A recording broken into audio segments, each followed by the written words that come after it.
It's been such a long time since Boston led the way. It's more than a feeling. It's Mike and Tom to start the day. The heart of Massachusetts should be freedom, justice, and liberty. Freedom led pilgrims to Plymouth Bay. Salem trials had justice too late. The sons of liberty spilled the tea, and then the redcoats spilled their blood. The shot heard around the world rang out from the Bay State. Boston's strong and ready to defend. It's where revolution started and ends. It's been such a long time since Boston led the way. It's more than a feeling. It's Mike and Tom to start the day.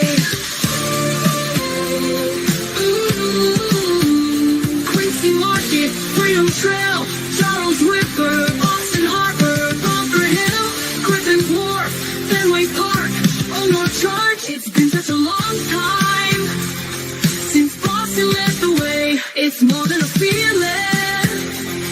It's Mike and Tom to start the day. Good morning. Boom. Boom. Good morning. Good morning. Good morning. Tommy's on the road in the back roads of Massachusetts. On the road again. Yeah. Oh, that sucks. What a day yesterday, huh? Yeah. Can you believe yesterday, Mike? No, my blood pressure was so high. I took my blood pressure after the bullshit, and I jumped off at 3 o'clock. Where it was. Yeah. I went and lay down. I was so. A lot of people were like that, Mike. I was so pissed. Oh, rightfully so, too. Rightfully yeah, so. Right. Yeah. Right. I mean, this is where being a judge is where it's all about. No one can question her, Mike. Nobody, dude. It's wrong. It's like having a queen. It's like having a queen, monarch queen in our system. Like, she is unfucking touchable, unless she literally gets caught, handing an envelope to somebody else, and they, whatever. Like, these term limits have to come into play, in my opinion. Yeah. They have to. I'm sick. I can't believe she has no repercussions for making a bad call. What? Do you really think the Massachusetts Bar Association would let something like that slide through the legislature? No. How about they're all lawyers? They're all lawyers to begin with. They all want to get that. They all want to have that power. You're right. And they have it. Because you get appointed a judge in Massachusetts, you get the golden ticket. And you think about it, right? Are the people in California really that whacked out? Are they really? No. Or are they just sick of it and they fighting back? And they're using something else as the guys. We could use the Karen Reed thing as a reason to go riot and break down shit and burn cars and all that good stuff.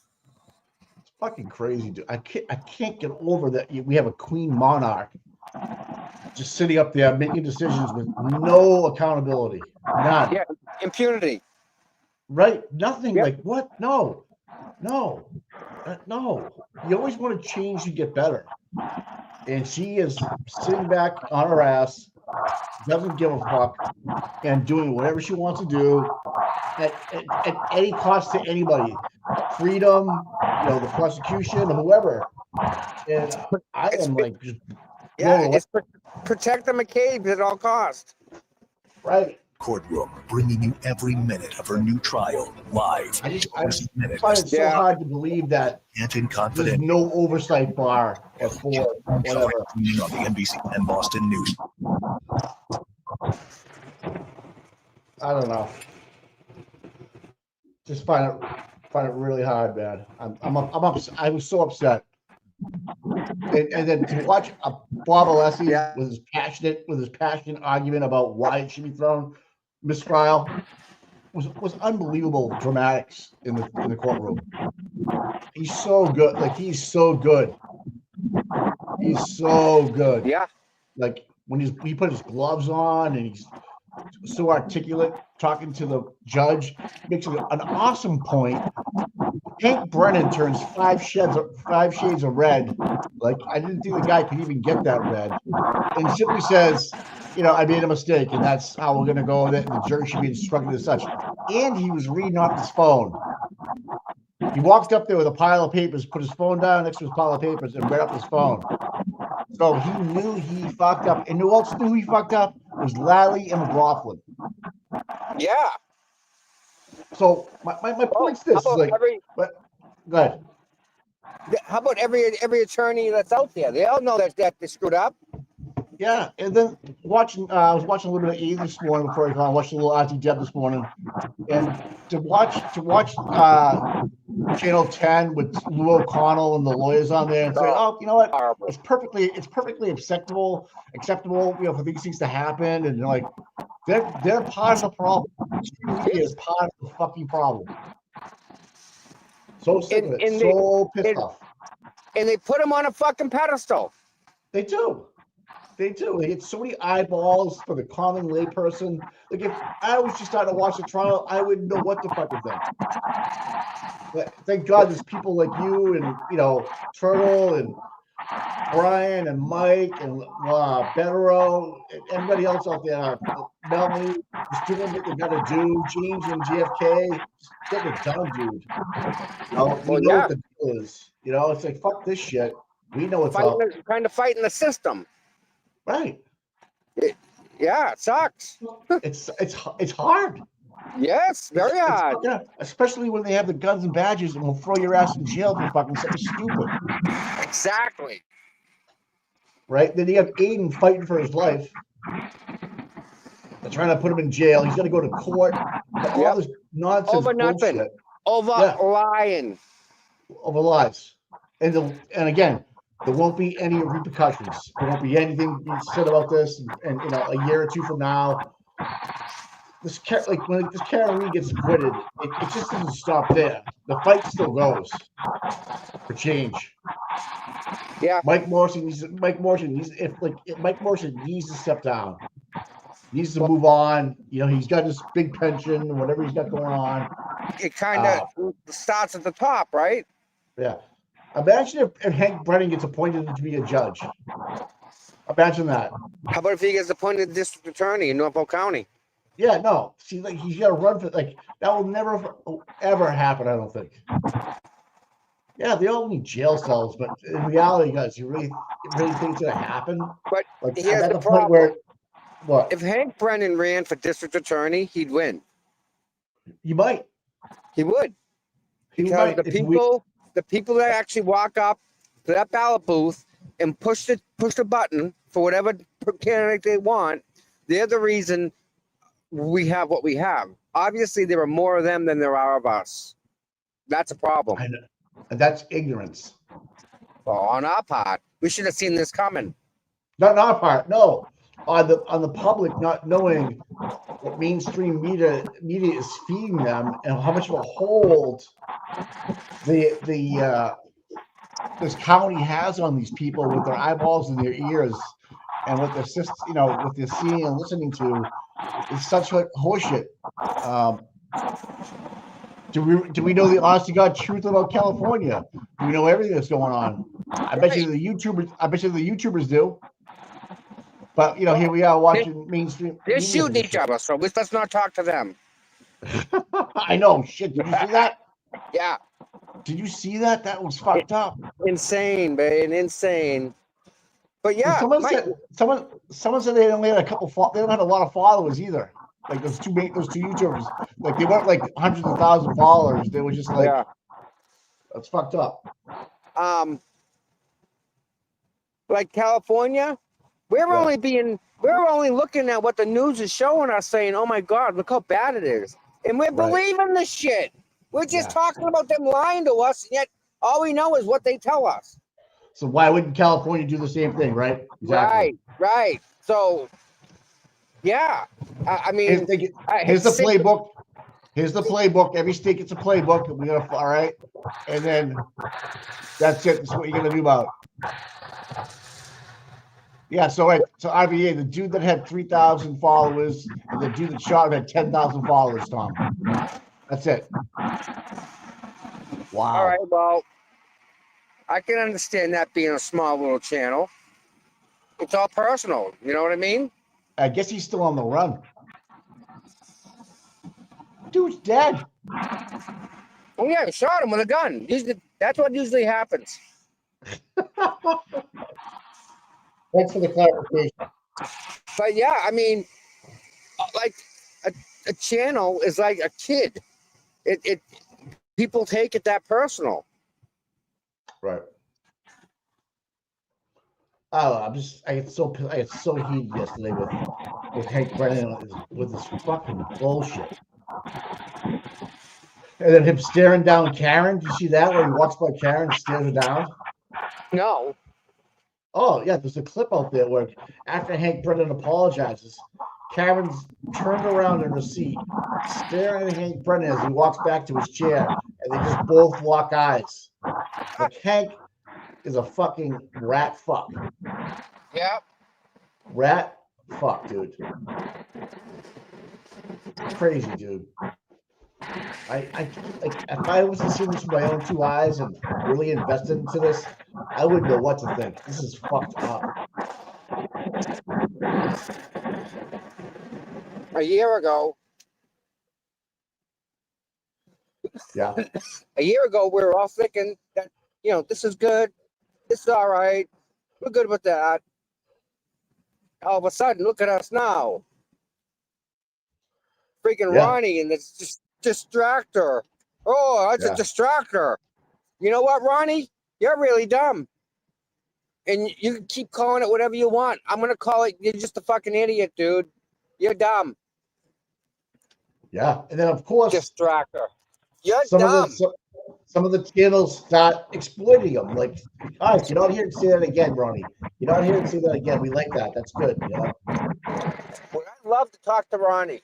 Hey, Ronnie, you're dumb. Hey, Ronnie, you're one of them sheep that they talk about. Meh. Meh. Distractor. It's a distractor. I've never heard of that in my life used in a sentence. A distractor. It's a fucking murder trial, dude, not a distractor. Right. It's fucked up. That boy was distracted in school. He was distracted in life. Idiot. He wasn't paying attention. That boy. He wasn't paying attention. Yeah, and by the way, Ronnie, your tie selection sucks. His bow tie. Yeah. Oh, God. Let me see if I can get this over to, see if she can play this. I don't know. Sammy, I just sent you a clip from yesterday of Hanky apologizing. See if you can check that out. Hey, hit that like and subscribe. We're getting close. Turtle Boy's live at the courthouse right now. Okay, that's good. He's there. He's trying to get in again.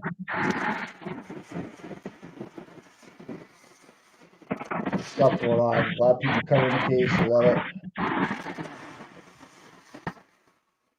All right. We're rocking and rolling, Tommy. Man's in the chat. Morning, man. Yeah, last year at this time, we got jurors getting picked off. I heard Aiden say last night that they're going to show the bingo balls this time when they turn it around in the the machine. Make sure all 18 jurors are there.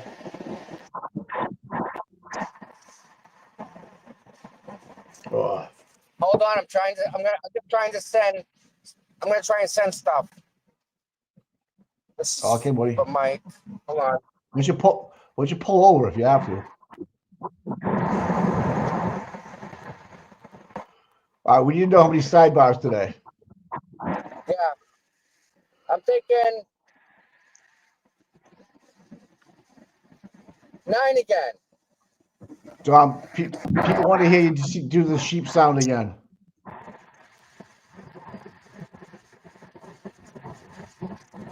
Did you hear me? What? People in the chat want to hear you do the sheep sound again. Meh. Ronnie. Ronnie. Meh. Meh.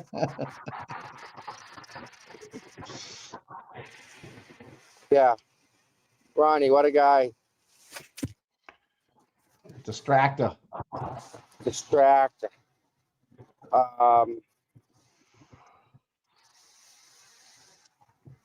God damn it. No, so I think Sammy's got it. Is that you that's got it up? There you go.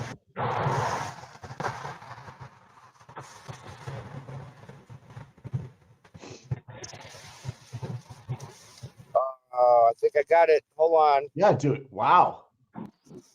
Come on.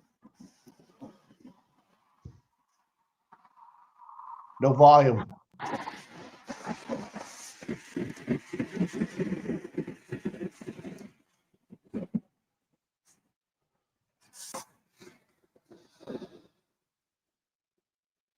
Watch when you reach from the phone. If you guys don't watch this, watch. You reach from the phone.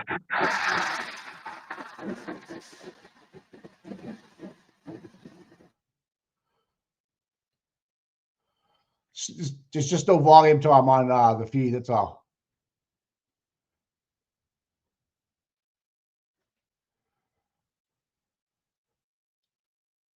The blood pressure. Yeah, it was crazy yesterday, man. I couldn't take it. I was out of my mind. My wife's telling me to calm the fuck down. Like, calm down and shit. I'm like, I can't. It's all right if you can't do it, Tom. You're in the car. I get it, man. It's fucking pretty cray.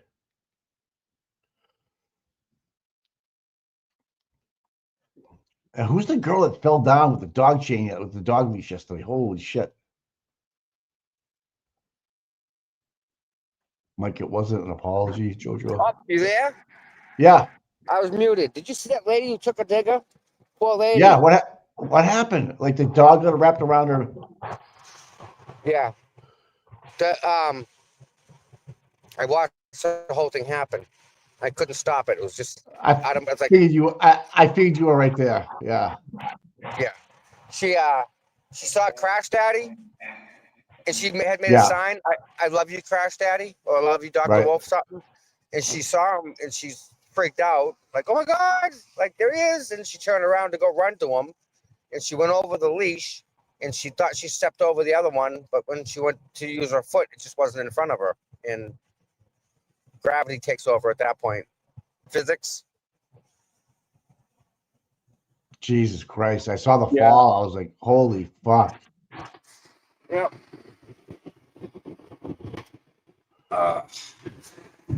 This stupid. My other phone, Yeah. I'm trying to send pictures, it won't send.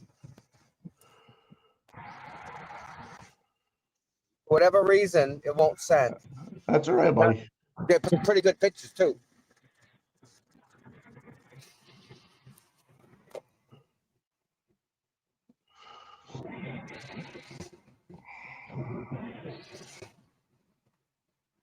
Ten sidebars today. You think so? Yeah, it's gonna be a good number. Nice, it's gonna be up there. I mean, after Hank got caught, I'll call it. I can't even come up with a better word. His whole demeanor changed afterwards. I mean, how do you treat people like that on the stand and try to win a jury over? Is beyond me. Yeah, right. Steve-O 24. That appellate lawyer was sending Spanky what to say. I saw his phone go down. I saw it lit up, and he was pretending like he was reading from papers, but he was reading from Powder's reply. I think Powder's is smarter than we think. He's a little brainiac, that kid. I don't know. There's so much going on. Like I can't get off. It pisses me off.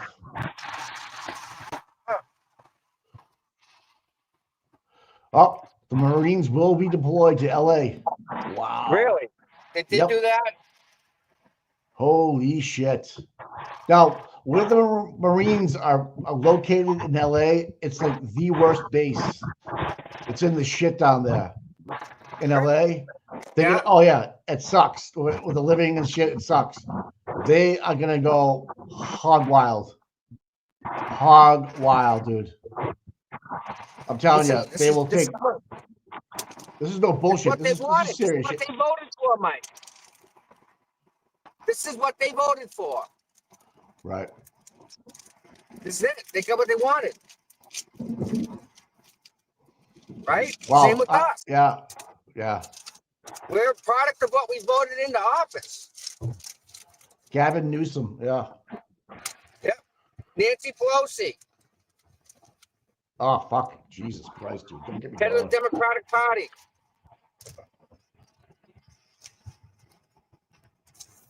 So Justice Machado will not be in Norfolk. Huh? So Justice Machado will not be in Norfolk. She did a great job yesterday tweeting about she does a great job all the time. Yeah. I was happy to see that. And yeah, it was good stuff.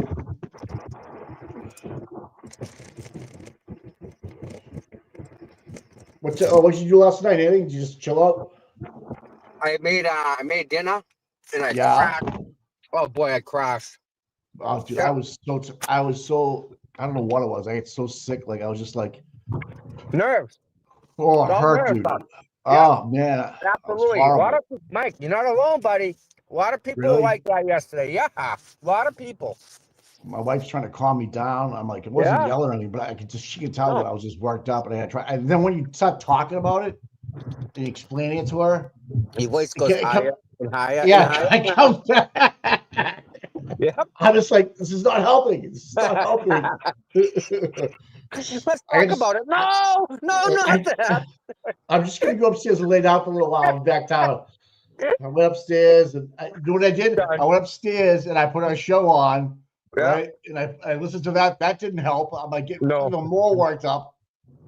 Laying in bed. Oh God, my dog wouldn't go near me. Not the co-counsel wouldn't go near me. Yep, they know. They knew. Yeah, it was fucked up, dude. Oh.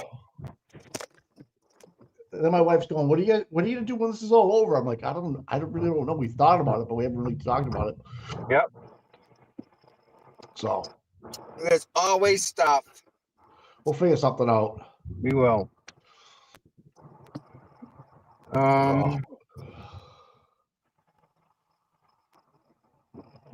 Kingdom Radio. Wow. Overseas, they're talking about. Well, see, this is what I'm talking about. Overseas right now, they're talking about Boston Police Commissioner Michael Cox is now entitled to the Karen Reed trial. This is what they get. This is what they're getting over in England. Ain't that awesome? I know, but just crazy. Yeah, I'm just so upset that the way our judges are set up, where they have no accountability, none. Right. Well, I don't know. So wait, so your take on the Butler Zone yesterday, was it something you're looking forward to tomorrow? You're going back tomorrow, right? Yes, sir. All right. And yesterday you thought was probably one of the best days of the year? Yes. Yesterday was a good day. I cannot say enough about Rita. The energy Rita brings to that place is next level. Everybody changes. Everybody. And it's for the better. That's why she's so missed. She's, just her being there, her energy is it's amazing. It really is. So if anyone knows Rita, can you let her know that she has been missed greatly, and just the little time she spent there yesterday was well worth it. Pam Benefoyle paid $5.43. Pam, thank you so much, Pam. Oh my goodness. $5.43. Yep. 543. I don't get it. I don't know. I don't know either. She sends money every morning. She sends like Oh, $5. all right. Oh, So, she's awesome. You put gas in your tank? I did on the way here. Yeah, I knew you had to. Was that guy staked out at CVS again, or wherever that place was? He was the other day. I'm telling you, dude. He's always there. But listen, I'm at my doctor's appointment. All right, man. I'll see you when you get back in. Yeah, I'll see you when I get back. So we had somebody controlling the fan and all that Yep. bull crap up to. All right, Yep. so I That's sit all. back, chill. All right, pal. You're good. All right. See who's in chat. Oh, we got everybody in chat. Anybody got any questions? You got anything else you want to talk about? Yeah. I love you guys. I'll be back. All right. With my fake injury, for fuck's sake. Your fake injury. Okay. Yeah. All right. Well, we got it. Yeah. Go get healthy. Yep. Sammy, giving hugs. Okay. Oh, man. Someone just said in the chat that there was somebody out in front of Dedham dressed as the Blue Man Group. Oh my god. I would love that. Oh, yeah, like expect fireworks today, man. Really? Huh? No shit. Rentschler, huh? What happened yesterday? I was all confused. Well, with the stream, that was just me internally. Man, I think my blood pressure went up 10 points or something. I don't know what was going on. Oh god. Sucked. I felt like all of a sudden I got like it was like I don't want to say it was a heart attack. It was just fucked up, man. So anyways, yeah.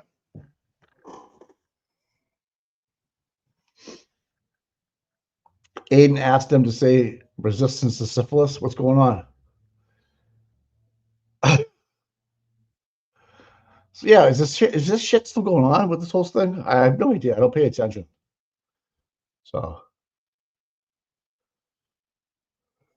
oh Dan, yeah, you did Brian's show last night. It was good. I have to watch the rerun.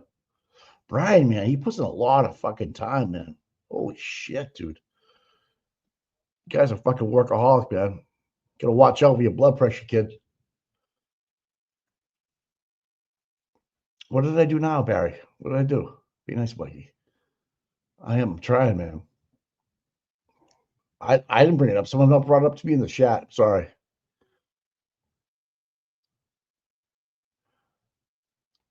When the dream left the courtroom and came back a few minutes later. Was it late in the yeah, Donkey, I have no problem with any of those guys over there. Just so you know.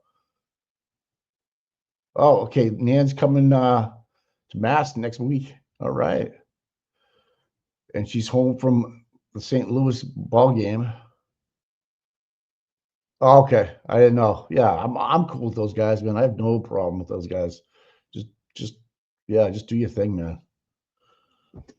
No, don't want any beef, man. I've had enough without them. I don't in my life, you know. I'm trying to simplify my life. I like get along with everybody. Just treat me like how you want to be treated, right? Treat me like how you want to be treated. That's all. It's real easy, man. Like I could never be friends with Hank Brennan. Fucking guy would bother me. I don't care. I don't think the guy has a friendly bone in his body.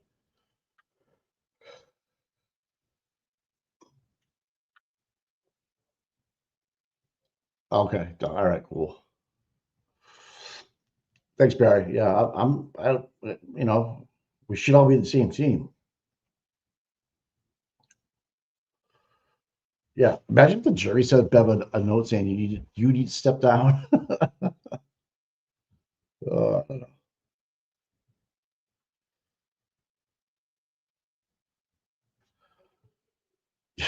You don't cancel Tough, he cancels you. It's so fucking funny. Someone said that Bev needed a hair diffuser yesterday. I kind of agree with that. She needs a little Pantene. Bev's janky curtains. I agree. Yeah, like, so I guess I gotta watch the Whitey Bulger and see what he's like on defense side, but like you can clearly tell that she hates Alan Jackson with a passion,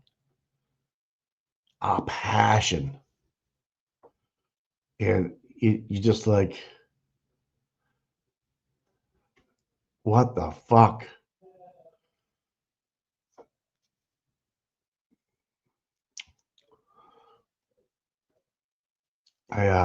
She is so biased against him. Like, did you see her pout yesterday when she said she was trying to correct the mistake that Brennan did? And she saw Jackson and Bob, Superman Bob, talking to themselves, and she just kind of sat back in a chair and like pouted, like, "Oh, you guys are talking. Well, I'll give it to you later then." And they both turned around and like said, "No, we were discussing what you should say, or what we think you should say." Oh, I was like, "What the fuck?" Like, she woke up on the floor, at a strange house in the morning after drinking all day with her, down the Cape. And she took the fucking state police fucking copter in to get home. Remember they were shipping Bulger in from the prisons in the copter? That was fucking nuts. Fucking crazy. I have somebody downstairs working on my stove right now. Okay, that happened at 8 o'clock this morning. Get a doorbell ring.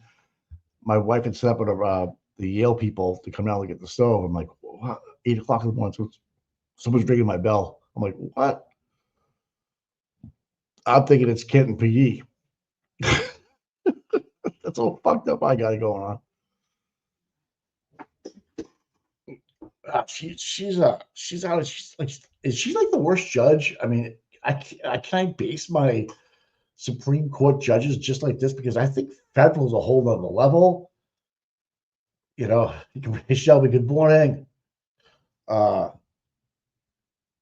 I just think there's a whole other level. I can't believe that this lady's actually, and what everybody calls her up and says, "Hey, Bev, you're getting smoked on social media, and there are people watching that know what you're doing, and they've had enough. You gotta fucking, if you're gonna do it, you gotta be a little bit more discreet. Just chill the fuck out. No more pouting. No more covering your hands with your mouth. Cover your mouth with your hands, and no more whispering because you got a hot mic moment going on, dude. You know you do, and shit's getting real. Okay, people are pissed. They're coming to the streets. It was Tommy back on it. We have Tommy in the waiting room. Why am I still talking into my phone? I don't know. I just don't fucking know. That's how fucked up this fucking case is making me. Who won the NHL last night? Fuck. Did they play last night? Oilers won in overtime. No, that was June 4th. I'm sorry. Oh, Florida fucking smoked them. Whoa, 6-1. Whew. Okay. Don't tell me fucking Florida's gonna win it 3 in a row after we trade down fucking Marshawn. Ugh. Send me my caffeine. Mikey, send me caffeine. Yeah, no shit. Hi, Mike. I'm finally here today. I had to come on yesterday's crazy. Oh, I know. Fucking nuts, man. Do we do a contest yet? Oh, I gotta see how do I do this.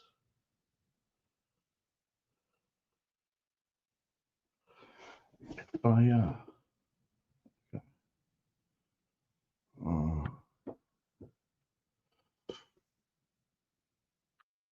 How do I do this?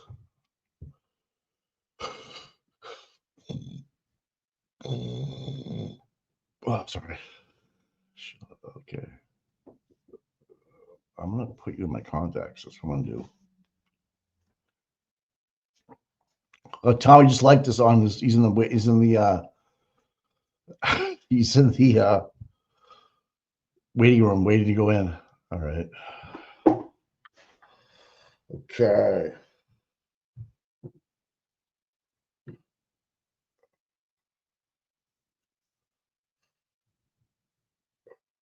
Let's do this. I'm sorry, I'm multitasking at the same time. Should we go to the full screen with the fan? Calling control. Full screen to the fan. Okay.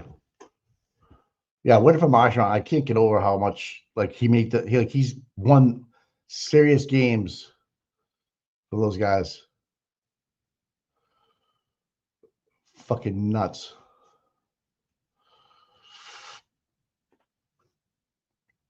Oh, thank you. See that? Yeah, I just call on my phone. I just gotta go like this now. Everything happens. I love it. This is fucking beautiful. Fucking beautiful. Oh, we don't need a center seat. Okay.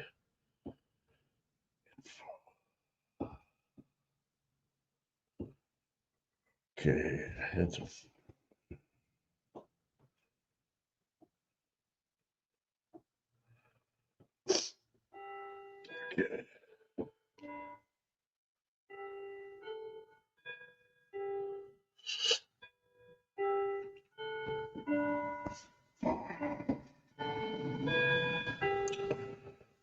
Okay. Done.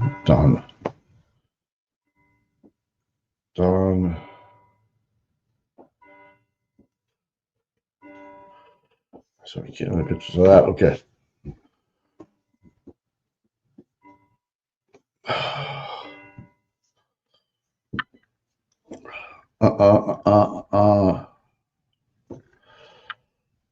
Okay. Why can't I do that?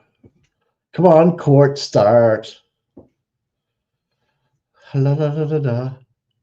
Da da da.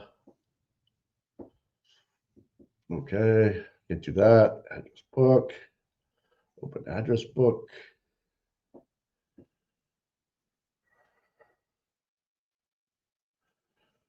Okay.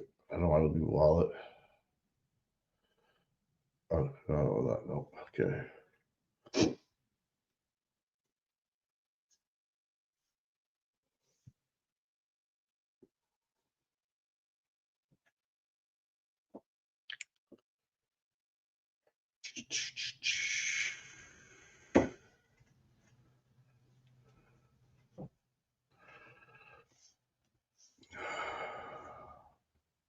Okay, sorry I'm being so quiet. Sorry. Yeah.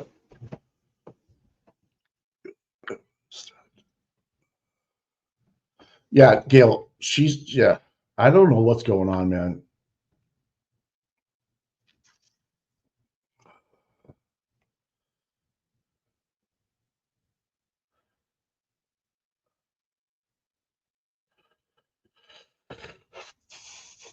All right, so I guess if I print it out, I can do it that way. All right, that's what I'm going to do. Yeah. Okay, do this. Go to photos, print.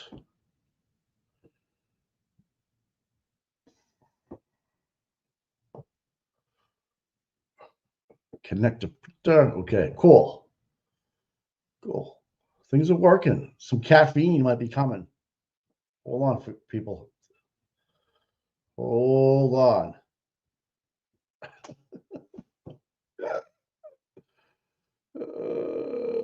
Fuck my life. I should do this more often, but I don't. Court starting on time, as you can see. Yeah, as usual. She sucks. Fucking lady just does what she wants, man. Seriously, I wish I had that kind of juice. Seriously. Like, no, peasants, please wait for me. I don't care what you say. I am the Holy One. Like, she's the Pope. She's the Pope of denim. She's like, well, I shouldn't say she's the Pope, but she's like,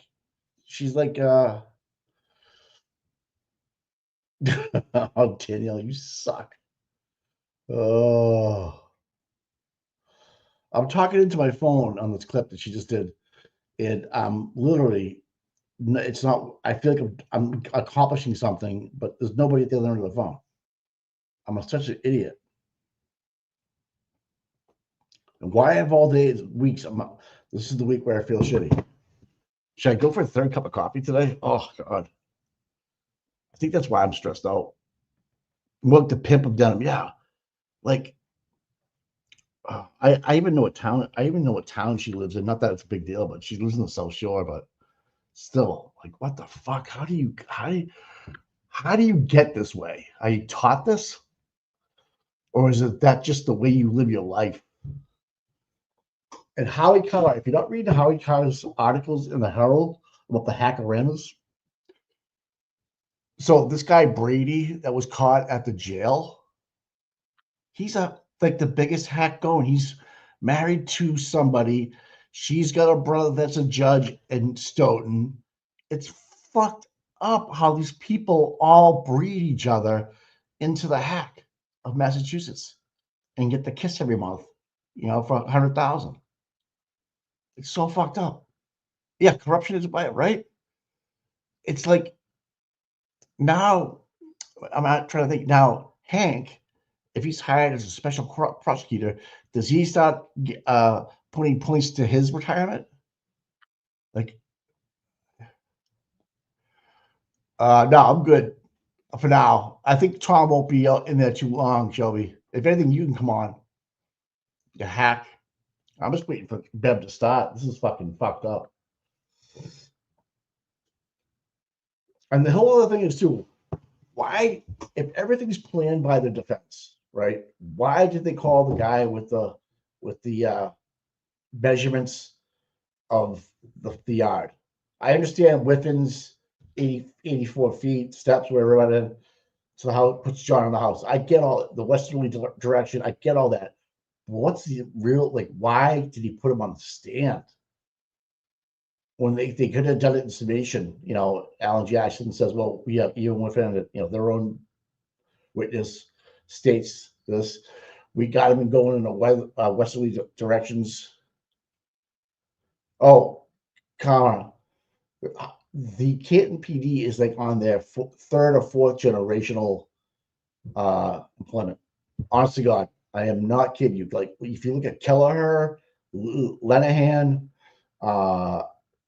Berkowitz is already on the second. Rafferty's father was chief at one time. I mean, it goes on.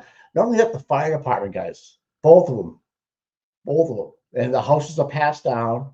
So because they really, I mean, you can't really afford. Well, I mean, Gallagher could, of course, that fucking cuck with $300,000, $342,000 they paid him for 1 year. Can you imagine that? Imagine taking that check home, being a cop that probably wasn't even showing up to half the shit.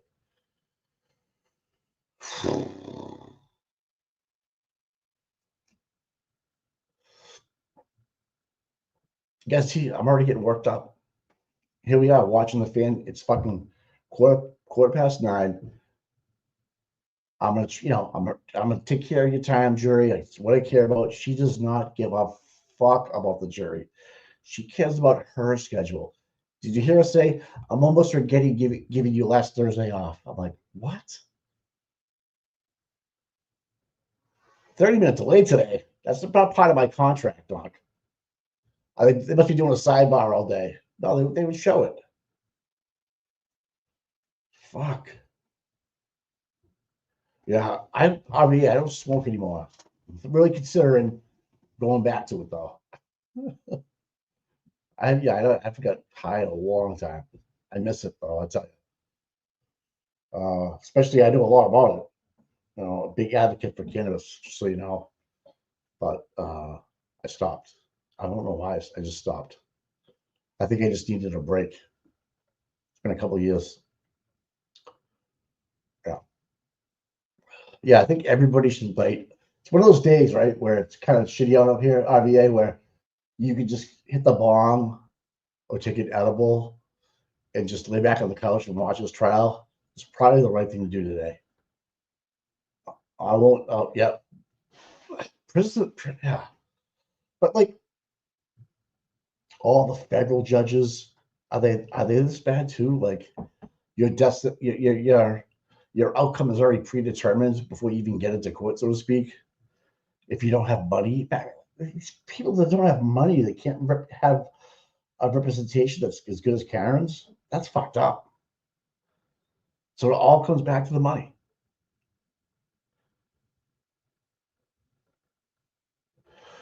Yeah, RV, I read that story. That was a good story, buddy.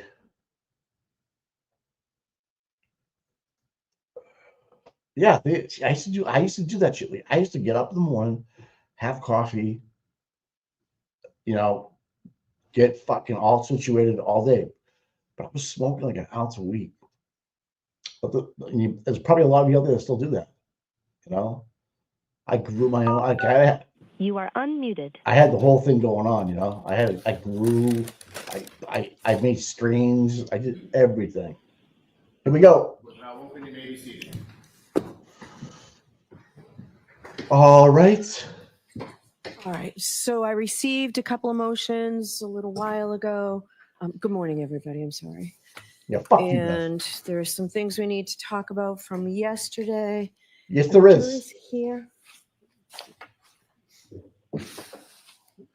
Jimmy, go get me a drink real quick.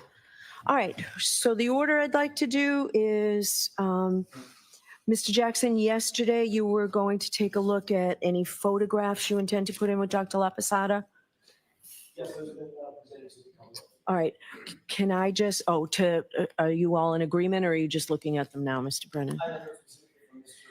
Brennan, but the issues that he had, obviously we're not at this juncture until we're further, we're not going to bring in anything having to do with dog bites. Yeah.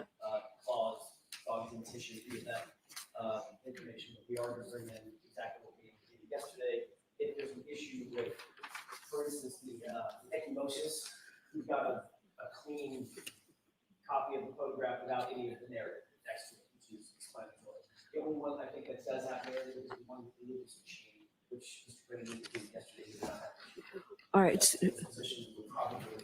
So I need to know just for instructions to the jury about, I'm concerned about the photograph on page 5, figure 3. Yes. Now, that's going to be, we intend to show that. That shows the. So what I would like you to do, if you could, is just crop the center that shows what appears to be blood cells or the red. I assume What that's the part you want to get into. This is the shit that let the trial Sure. be a If you can trial. crop that, I'll let it Look at in. Hank, you I want to fucking give an piece of instruction, shit. so I need to know what you're going to do with that. I was going to exclude it, but I understand. So if you can crop, yes, if you can do that, I think it takes away some of the sting on the gruesome photographs. All right, so you'll do just the brainstem on that, Mr. Jackson? Oh, we do have Nancy Kerrigan in there, but she must have I'm heard my concerned comments. more about the We ones don't that want I Hank think looking may at her anymore. cause the That's jurors holy some shit. That's fucked up. They got a concern. fat guy in front of her now to block his view. Hank's probably fucking giving her photograph. the wink. Figure 5, the Wisniewski spots. I thought that was in evidence. I don't know for sure if it's in evidence. We went back and forth yesterday, and I don't believe that it's actually evidence. It is not. Okay, so it's not in evidence. okay. Yesterday, we all assumed it was. Yes. I'll put it in evidence. I think she's on benzos. All right, they've Benzopib. already Honestly, seen I'm it, not so lying. less Seriously, likely to have Darcy, an they hit her. impact That's on her back there. for I can't purposes of tell. the gruesome photographs. But and then on page 8, figure 6, the stomach lining. Correct, that's already in evidence.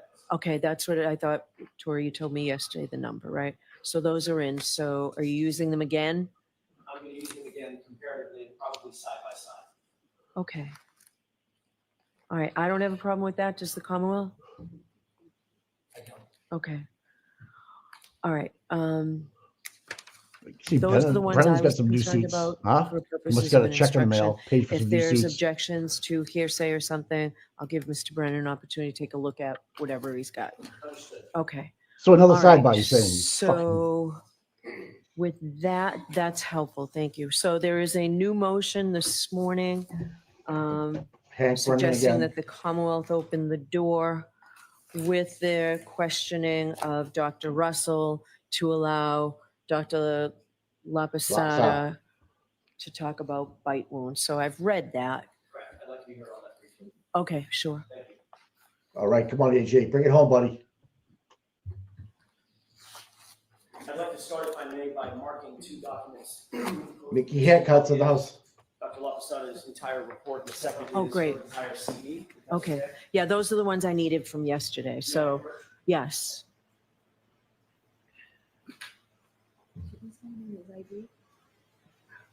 Yes. Mickey haircuts, looking good, buddy. Exhibits D, D, D, D, and exhibit. That's the guy right there, the lawyer, E. with the white hair in front of AJ that told Tom to fuck off. Stoughton right there. Krowski. All right, Right go ahead, there. Mr. Jackson. Thank you, Your Honor. We are asking the court to reconsider the court's ruling yesterday concerning Dr. Laposada and her ability to opine on the issue of dog bites, dog bite and claw mark wounds and pattern recognition. We had some concerns yesterday and previous to yesterday about an issue that has been ongoing with the Commonwealth, and we've brought this to the court's attention. The Commonwealth has been using a tactic to shift the burden to the defense with cross-examination that's laced with indications or implications about witnesses that may or may not be called by the defense. That is a problem. I brought it to the court's attention at Sidebar. The court will probably remember that colloquy. It was not an open court, but I expressed grave concerns, to use that phrase, that there was a burden-shifting system that was going on when Mr. Brennan is asking our witnesses about, or his witnesses, about other witnesses that may be on the defense witness list and may be called. Obviously, as the court knows, foundationally, we don't have to call anybody. We don't intend to call anybody. We don't have to call anybody, but we can call whoever we feel like. But we shouldn't be put in a position where our hand is forced to call witnesses because of questioning by the Commonwealth, which is improper.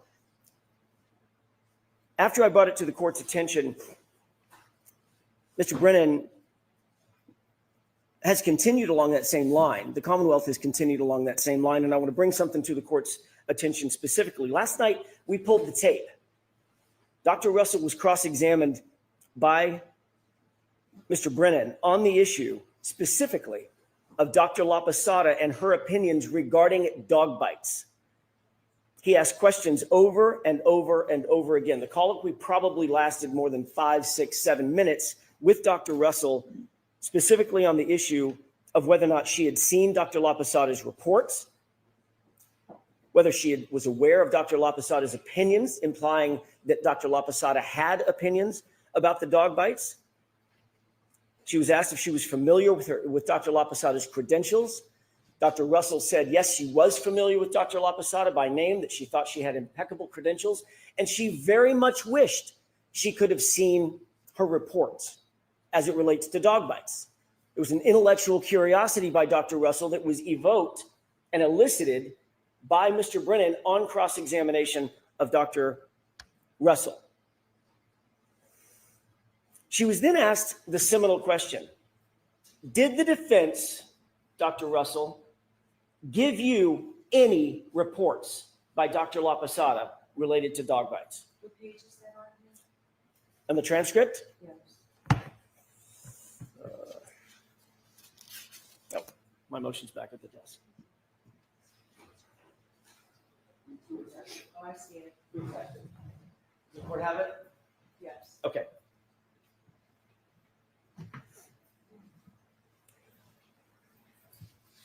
I'll just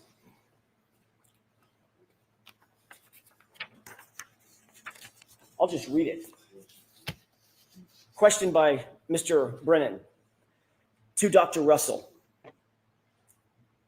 And so you think of all those forensic pathologists, medical examiners, you think that qualification and experience itself is not enough to qualify someone to give an opinion on a photograph about the genesis of a wound related to dog bites? Answer: well, if a forensic pathologist autopsied 1 or 2 cases of dog bite wounds versus my experience with over 500 to 1,000 cases of dog bite wounds, I'm not sure that person would be a very good expert in that kind of case. Question by Mr. Brennan. Have you ever heard of a doctor named La Posada? So are you going to read all 3 pages? No. So I've read it, Mr. Jackson. I'd like to read it into the record, Your Honor. It's in the record. I will put this transcript into the record. I'm not going to let you read 3 pages here. It's not 3 pages, Your Honor. It's about another 5 lines. The It just part goes to that the you top of the brought next to page. my attention is on page 15, not where you're reading. What a Colloquy between bitch. between Dr. Russell and Mr. Brennan was specific to dog bite wounds. It was specific to Dr. Russell's understanding of whether or not Dr. La Posada had been retained by the defense, whether she was a defense expert, whether she had written a report, and whether she opined about dog bites and dog bite wounds. And after she was asked if she had been provided any reports by the defense attorneys specifically, from Dr. La Posada related to dog bite wounds, Dr. Russell said, no, I haven't been. And to summarize her statements, which the court has in front of it, Dr. Russell went on and said, I really wanted to see what Dr. La Posada had to say about these dog bite wounds. I really wanted to read her report, but no, I was never provided her report or reports by the defense. And of course, Your Honor, as the court knows, that is standard operating procedure. I don't trade reports between and among experts because obviously I want independent analysis. I don't want to cross-contaminate any opinions, et cetera, and be accused of doing so.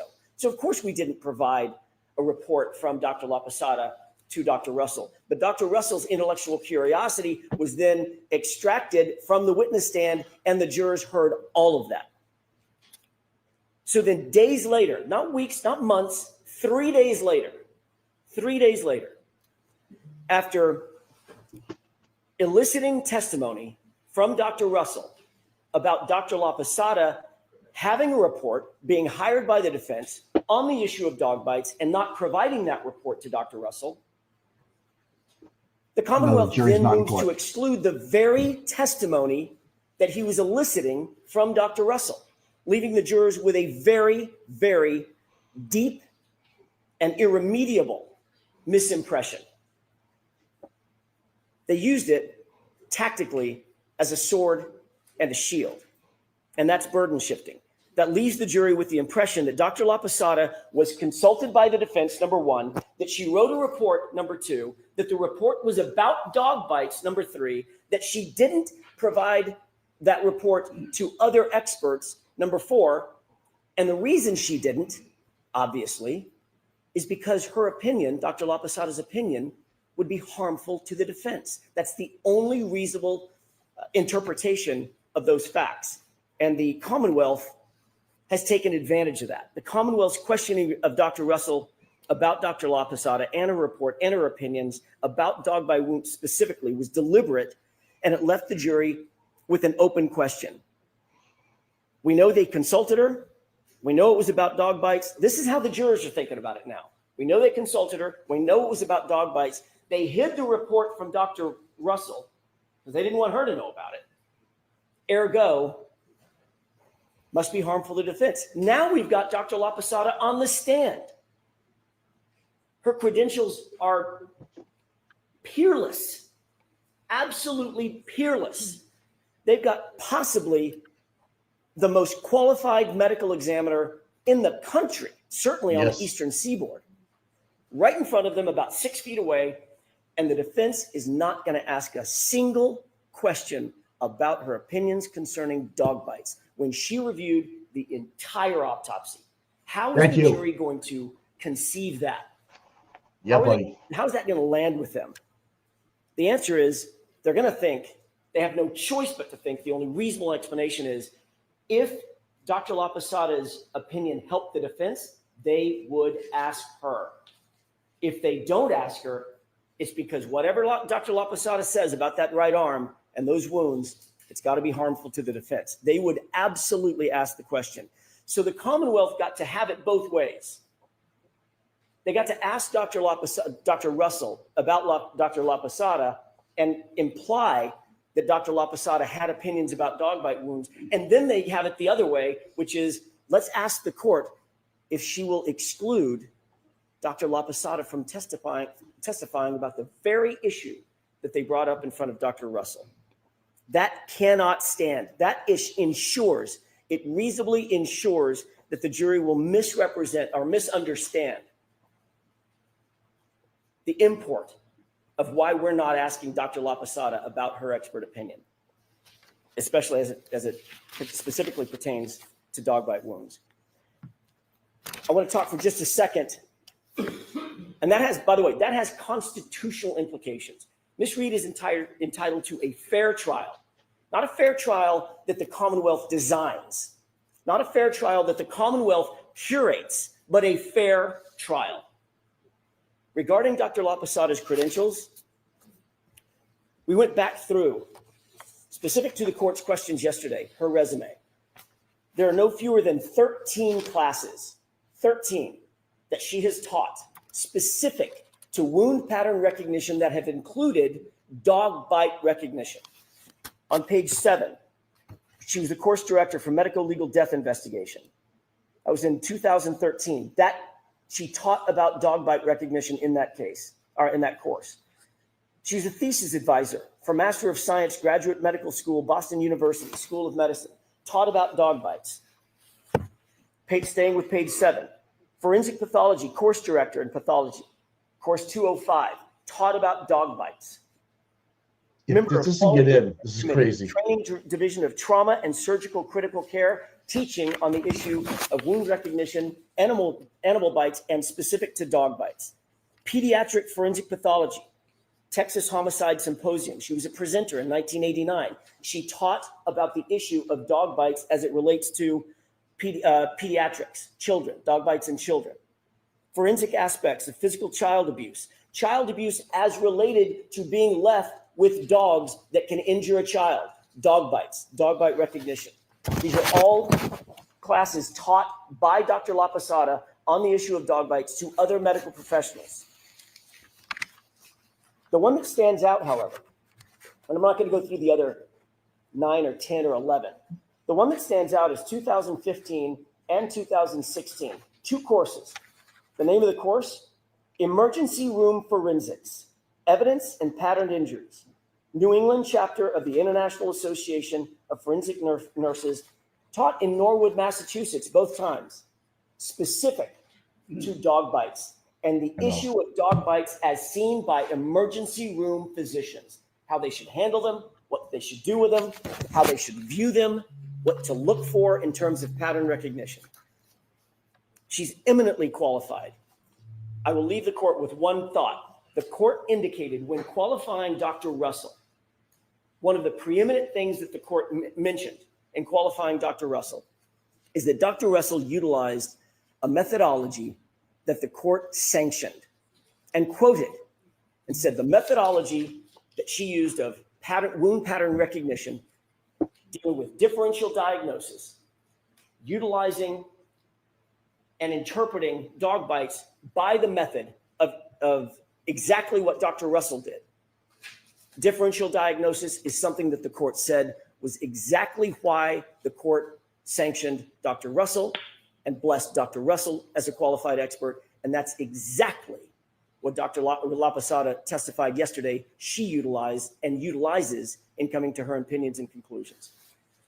Going back to the open door issue, obviously she's eminently qualified, but Your Honor, this cannot stand.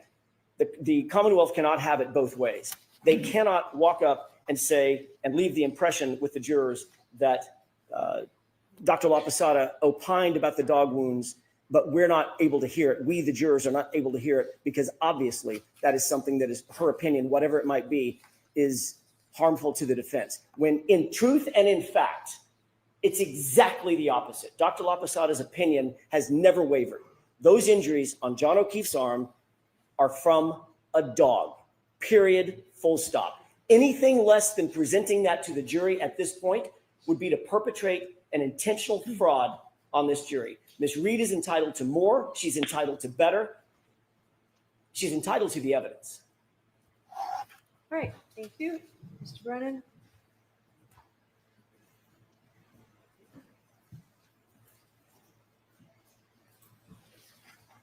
The pattern of conduct that stands out is persistent, repetitive contrary to court rulings and court orders, and deliberate. And that is, the defense uses their witnesses to vouch for their own credibility. They use their witnesses to introduce information they know is not admissible, and they use their witnesses to introduce otherwise inadmissible hearsay.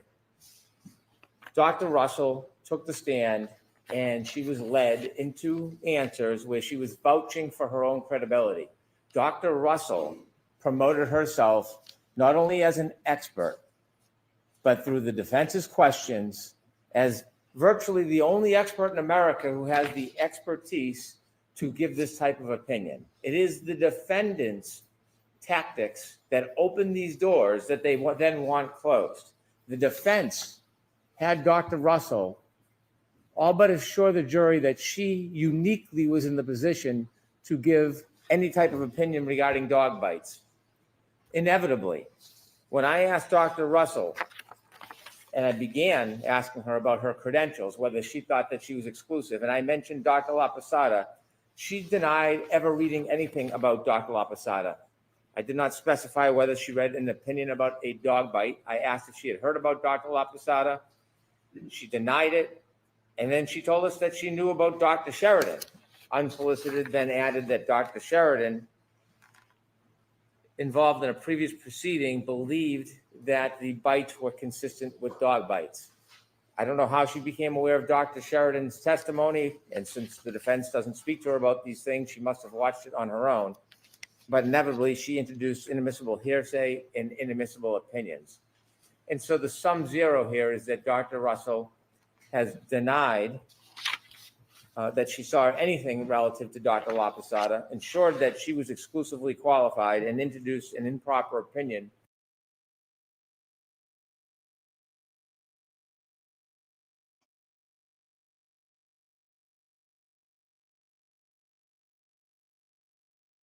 Yeah, is it delayed? What happened? As it pertains to dog bites. It must be the We asked weather. her questions about her specific experience. She did not provide a basis. And so her opinions regarding dog bites should not be permitted in this trial. Fuck you and the fucking boat you floated in on. You fucking piece of shit. Look at Karen just gave her mother a look like, are you fucking serious? Brennan literally just said, I didn't elicit any information about dog bites. I just asked about her experience. Question by Mr. Brennan. That's not what I said. That is Excuse me. No, I'm not going to. So I heard what Mr. Brennan said. You don't need to tell me what Mr. Brennan said, but go ahead to How your about if I quote argument. his words? How about that? Question. Yeah. And so you think of all those forensic pathologists, medical examiners, and you think qualification and experience itself is not enough to qualify somebody to give an opinion on a photograph about the genesis of a wound related to dog bites. The question was specific to dog bites. That's how he introduced the subject matter to Dr. Russell. Then his next question was, have you ever heard of a doctor named Dr. La Posada? Those were his words. Then he goes on, I think he also just said that he did not elicit information about other individuals, including Dr. Sheridan or anybody else. Question by Mr. Brennan. Were you ever told what other people's opinions might be regarding those photographs? That's the question that she was answering when she said, quote, I'm aware that there was a Dr. Sheridan involved in the previous proceeding, and he believed that those were consistent with dog bites. That was in relation or in response to Mr. Brennan's specific question. She didn't just elicit that. She didn't volunteer it. She said it because he asked her. And that was all by design. The entire thing has been by design. He elicited the information suggesting that Dr. La Posada was being hidden from Dr. Russell because her opinion would harm the defense. He left that with her on purpose, then turned around and 3 days later said, and by the way, the defense should be disallowed from using Dr. La Posada to talk about the very dog bite wounds that I asked Dr. Russell about. That cannot stand in this courtroom. Woo! Yeah, motherfucker. It's helpful if you read the entire thing with context, which I won't do.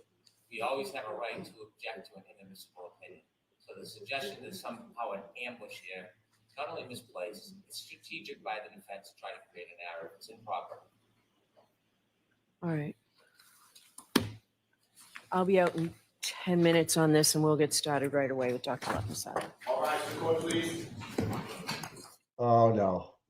Oh no. Wow, that was powerful. That was some good stuff right there, AJ. Wow. I just love the fact that Brennan stood up and said, "That's not what I said." Like in open court, like not like he didn't ask for an objection. Like he just that's not what I said. Like you are a fucking pussy, dude.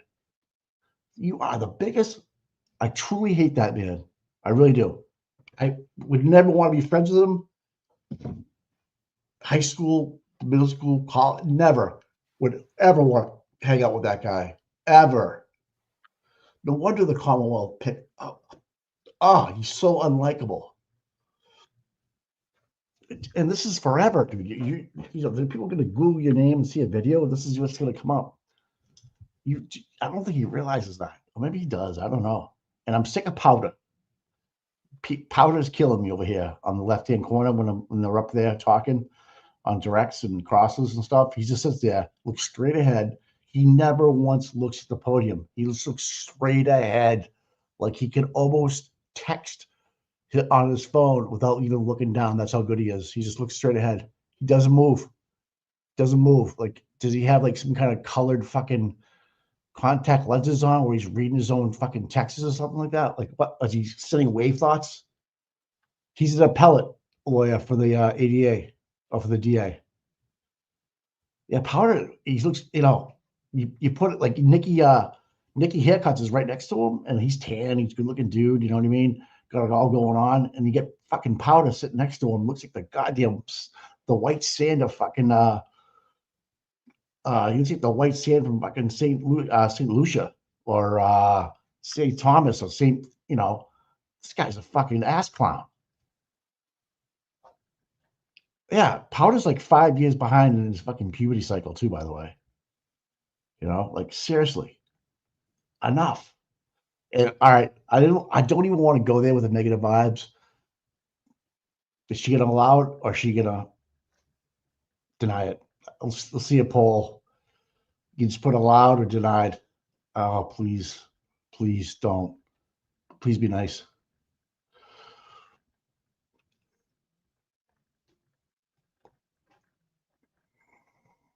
Yeah, right. They don't even talk to each other. It's such a weird relationship. I think. Do you think Powder's the gimp? Seriously? Oh, denied. You already. Denied. You guys are killing me. Denied. Wow, wow, denied. Really? After that argument, it makes sense to me, but I don't have the legal mind, right? And whatever 10 words Hank just said afterwards, you know, they could have objected to it. Bev, you didn't give them one fucking overruled or just, you know, sustained or whatever you call it, you know, when they object. Everybody's saying that you're going to deny it. Triple denied. You son of a bitch. Yeah. Now, here's the other thing. We know Bev hates Jackson. Now, if Bob Alessi went up there and puts gloves on because I'm going to put gloves on because the glove don't fit. You must have quit kind of thing. He's out there with his, you know, pointing with his thumb and his that whole thing. I love that. That reminds me of, you know, Tom Cruise and Jack Nicholson facing off. Did you order the code red? You're damn right I did. You know, that whole thing. That's what that reminds me of. That's what I was waiting for yesterday when he was up there. Do we want a dismissal? You're damn right you're going to get one. Right? Jesus Christ. Fuck.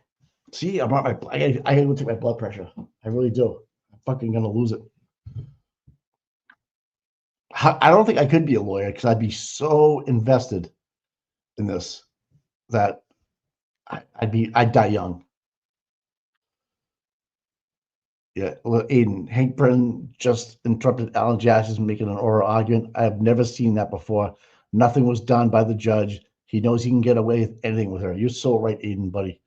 You're so fucking right. And Joe Flip ahead. 8. Hank Brennan is rattled. HA's got him in the blender. I totally agree, Flip. Totally. Does Hank Brand seem to be slurring his words this morning? Hank. All Can you do? So I'm not going to allow Dr. Laposada to testify regarding dog bites. Your rights are saved. I'm going to give an instruction regarding burden shifting. So What the I fuck, think it's Dev? outrageous. I think the conduct is outrageous. And I don't think that a curative instruction can do anything except bring the point home yet. okay.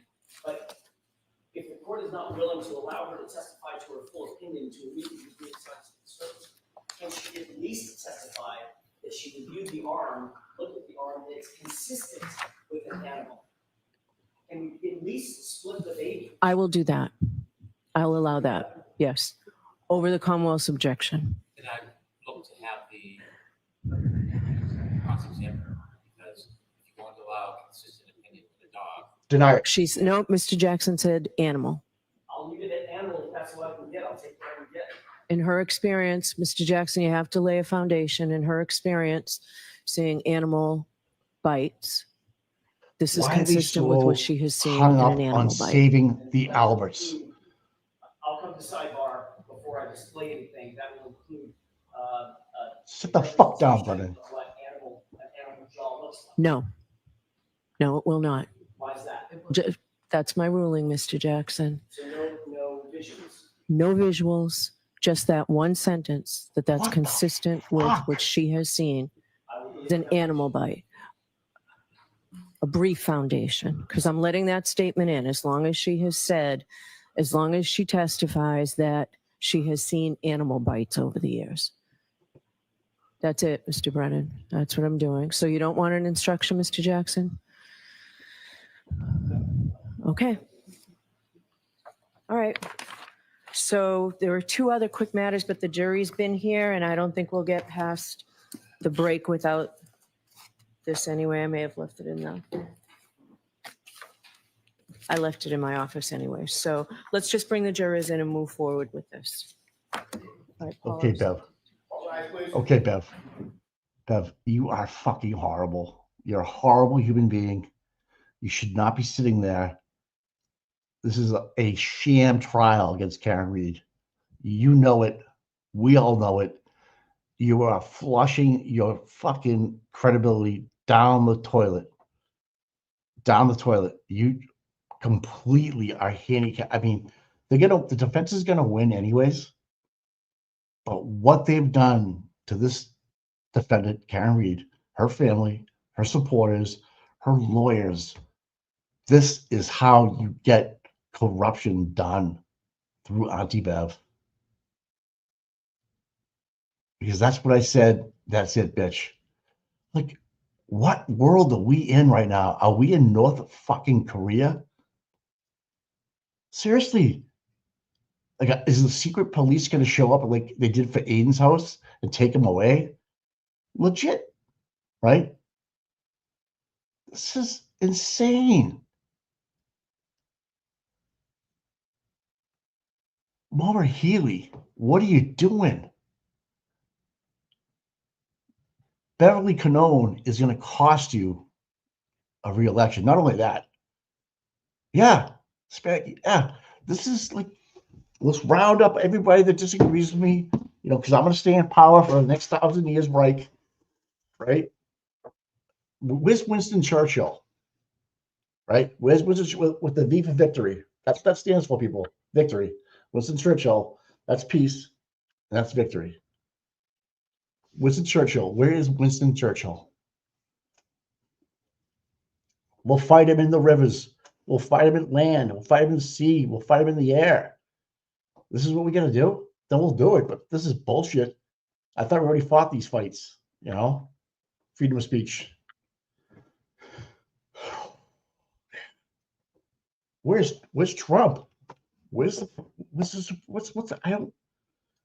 is so blatantly obvious.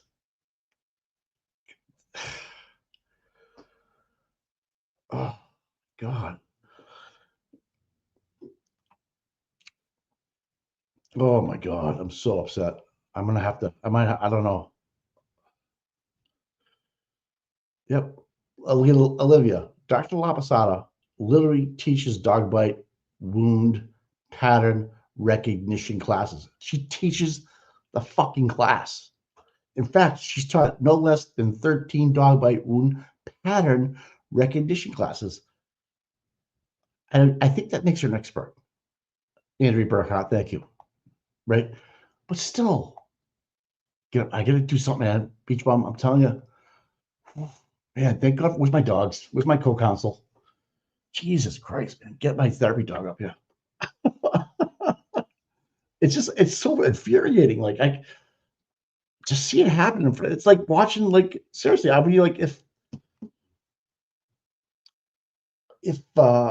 we were invading another country and because of they had North Korea leader like this person, like secret police, and you're a communist and all. How would you ever live your life like that?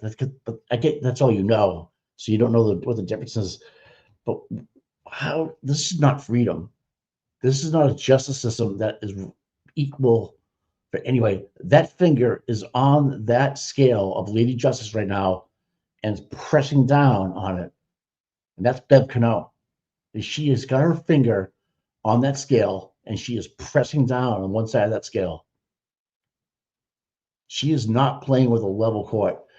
And a level court with everything we wanted in, we would be hitting it out of the park right now. Hank, we're never taking this case. Live free or die. Live free or die. I got friends who just moved to New Hampshire, man. I love it.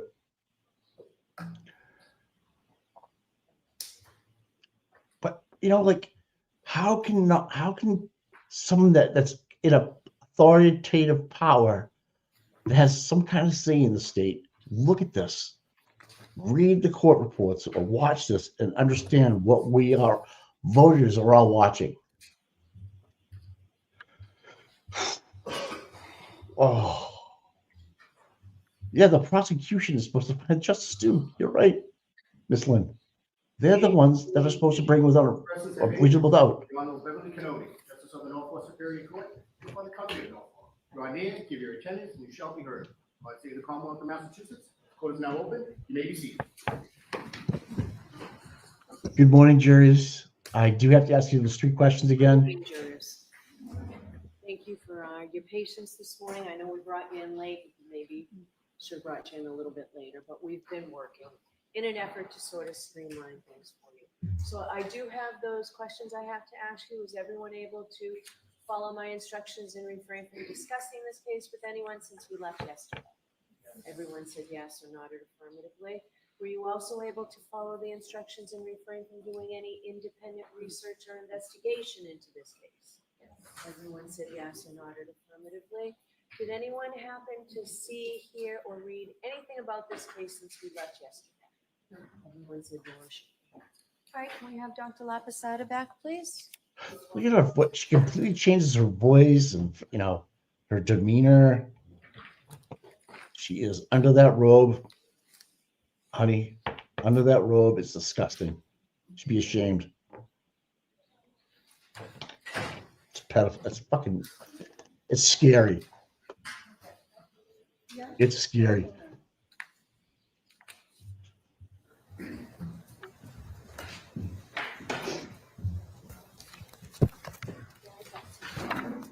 Doctor, I'll remind you, you're still under way. Thank you. Thank you. I will. Good morning, Doctor. Morning, Your Honor.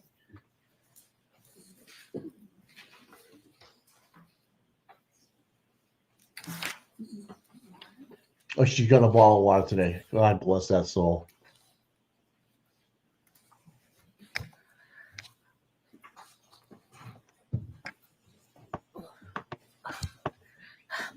Look at her. She's smiling at the jury. Yeah, ask me anything. All right, Mr. Jackson, go right ahead. Thank you, Your Honor. Good morning, Dr. Laposada. Nice to see you again. Good morning. Glad to be here. Yesterday, when we last left off, we were talking about a small injury to the upper eyelid of Mr. O'Keefe. Do you recall that? I do. Could we have Exhibit 165 with the court's permission, please? Okay. I'd like you to take a look at a specific area. could. There we go. Right here on this exhibit. You see that area? Yes, I do. Tell us what that is. And that is a horizontal splitting of the skin, which was caused by application of force that overcame the tissue's resistance, so the tissue split. And behind that, we see the raccoon-eyed discoloration of the eyelid from the basilar skull fractures. Can we have Exhibit 13, please?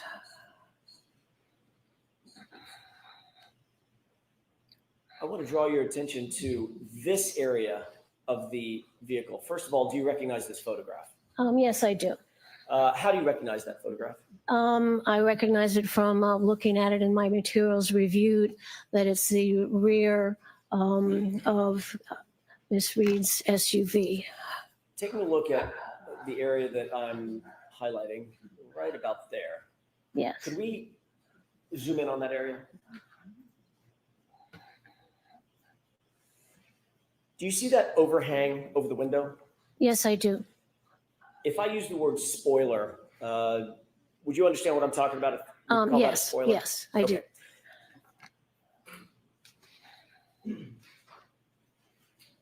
Is the laceration to Mr. O'Keefe's upper eyelid that we just looked at, is that consistent in your opinion with a strike from that area of the vehicle if that vehicle were traveling in reverse at say 20 plus miles per hour?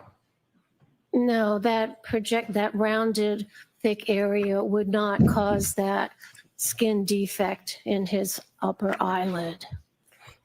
If in fact a person were hit at say 20 plus miles an hour in the face with that rounded edge, what kind of injury would you expect to see on that person's face? I would expect to see a ribbon of bruise that would correspond to the height of that spoiler, and then it would go across the eyeball, it would hit the nose. So I would expect to see some horizontal ribbon of bruise. Did you see anything consistent with that, with Mr. O'Keefe's injuries? No, nothing. Thank you. We can take that down. We talked yesterday about this phenomenon known as coup contra coup injury to the brain, correct? Yes. What happens to the brain after a coup contra coup, a significant coup contra coup injury? Yes, this was quite a severe brain injury. Was injured on the back of the brain and also the front of the brain. The falling back and impacting the back of the head made the skull fracture radiate along the base of the brain on the right and left sides. It also radiated around on the side of the skull, and that indicates a tremendous transfer of force and energy to the skull and then to the brain, and the brain is rattled around, therefore, within the cerebral spinal fluid in the skull. So what that does is that it breaks the connections between the neurons in the brain and causes small little hemorrhages, and it causes the brain to swell. So when you get an injury, like if you get an injury on your arm, it starts to swell. The same thing happens when that injury energy is applied to the brain. The brain starts to swell. And unfortunately, the brain, when it swells, it doesn't have anywhere to go because it's encased in the skull. So what happens is that the brain and the brain stem under the brain starts to go down the opening in the base of the skull where your spinal cord goes. And that is a harbinger of death, because that means that the brain stem is getting pushed down in this hole in the skull and compressing the areas in the brain stem which control the heartbeat and breathing. And that's called brainstem herniation. And that you just die after that. So that's what happened to Mr. O'Keefe's brain.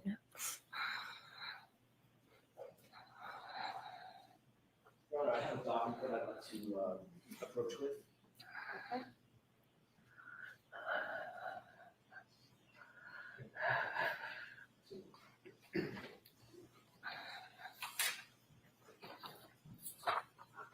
Yes. Doctor, can you take a look at that document that I just handed you and tell me if you recognize it? Yes, I recognize this. How do you recognize that document? From looking at the autopsy photos of Mr. O'Keefe's brain. And what portion of the brain are you looking at? This shows a photograph looking up under the brain, and it shows a cross section of the brainstem that went down in the hole in the base of the skull, and we see there's hemorrhage in it, and those have a special name. They're called Duret hemorrhages. How do you spell that? D-U-R-E-T with there's a little accent somewhere there. Caret over the E? Yes. And this shows that the brainstem is going down into the hole where the spinal cord goes. It's stretching the blood vessels and causes little hemorrhage and compresses the neurons in the brainstem, which control your heart rate and your respiration. It's called brainstem herniation, and that's a harbinger of immediate death. Your Honor, with that, I would ask for the admission of the next, that document is next in order, subject to the appropriate actions. Okay. So we'll take that into evidence. May I have a moment, Your Honor? Yes.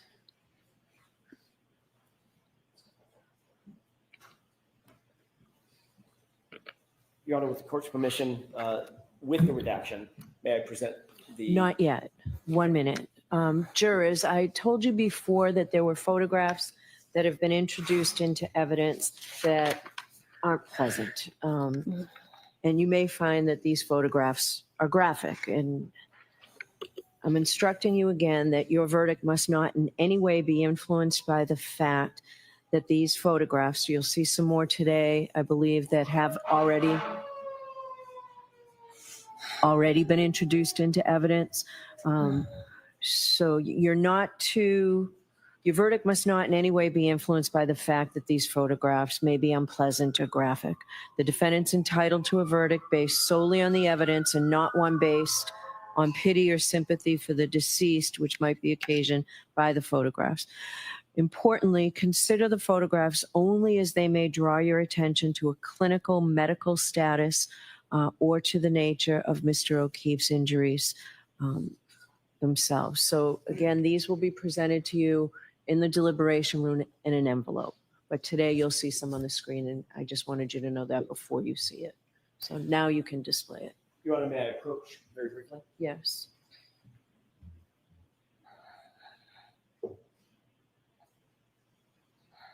If you wouldn't mind taking a look at that document. Oh, Is that yes. a redacted version or a version of just the brainstem? Yes, this photograph shows the cross section going this way of the brainstem with the hemorrhages caused by the brainstem going down into the foramen magnum. With that, Your Honor, actually, I think with the court's permission, I would trade that as the next in order rather than the unredacted version. All right. Is there any objection to that, switching the exhibits like that? No. Okay. Oh, and the arrows point to that on there. So this is going to be the next exhibit, That'll be it. exhibit 225, Mark. Thank you. This is- The other one will be for identification, the Thank- first one. Thank you, Your Honor. And that'll be FFF for ID.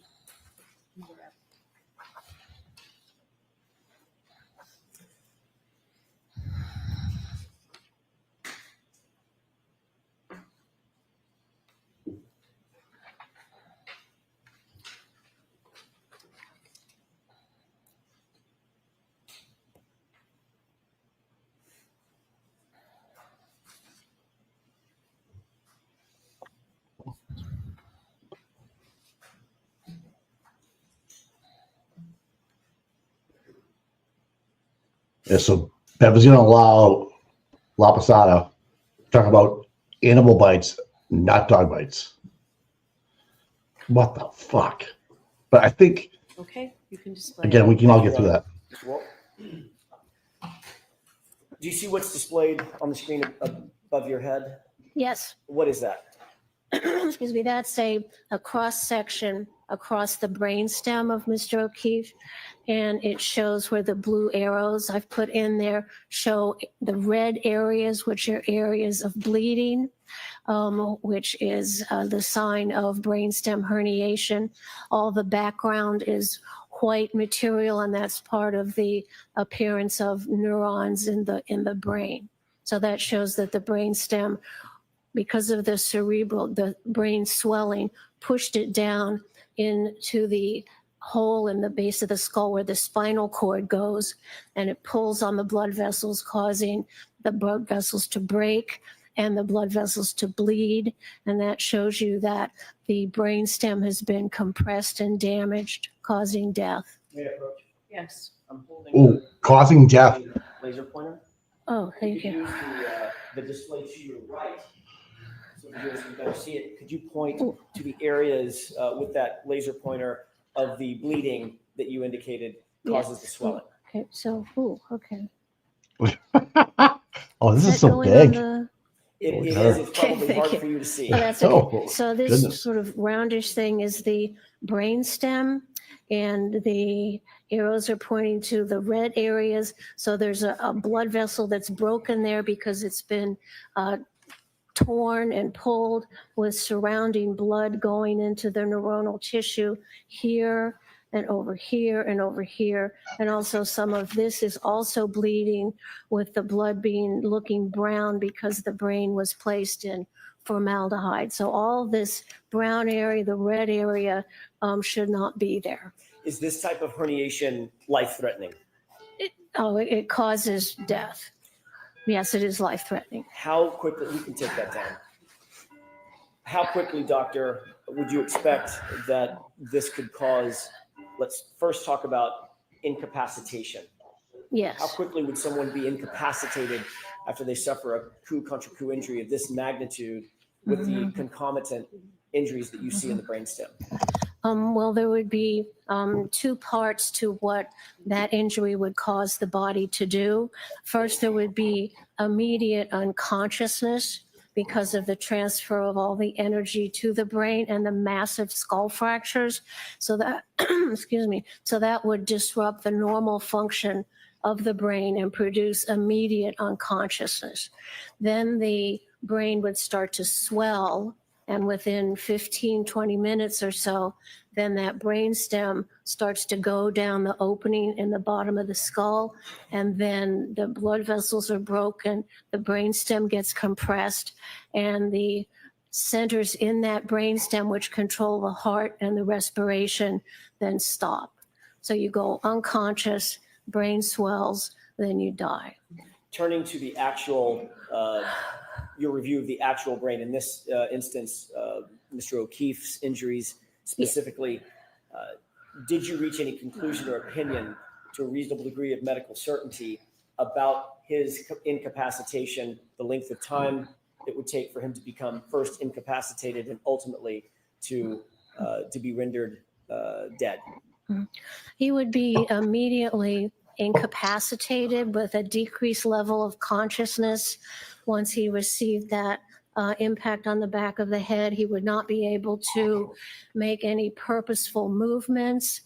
There might be some arm jerking or some seizure activity, but he would not be able to carry. He wouldn't be able to get up. He wouldn't be able to walk.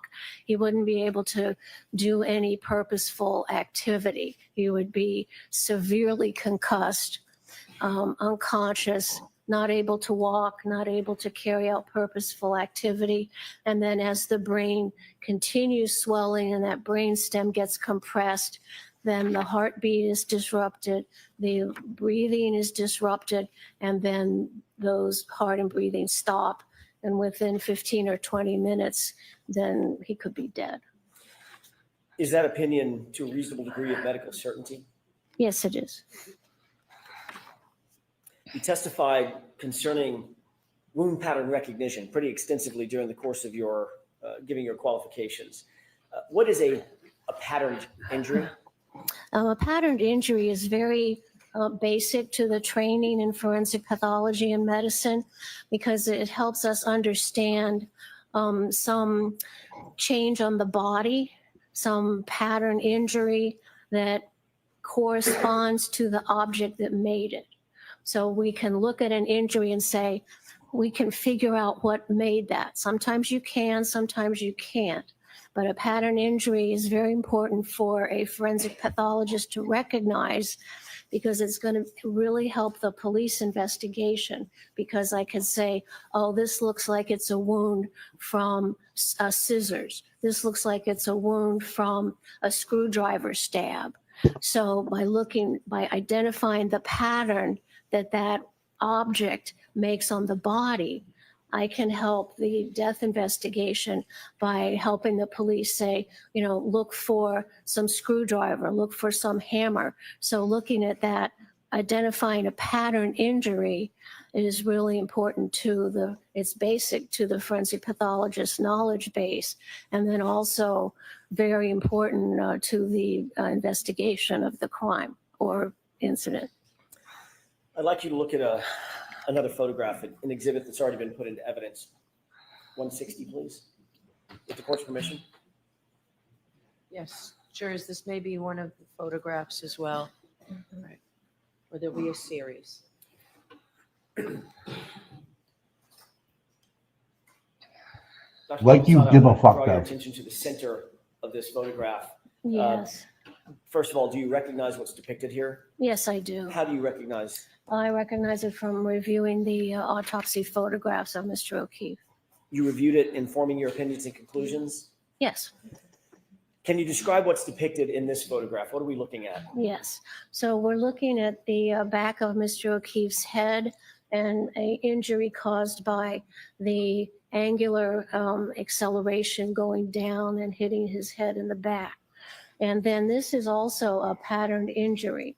So what we see is the horizontal tear of the scalp, and we can see it's undermined a little bit. So that means the direction is going from bottom to top. Also, we see these sort of vertical lines in here and down below.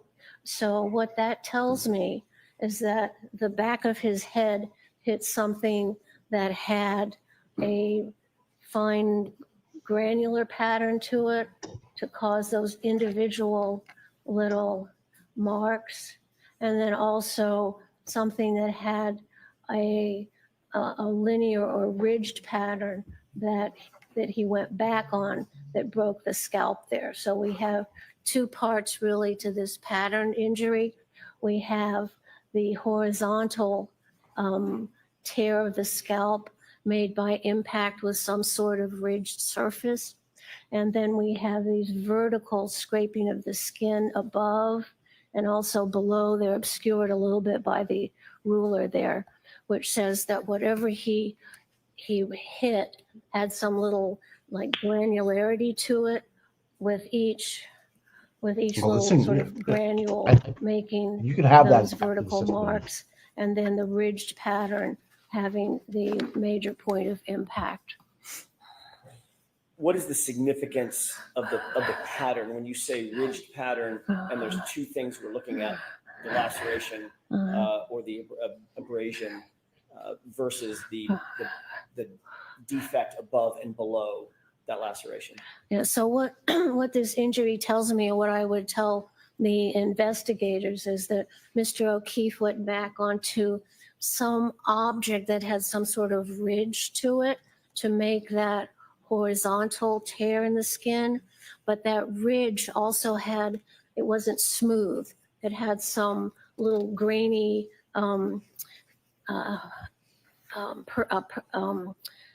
grainy things sticking up on it that would make each of then these little things. And then it's the job of the police then to go back to the scene and look around for something which might fit that pattern. Oh yeah, we did that. We did that. Of your investigation, coming to your opinions and conclusions, look at the area of 34 Fairview. The outside, yes. Meaning photographs? Yes. Did you also see photographs of any significance to you related to the garage, the interior of the garage? Sustain. Jurors, disregard that comment, that Oh, question. fuck you. What Sorry. part of the Sorry. area did you I'm see? swearing What way part of too the much. I can't. location did you see?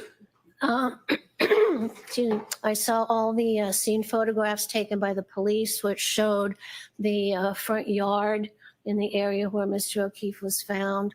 I also saw some photographs of the inside of the house and the inside of. So I'm going to stop you there, Dr. Lapasada. Jurors, I'm striking anything after what the pictures from outside, Mr. Jackson. Move on.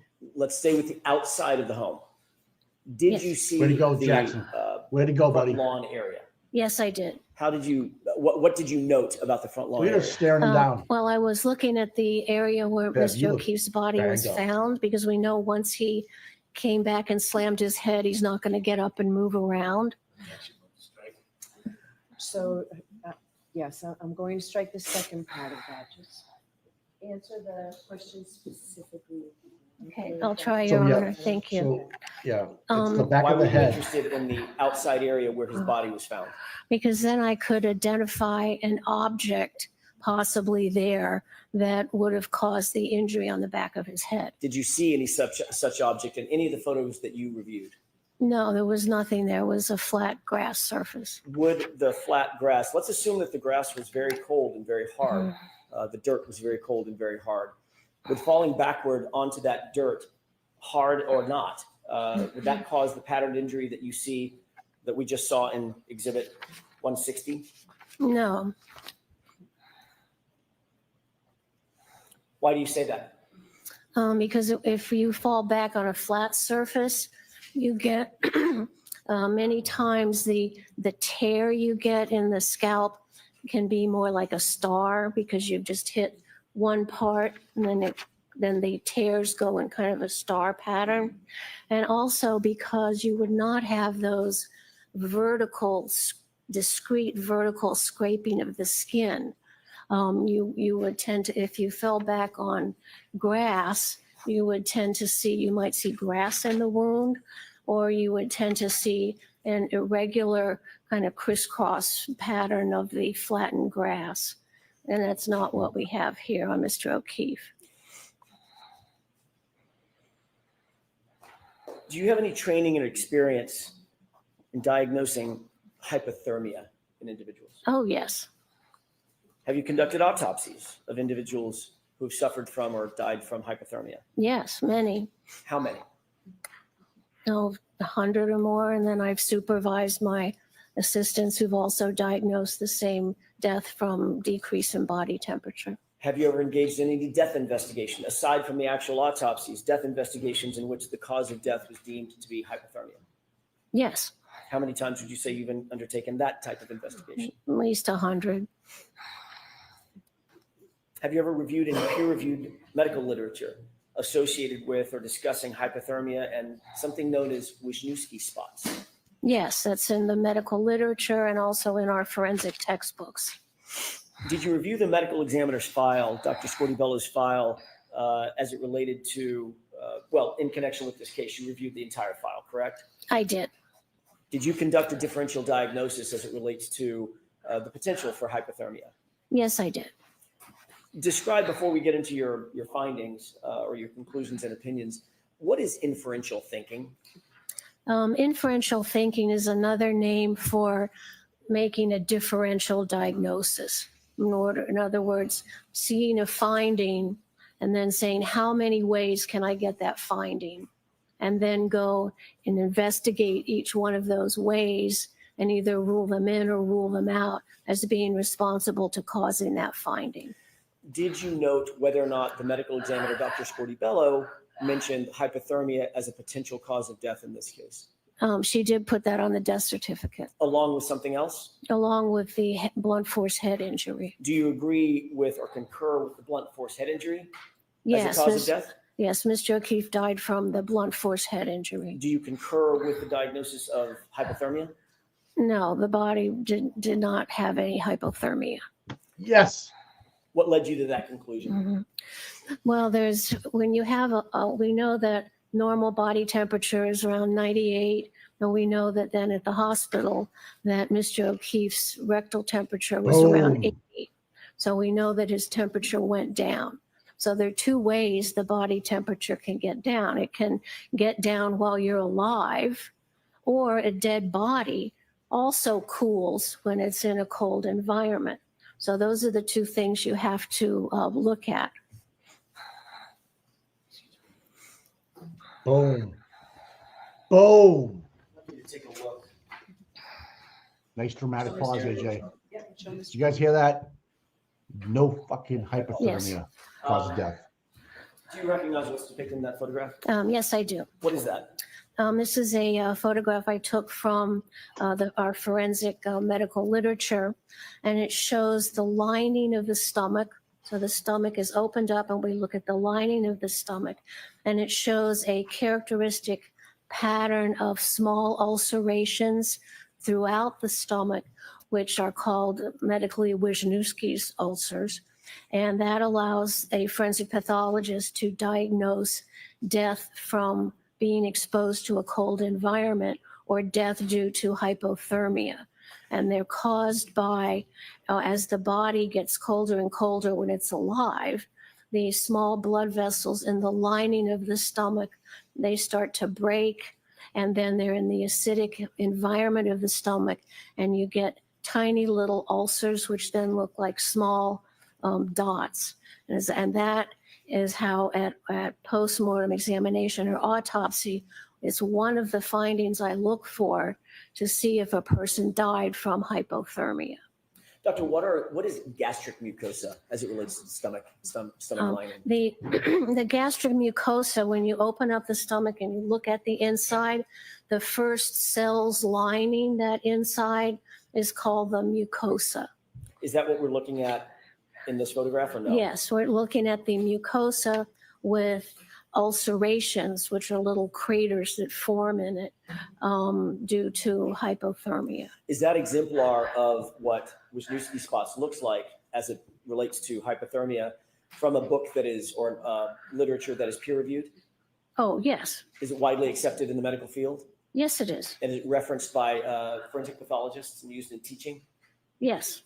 Your Honor, I would move for the admission of that photograph. Okay.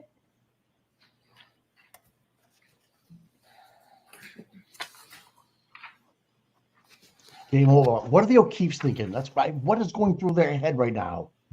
Is it money signs? Do you guys really don't want justice for John?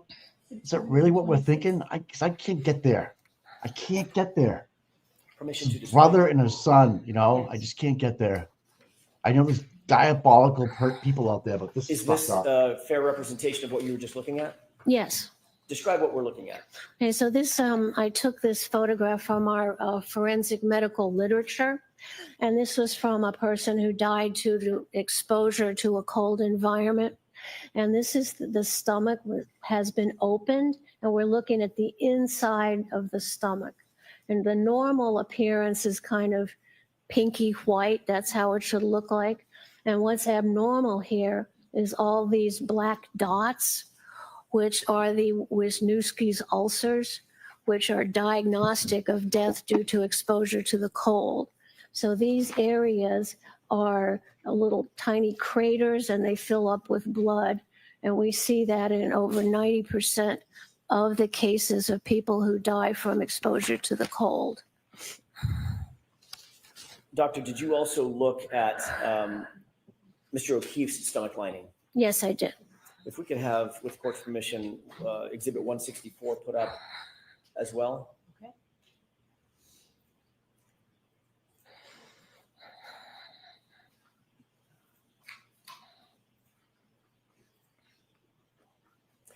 I'm just Do so you see tired the of photograph on the corruption. right? Yes. What is that of?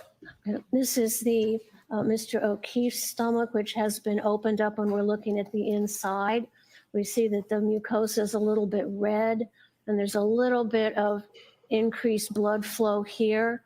And this is the normal pattern of the inside of the stomach. It's kind of ridged. That's called rugae. That's the normal folds inside the stomach. But there's no ulcerations here. So the diagnosis of death due to hypothermia is not appropriate in his case. Did you see, or do you see any classic Wisniewski spots in Mr. O'Keefe's stomach lining or gastric mucosa? No, no. Do you observe any ulcers specific to Mr. O'Keefe's stomach lining? No, there are no ulcers. It's a normal appearance of what we would call a gross specimen. When you open the stomach at autopsy, you can see some redness of the normal lining of the stomach. Did you, let me ask this first. Do you have an opinion as to a reasonable degree of scientific certainty based on the totality of your review and examination of the autopsy and its associated file, an opinion as to whether or not Mr. O'Keefe died of hypothermia or complications related to hypothermia? I do have an opinion. And what is that opinion? He did not die of hypothermia. And is that opinion to a reasonable degree of medical certainty? Yes. Taking a look at the darker red areas in the stomach lining of Mr. O'Keefe on the photograph to the right. Yes. That's Exhibit 164. Can you describe what those are? What are those darker areas? Well, here we see a little bit of bleeding. The darker areas are the areas of the lining that are at the bottom of the normal rugae, because the inside surface of the stomach sort of looks like it's covered with little mountains. And so we can get the redness in between what the rugae in the stomach. And there's a little bit of increased redness here, but no ulceration. Do you have an opinion, or were you able to form an opinion as to what the increased redness might be or is associated with? Yes. Did you note anything of significance in the rest of your examination of the file, the autopsy file, the medical examiner's file? I'm never coming back to that was related to what you see in the photograph 164. Yes. All right, see it sidebar for just a minute here. We can take that See, down. Bev, this is behind because of you, all right? That was just said in open court, okay? He did not die from hypothermia, okay? Aiden is in the courthouse. He's on the far right side looking snap. He's absolutely right about Lou O'Donnell having 2 shots at the apple because she works for the South End News, which is, I have no idea. I think Auntie Deb can help me out with that one. And, look at her. Look at her. What is she doing? She's looking at the jurors. Look at her. That's shady shit. Aiden, give me a peace up sign, bro. Give me a peace up sign, bro. Look at her. I love Aiden, man. Fucking guy's the man. Say what you want. Talks amongst yourselves.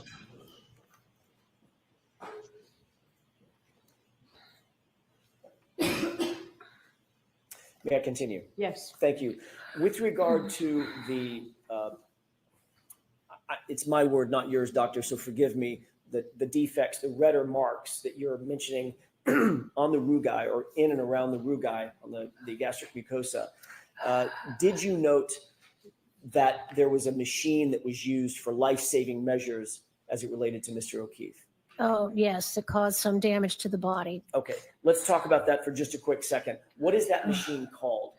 It's a mechanical device to administer chest compressions, and the company that makes it is called Lucas, or one of the companies, so it's called a Lucas machine, and it can be attached to the body. Your arms go up over a ridge, and there's a plunger, and it goes around your back, and so it just plunges, and it does mechanical resuscitation and chest compression, compressing the chest right over the lower sternum, about 2 inches or so, and it's very helpful in a situation where the manual compressions, where the attendants and the ERT people, they get tired continually compressing for a long period of time. So the mechanical device was invented to prevent the EMT fatigue when administering chest compressions. When you mention the sternum area Yes. of the body, are there organs beneath the area that's being compressed by the mechanical Lucas machine? Oh, absolutely. What do those organs include? Well, ideally they include the heart because that's what's supposed to be pumping the blood out, but it's also in a circular area that's right below the sternum, which includes the heart. But what is also under there is the esophagus and the interior of the stomach. So this area is right under where the machine is compressing as well, as long as, in addition to part of the head of the pancreas, which is also right there under the lower sternum. And what can happen with the Lucas machine pushing in for 100 times a minute for a depth of about 2 or 2.5 inches, that these organs right underneath of it get compressed between the Lucas pump and the bony vertebral bodies that's along their back. So you have the Lucas machine compressing these organs, and they're compressing them against the vertebral bodies of your bony vertebral column in the back. So you can get other injuries, organ injuries, that is a complication of the automated mechanical resuscitation. You can get cardiac ruptures, you can get ruptures of the liver, because all those organs are clustered right there, and that machine is pushing those organs in between the pump and the back of the bony spinal column.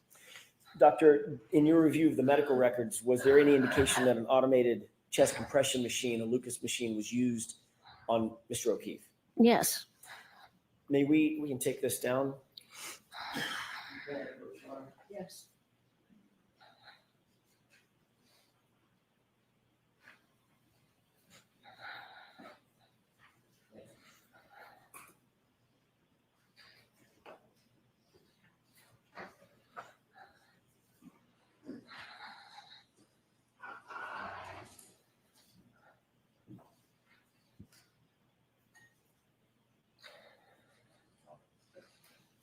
There's two documents that I'd like to show you. First, Yes. that document, and then after you're finished, familiarizing yourself. First one and the second one.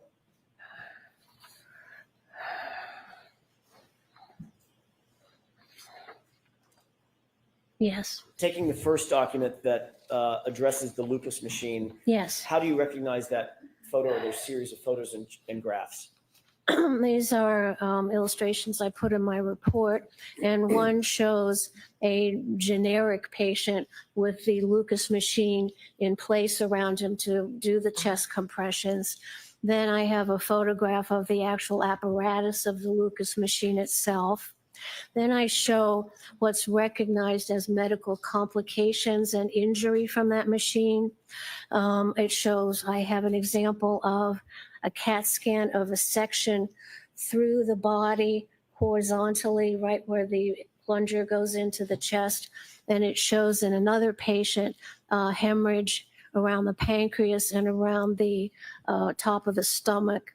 Then I have a diagram also taken from our medical literature that shows the direction of force that compresses those organs between the resuscitation paddle and the vertebral body and the backbone.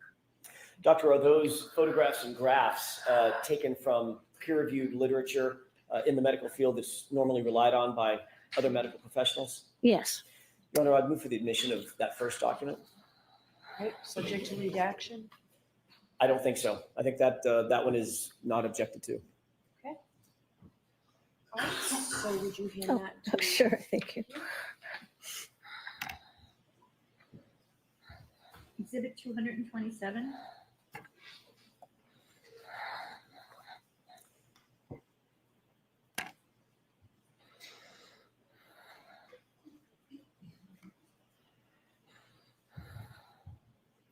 Permission to display, Your Honor? Yes.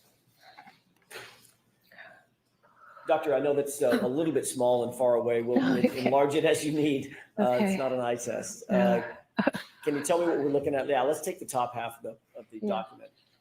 What is that to the left, and then what's the machine in the Okay, middle? so what you see on the left is a anonymous patient showing how the Lucas machine is placed onto the patient, where the arms are pulled up and clasped against these rigid mechanical bridges.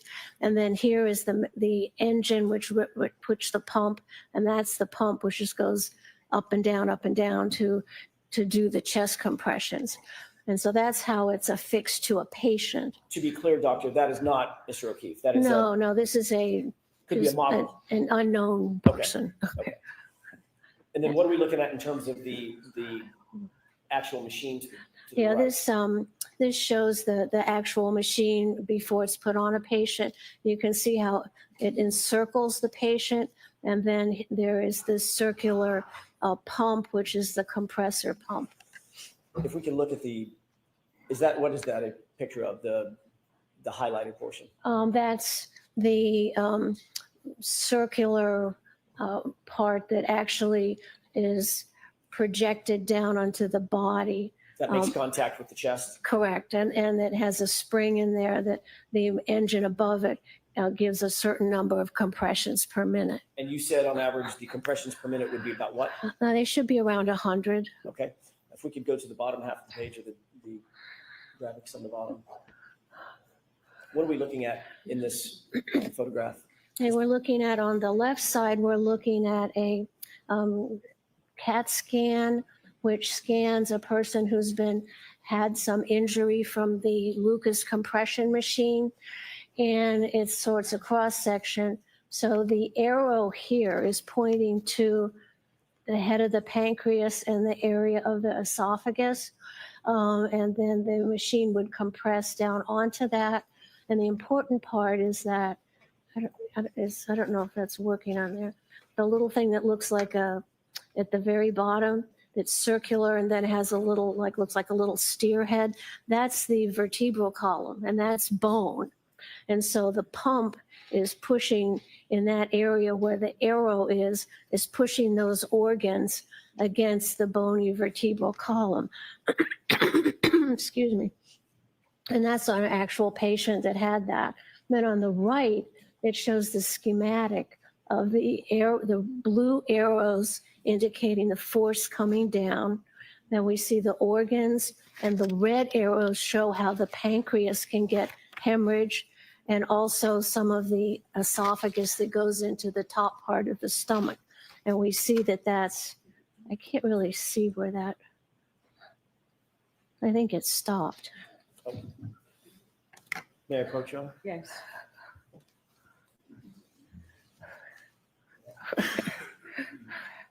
Oh, no, you've got it. Okay. Okay. And then we see at the bottom with those three little things projecting from it, that is the vertebral body, which is made up of bone. So you can see how the chest compressions, not only hoping to save the life by keeping the heart blood functioning, can also cause some injuries and damage, not life-threatening usually, to the other organs there. We can take that down. Doctor, taking a look at the second document that's in front of you, do you recognize what's depicted in that document? Yes. What is that? This is a picture of Mr. O'Keefe, his chest, while he's at the hospital, which shows a lot of the resuscitation equipment. Is that a true and accurate depiction of Mr. O'Keefe at the hospital based on your review of the medical file? Yes. I'll move for the admission of that. Okay. Oh. Exhibit 228.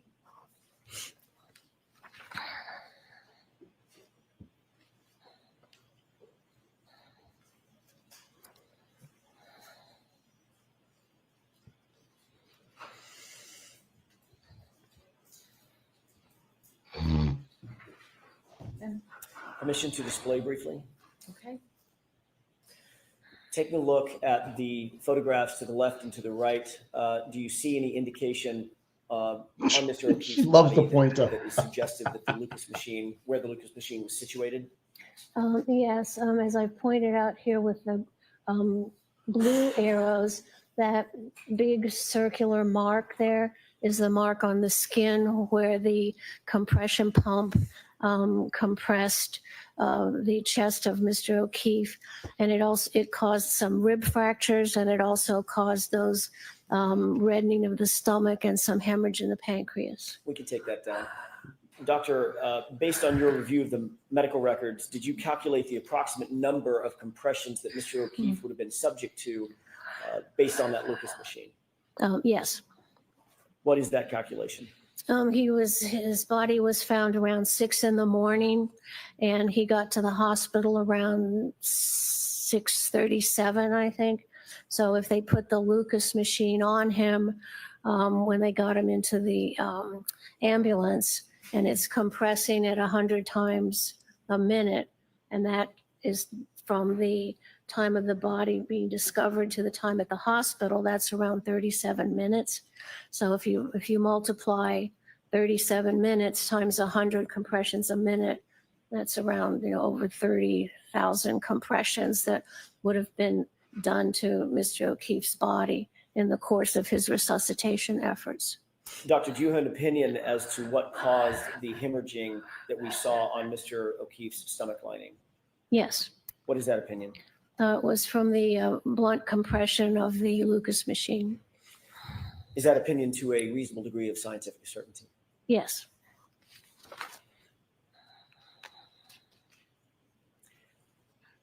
You indicated earlier that there is a difference between someone dying of hypothermia or complications associated with hypothermia and a body that's already passed away just cooling, correct? Correct. Do you have an opinion as to a reasonable degree of medical certainty as to whether Mr. O'Keefe suffered from hypothermia? I do have an opinion. What is that opinion? He did not experience hypothermia. Yes. Did you observe any signs of frostbite? No. Did that have any weight concerning your opinion, overall opinion, as to whether or not Mr. O'Keefe died with complications associated with hypothermia? Well, if someone dies due to exposure to low temperatures, you expect to see not only the Wisniewski's ulcers, but you expect to see some frostbite changes in the extremities. Based on your overall review of the medical records associated with Mr. O'Keefe, were you able to reach an opinion and conclusion as to the cause of death of Mr. O'Keefe? Yes. What is that opinion? He died of brain injuries and skull fractures due to blunt force trauma of the head. Do you hold that opinion for Mr. O'Keefe's cause of death to a reasonable degree of medical certainty? Yes.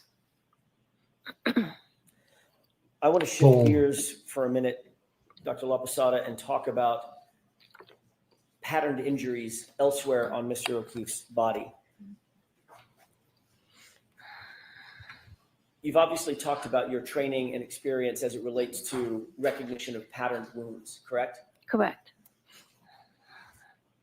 That's something that you were trained in when you were training, correct? Yes, it's very basic to the discipline of forensic pathology. And have you also trained others during the course of your 40-year career on the issue of wound pattern recognition? Yes. You've taught courses and given lectures, is that right? Yes, I have.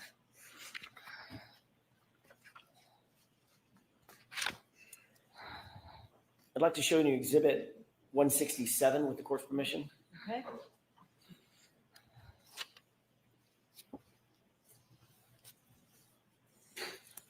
Do you recognize what's depicted in this photograph? Yes. How do you recognize it? Is a photograph of the right arm of Mr. O'Keefe. Did you review and consider this photograph and others in coming or forming your opinions, coming to your conclusions and opinions in this case? Yes.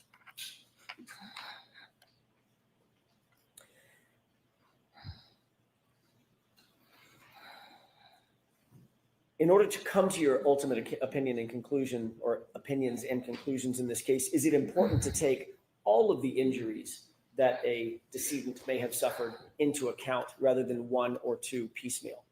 Now you have to look at the whole picture to understand what happened to the body. Why is that? What's the importance of that? It may be obvious, but explain that for the jurors, please. Well, when you're looking at changes and injuries to the body and trying to understand what happened to the body, there are different patterns of injuries on different parts of the body. And by trying to separate those and understand what patterns were caused by certain things, then you're able to put together a sequence of events that happened to the body prior to death. What role do photographs play in a forensic medical examiner reviewing the medical evidence and coming to opinions and conclusions? How important are photographs? Oh, those are huge. It's standard practice to always document at the postmortem examination important findings with photography. Were the photos in Mr. O'Keefe's case useful in coming to opinions and conclusions concerning his injuries altogether? Yes. What about the injuries to his right arm? Yes, those photographs are very important to understand those injuries. Do you believe that there is a patterned injury on Mr. O'Keefe's right arm? Yes, there is a pattern injury there.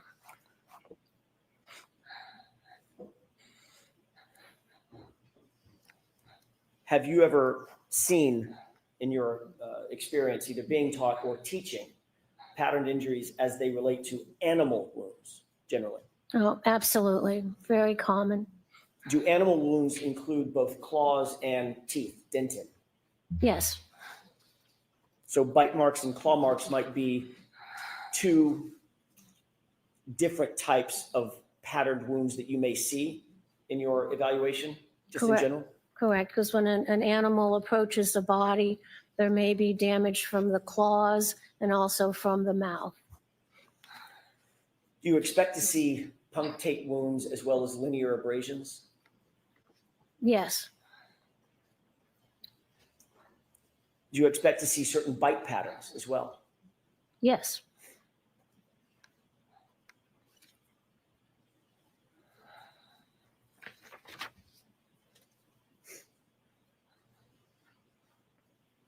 What types of injuries, let's talk about animals in general, what types of injuries do animals produce on the skin of human beings? Well, animals can produce, if you're talking about, mammals, can produce injuries from their claws, where you get parallel scrapes of the skin from the claws applied to the skin, or you could see a pattern from the jaw configuration of the animal. And most animals that attack or get in contact with the body have canines. So there's two canines on either side that make paired marks, and that would be called a pattern injury. So it makes parallel sort of gouges, and as the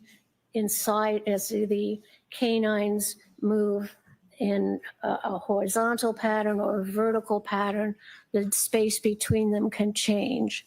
The other thing you see in a animal bite is you see not only the canines that come out, but depending on how the jaw is applied to the body, you can have little dot-like imprints in sort of a U-shaped pattern, which are from the incisors, the little incisors of the animal. So you look for punctures, you look for paired gouges, which would be the canines, and then you look for arced patterns of little dots, which can be the application of the incisors of an animal bite. What is an incised wound? An incised wound is a wound due to cutting from a sharp object. Would you expect to see incised wounds from an animal bite or claw marks? No, they don't cause, they're not like knife wounds. They cause more of a scraping injury. Do you see the injuries that you're looking at in Exhibit 167, are these more consistent with incised wounds or the scraping abrasions that you just talked about? Sustained.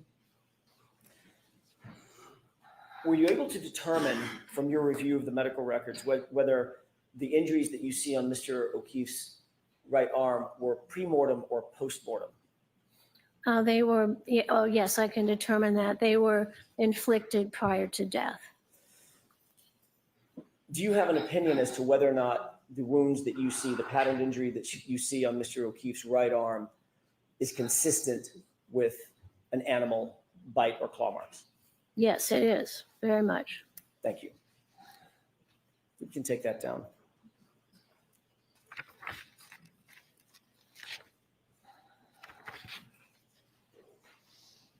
May I have just a moment, Your Honor? Actually, Your Honor, may we approach very briefly? Okay.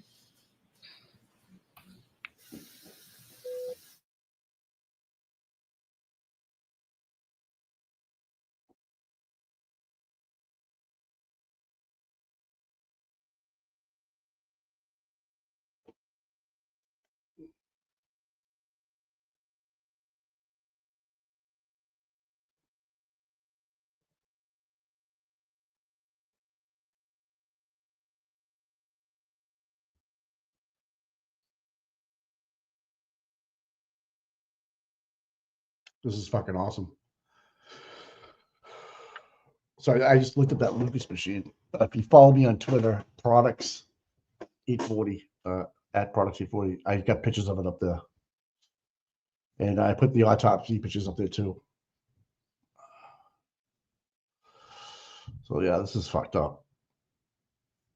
But I think she's driving it home, guys. I really do. I think the jury knows. Look at Mrs. O'Keefe can't look at the pictures. Aiden tweeted out that she left, and she can't believe that she let the killers of her son sit with her. And Paul, bro, I got no words for you right now, man. The guy right next to him, I think his name is Grossman, is the last name, from Braintree. I don't know if you guys remember Grossman's store that was where the Toyota dealership is in Braintree now. That's why his parents want to own that.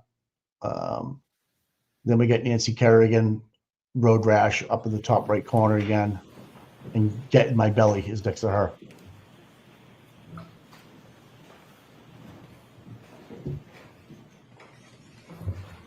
Yeah, that's the Grossman guy is the parent. His parents owned that at one time. Sold all that property. Imagine what that property was worth to Functions where the Best Buy is. Owned all that. May I inquire? Yes. You indicated that, in your opinion, the wounds to Mr. O'Keefe's arms were pre-mortem, not post-mortem. His right arm, I should say, were pre-mortem, not post-mortem, correct? Correct. What's the basis for that opinion?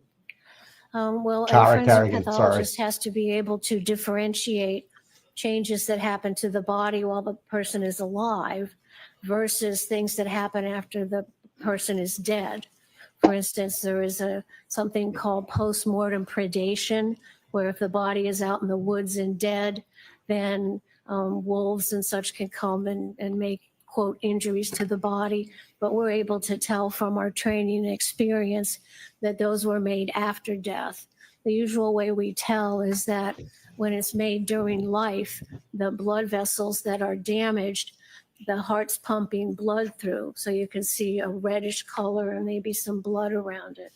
Whereas if the body is damaged after death, the changes to that body and those, quote, injuries look more yellowish and kind of brown because the blood is not flowing. So that's how you can tell if something done to the body is while the body was alive or whether it was done after death. Do you have an opinion to a reasonable degree of medical certainty that the wounds on Mr. O'Keefe's right arm were pre-mortem? Yes, they were done while he was alive and bleeding. You talked Wow. about death investigations. As a matter of fact, Fucking you mentioned right. something about Yes. what a forensic pathologist's role is in a death investigation to potentially send investigators back out to answer certain questions, correct? Yes. Did you see any evidence in the medical records or the medical examiner's complete records that any effort was made to send investigators to the location to see if there were any animals at the location at or around the time of John O'Keefe's death? Sustained. Do you believe it's important? Well, let me ask it a different way. Would following up with investigators be an important part of any forensic pathology investigation? No, absolutely. You're working as a team to figure out what happened to the body. Thank you.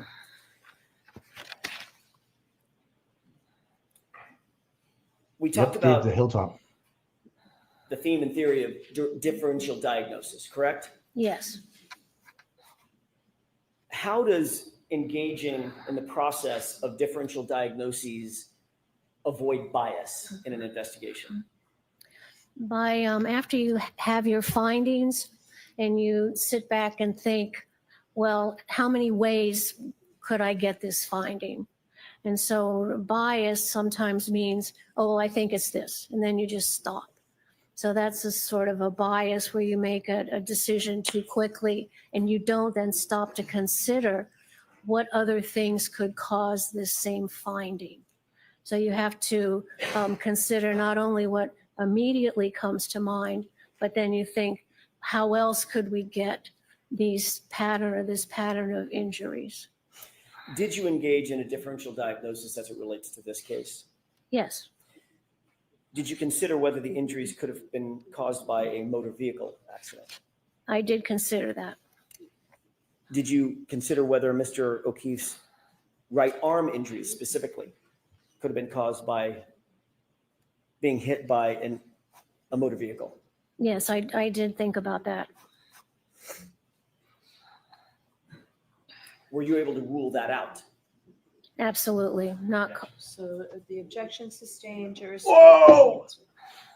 Bullshit. Sorry, but said.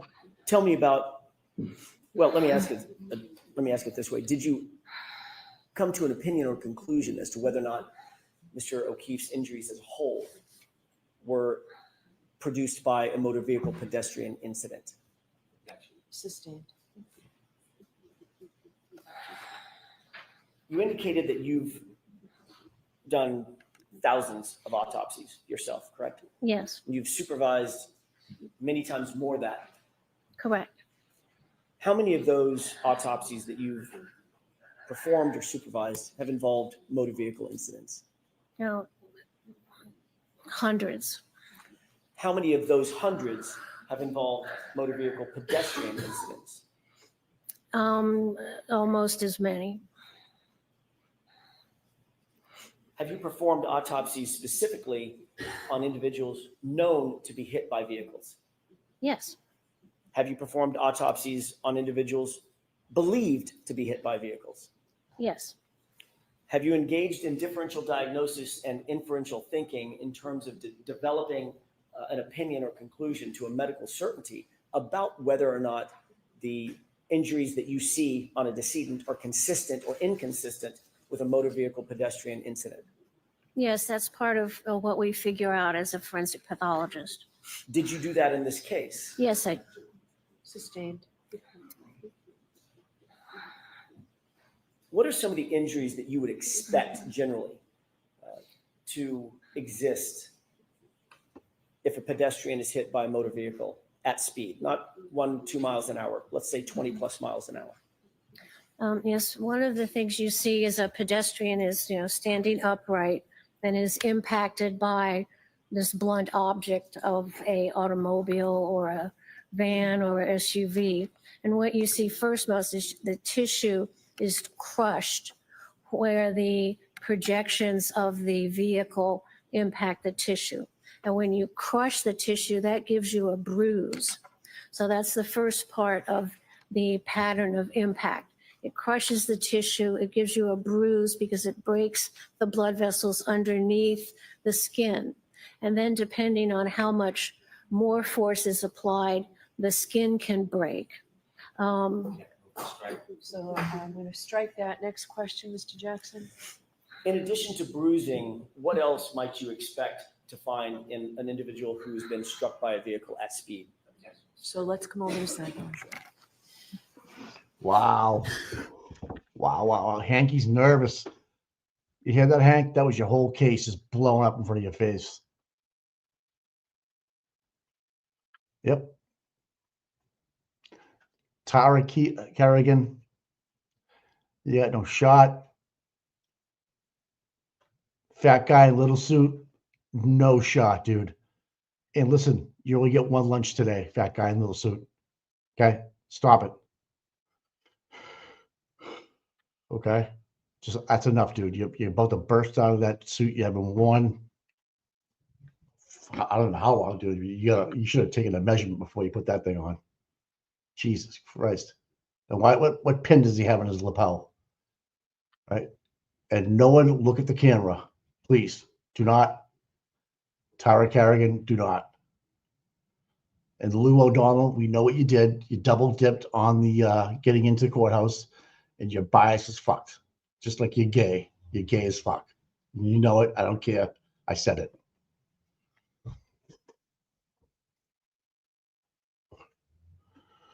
Look at the other lady on the far left there looking at fat guy in little suit. Love it.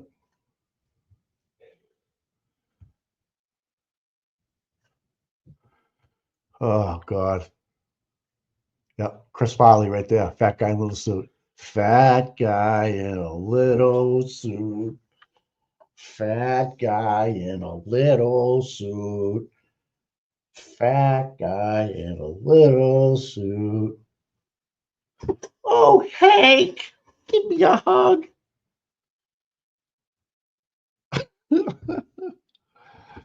Oh.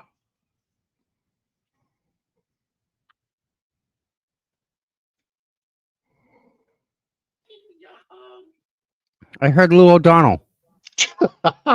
Welcome back, bro. Yeah, there's Lou. Tom, you called it. She double dipped. She double dipped on We said that months ago when this first started. Yeah. 3 of them. Hold on, I gotta shut this noise off. Oh my God. We got a new juror up there. Fat guy, little suit. He's up there now. But yeah, but Lou O'Donnell double dipped on the balls for South End News, which is Auntie Deb gets a subscription to that one, which is okay. I'm fine with it. Yep. But she's actually, if she's actually Auntie Deb, I guess if you get that, we need to know what kind of article is she writing for the South End News, and she was the head editor in chief, bud. Are the gays getting any traction with that? That's the other thing I need to know. I don't know. We gotta know these things, because everything counts. Everything's in play. I don't know. How was your therapy? Man, not good. Jesus Christ, that's not good. Yep. Not good. I don't know what they expect. I don't know how they expect you to get better when they're making you do shit that makes you hurt. Doesn't make sense to me, but whatever. Okay, I got a text from Nan. She's coming in. She's gonna come on Friday. Badass. All right, man. Thanks, Nan. We'll put that in our thumbnail. They don't look happy over there. Can you see? Yeah. Oh, dude. Not good. Oh, I missed a lot. I think AJ's tearing them apart. Maybe during break we can rewind ours Yes. and just play a little bit for you more if you want. Yeah. It's up to you. I forgot where I left off, so I'm just going to pick up Okay. as best my memory can serve me. It has been suggested that Mr. O'Keefe's right arm, Doctor, was injured by contact with the right rear taillight of Miss Reed's 2021 Lexus LX 570. No, I'm allowing that in. Thank you. Yes. As Mr. O'Keefe, it was struck as Mr. O'Keefe was standing and the Lexus backed into him. That was a postulate put forward. I want to find out from you, do you agree with that? Well, that's something to think about. So, Oh, I'm sorry. yes, I'm going to strike that question and answer. Let me ask it a different way. Let me ask you a different question.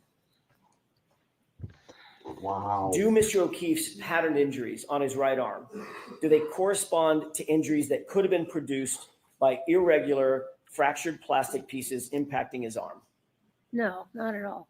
Why do you say that? First of all, those injuries are patterned injuries from an animal bite. We have the canines, we have the incisors. All right, so I'm going to strike that. Oh, And let's see you at sidebar. ouch! Wow, dude. That's a mistrial right there. If she Tell you was what, told though. not, if she was told not to say that, and she said that, that's bad. Well, she's not informed to say that. No, they just can't ask a question that's leading to that. Where's Mrs. Oh. O'Keefe? She left because they were showing pictures of the autopsy. She went out to the other room. See, we got a couple of new jurors. We got the fat guy in a little suit all the way to the right. Right here? Yeah, I can't see a mouse, but fat guy, little suit, and Aiden's right above. Oh, there's Aiden. Right above Tara Kerrigan. Oh, who's that dude right there? That's Chris Farley wannabe. Yeah, fat guy, little suit. Hey, he looks Richard. familiar. Wait a minute. Did we not see him outside once in a blue shirt? And he yelled at me. That guy? Is that who that is? That guy was a big guy. I don't remember. It's SD, Mr. and Mrs. Reed. God love them. Yep. Say prayer for them when I go to church. Do you really? Yes, I do. Can you think of what they're going through? I know. It's horrible. Mrs. O'Keefe, yeah, she's going through a lot, but these people are innocent. They got dragged into it. Everything they got. Everything they got. They're all in. Think about the means. Pattern injury that you see that we just saw in exhibit Sorry. 160. No. The people that don't have the means to fight this level of corruption. Mike, this is epic stuff we're dealing with right now. Big, huge. Like, I don't think we can put it into perspective. Yeah, if we go to break, dude, we got to go back and rewind some of the stuff. Absolutely. Yeah. It's amazing. Shauna, really? Oh, tell her I said thank you very much for thinking of me. I had to go to get work on it today. Man. Yeah, Konkowski's in there. The guy that told you to fuck off is there. Oh, yeah. I said good morning. And he said, fuck you. Remember that? Stoughton? Yeah. I had that on video too, man. That was awesome. we caught some strange stuff, man. Out of the blue for no reason. Well, you caught stuff that's like deeper than this stuff, like within the trial of another trial. Like, you know what I mean? Yeah. The stuff that bled out from this to Turtle Boy down through Jill Daniels, all that stuff you caught. Mary Jo, I'm never good on that. What's up? Like, what do you mean? Am I good on drugs? I don't know if I'm good on them. I think I perform better. If that's what you're asking, that's kind of a personal question. No, don't stop. Don't stop. Yeah, all right, there you go. We will not stop watching TV. Yeah. And that's, I mean, again, right? You guys all know Aiden is the guy that broke the story. I mean, he's in there today where he belongs, right? Yeah. I mean, that's where he belongs. He broke this story for granted, it's Karen Reed. However, without Aiden, there's none of us. He wouldn't be in there right now. Award-winning journalist. That's why he's award-winning, right? Seriously, I can't believe no one's recognized this kid's talent and like put him up there and said, "Dude, what did you do? How did you get through this? Let's talk." When this is all said and done, his book tour is going to be awesome because he's going to be able to tell you stuff that we never knew, like what he knows and what he doesn't, like what he can't tell us. I can't wait for that shit. Yeah, and the other lady with the fake victim. Yeah. That whole thing, Mike. That's a freaking disaster. They used this girl. Why would she be talking to the freaking prosecutor? Right. At 1:30 in the morning? Mark Wahlberg will play Turtle Boy. I'm telling you. Oh my God, Mike. Mark Wahlberg is Turtle Boy. I don't know.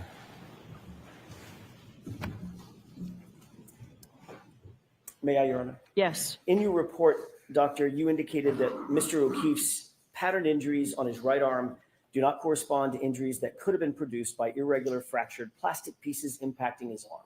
Do you recall putting that in your report? Yes, I wrote that. Do you stand by that? Yes, that's my conclusion. And you also wrote his arm had no tissue bruising from impact injury. Do you remember writing that? Yes, Do you stand by that? I do. You also wrote, neither did his skin show any array of irregular, unpredictable, randomly scattered cuts and scrapes at various angles and depths. Do you remember writing that? I did. And do you stand by that? I do. You also wrote that you noted Mr. O'Keefe had no bruising on his arms or torso. Is that right? Correct. And you also wrote, in particular, Mr. O'Keefe did not have bruises on his legs, correct? Yes, correct. And you indicated that that was shown by dissection of the leg tissue and muscle at autopsy. Is that right? Yes, there was a special leg dissection done to look for bumper impacts.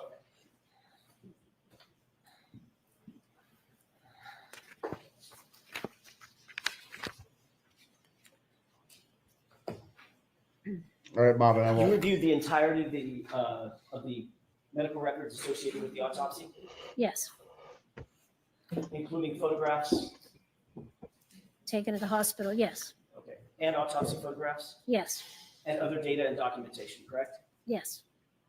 Are x-rays an important part of an autopsy generally? Oh, yes, usually there are x-rays taken of the body prior to the examination. What do x-rays show? Why are those important? They're important because they show foreign material in the body, like a bullet. They also image the skeleton, so we can look for fractures of the bones.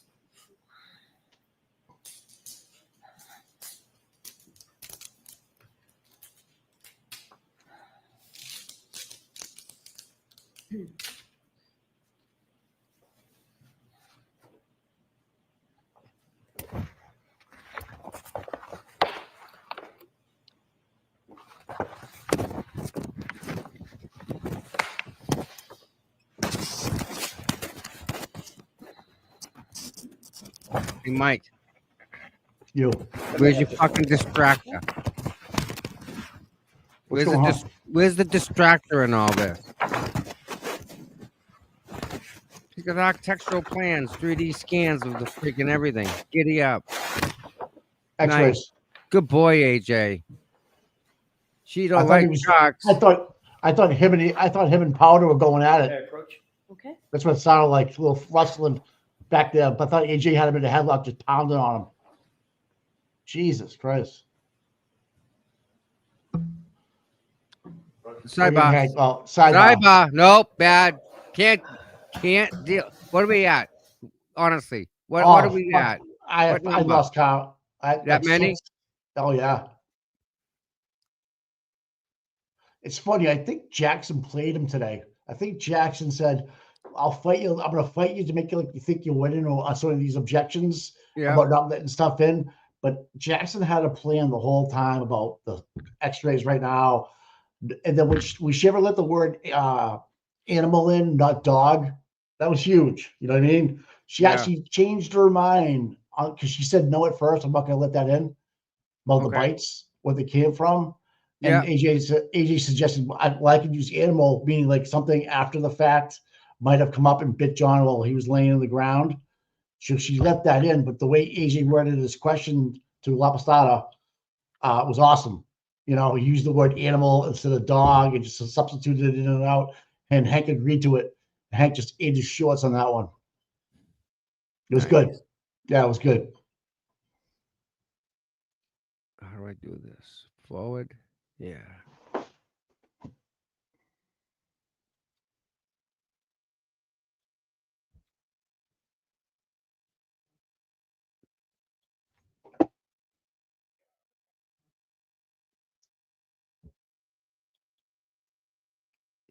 Oh, I'm feeling better today, man. Yesterday was a shit show. Yeah. Well, you gotta realize this is bad. This is what it is. You gotta remember that La Posada testified today that John died from blunt force trauma. She said the words to the head. Really? Yep, it had nothing to do with hypothermia. So hypothermia never happened. He did not die from hypothermia. Blunt force trauma caused his death. Wasn't a taillight. Nope. Here we go. Please rise for the jury. Yep. Bye-bye. Let's see if she does a quick hearing here. I don't think so. You know, the problem is that I think it's more her that wants the breaks than anybody. Like she wants to go either to the bathroom or talk to somebody real quick about what's going on. Yeah. What do I need to change? What should I do? You know, like literally, I really think that. right, hold on. Yeah, they're gonna back in court, Tommy. Yep. I don't know. May be seated. Dr. Lapasada, you can step out, okay? All right, I did receive another motion this morning for a curative instruction. I'm not going to even consider this today. We can consider this at the charge conference. So that's where we're at with that. That's All all that in the trash. Work it out. If you can't work it out, let me know. I'll come up before the jury. That's why it's there. Oh my word. Seriously, That's why Bev. That's why they said so. Mike, please. These guys are fighting tooth and nail, dude. It's like I put it this way. It's like D-Day. They're coming off the boats and they're fighting for every inch. Oh, they are. Oh, without a doubt. Unbelievable, man. Absolutely, yeah. There's inches, Al Pacino's speech, there's inches all around them. We got to grab them. We got to use them. We got to get them. Mike. Boom. Yeah. This is for you yesterday. Here's your girl. Oh, there's your friend. Lou.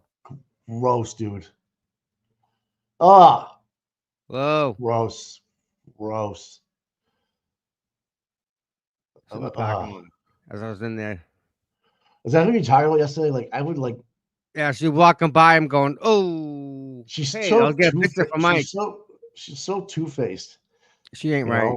Yep. No, she is, Mike. She ain't right.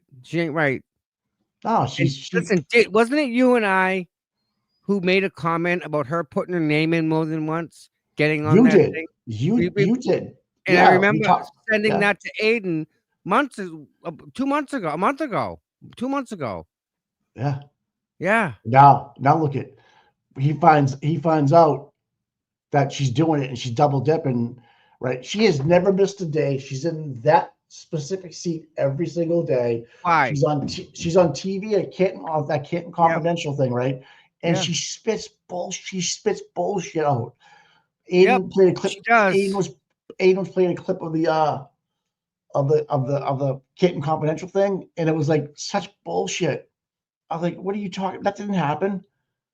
Did we watch the same trial? Like legit? Didn't happen even a little bit. Not even a little bit. Did it not happen? No, it sucks, dude. I'm feeling better today. I'm feeling a lot better today with this stuff. Yesterday was horrible. Are you putting the trial back on and rewind it a little bit? What are you gonna do? I got a couple things here. I'm just want to. All right, I'll be right back. Yeah.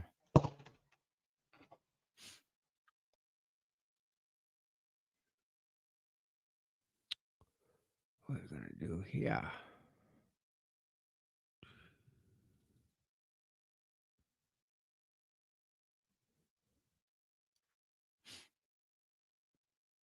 Hold on, guys. I'm seeing if I can play this with that. It's not playing. Pause. Close. What is this? Okay. Try again. Play. Not happening. So, try VLC media player. Open with.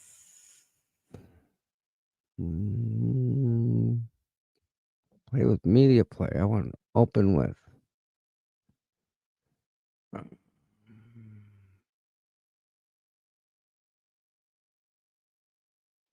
Why? That's kind of odd. Maybe if I move it over. Will it play Jess? No, that's messed up. I got interview with Jess. Wow. I have an interview with Jess Machado yesterday on my phone, and I'm in my phone right now on my PC, and it won't let me. It won't let me.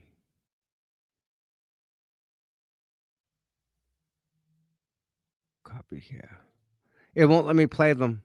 I'm gonna try and copy them. Yes, they're huge. I got a great interview with Jess Machado, and I got a really good interview with Aiden and Tim Bradle on the steps of the courthouse. And that, I mean, just fabulous. I don't know if you guys got some of that yesterday. Um, let's see. Let's get the trial back up. Mm-mm-mm. Open this one. Do. Share. No. Boom. Yeah. So yeah, we have a good judge, huh? And hey, just think about this. You ready, guys? Didn't she win an award for like best lawyer or something, best judge from the Bar Association of Massachusetts? What does that tell you? They're all in. They ain't they're doubling down on Auntie Bev. So you think she's bad? Think about it. You know how bad she is?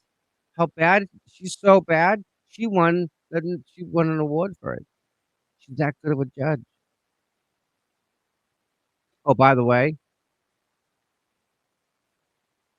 John's injuries. Me and Mike knew about that a year ago. We weren't allowed to say anything. We knew a year ago what happened and what she was gonna say. But we couldn't say nothing because it would grenade what this lady said on the stand. So yep. John did not die of hypothermia. Very easy to see that. Very easy to see that. We knew that from a long time ago. And we knew that lady could prove it. And she did prove it, you know? I don't have to prove it. No, no, no. No, no. I need to know that she can prove it. That's all I need to know. Right? Long as it, I don't know. Right? I don't need to know.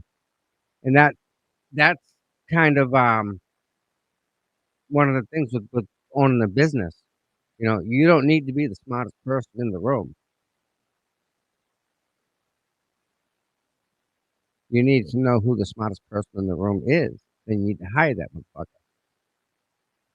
I'd always hire people that were smarter than me. Always. Not, people that are just,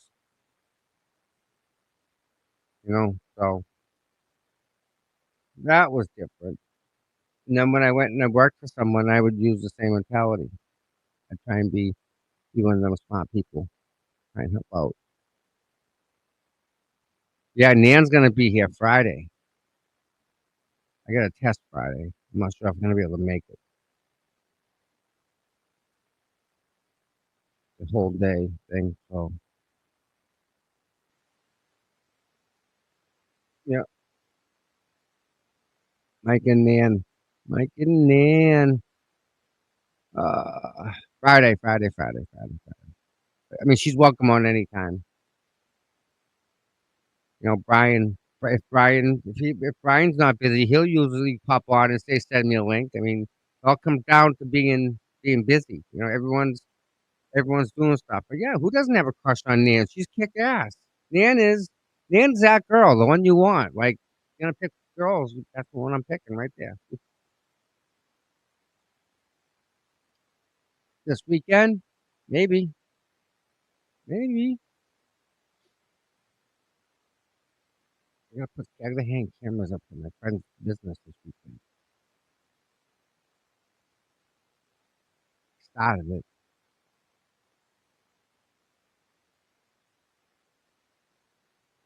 hmm So, you guys, what do you all think of where we're at? You all ready for a verdict? Ready for this to go away? We'll give it to the jury. Are you that confident? Are you ready for that? Is that what we're gonna do here? Give what we got over here. You go.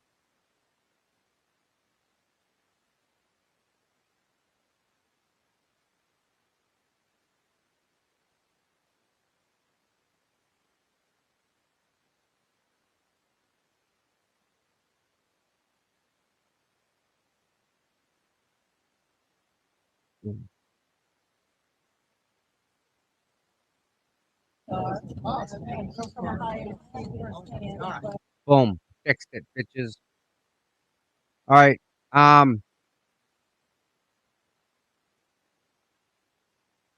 Oh, it's an old picture of me and Rita.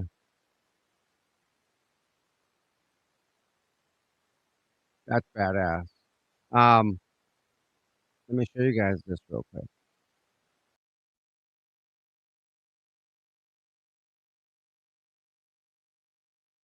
Yo, Yo. Check why this. sitting in the dark? Why sitting in the dark? Isn't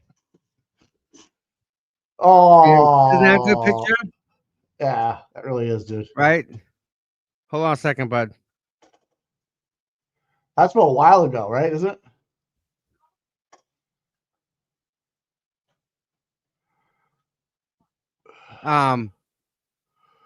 Yeah, I'm going through, I got all sorts of pictures, Mike. I got so much.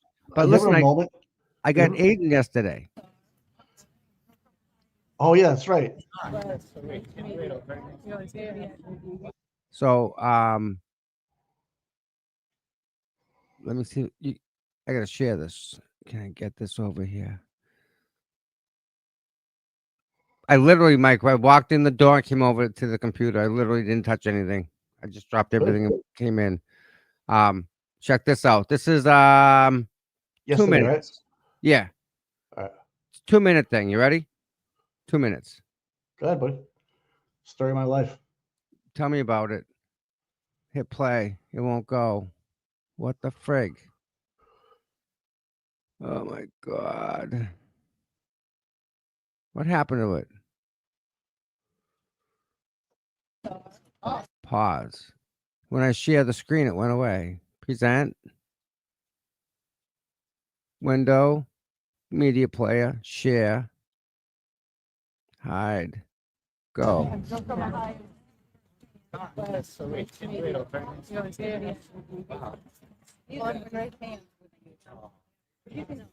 That girl's from Ohio.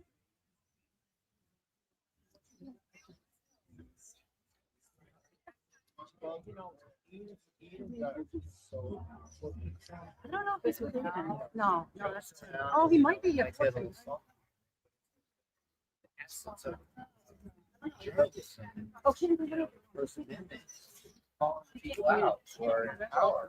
are the cases that you need to. We were talking about it on one of your lives. No, the loud. You talking to this loud, like megaphone. This is exactly the case that you need megaphone for.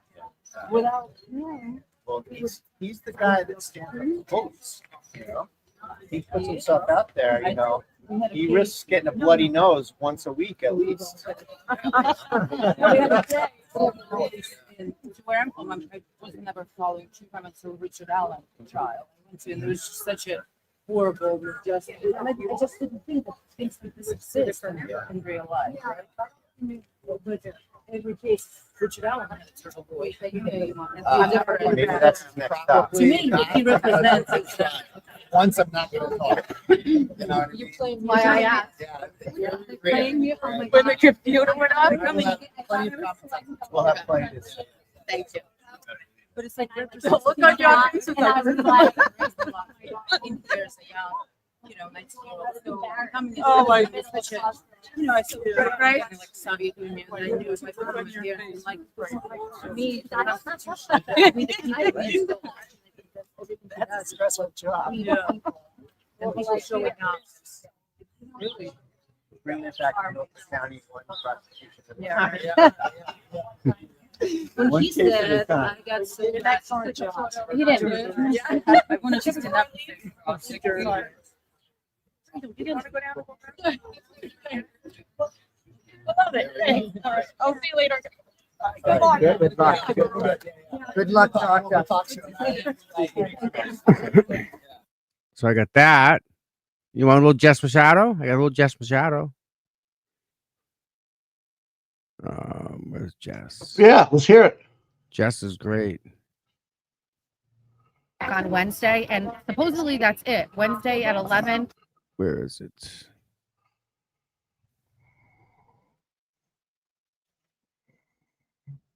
All right, we're here with Jess Machado. All right. Here's 3 minutes of it. Not 2 minutes, but 3 minutes. Window, this share. Go. Covering the Aiden Kearney case, and Jess has been instrumental in keeping us informed from being outside, but she actually does a lot of the writing and the in-depth analysis of this. So, Jess, is it possible to give us a 2-minute rundown of where we're at and whatnot? Yes. So we were there at 9 a.m. They heard some motions first thing this morning, in particular, the one in regards to Paul O'Keefe testifying in this trial. The judge is going to allow that, but there will be further discussion on what communications or evidence that, I guess, text messages perhaps that involve Paul, that will be talked about on Wednesday. So the attorney for Paul O'Keefe was here. He tried to make a case on why Paul should not testify in this. The judge sees that he should be here as a witness, and so he'll be here on Wednesday. He did talk about him being a victim for the case across the street. He said that he essentially this is 24/7 his job now, this being across the street. But anyway, those motions were heard and Paul will be here. But what we get to see in regards to communications is yet to be decided. So then we started with opening statements. Cosgrove was pretty short and sweet, nothing extraordinary. Bradel had a tough job of giving an opening statement and trying to give an idea of what this whole case is about. It's so convoluted. There's so much extra and conspiracy, people conspiring with each other. But I think he did a great job of laying it all out in a way that the judge could understand. At one point, I believe the judge actually did say to him, that's something that you'll talk about in closing statements. So kind of bringing it back. And then we just heard a couple of witnesses. The first was a court officer that we all see all the time from the Karen retrial. And then we saw another court officer. And then the third witness was Matt McCabe's sister. And she was with Lindsay Gattani on the day in question. For those of you who don't know, this is simply about a day where they are accusing Aiden of violating this restraining order. It was the day that he came here to see Karen Reed's case a couple of days after he was released from jail. So that's the day that's in question. That's the issue with the violation. Matt McCabe's sister, she got on the stand. There were a couple of moments there where she was, said when she was talking about supporters, she goes, whatever they are. She also said a moment when they asked her how she knew Aiden Carney. She said from his coverage of the Karen Reed trial and his harassment of my family, which caused a lot of murmurs from the crowd and the court officers telling everybody to be quiet.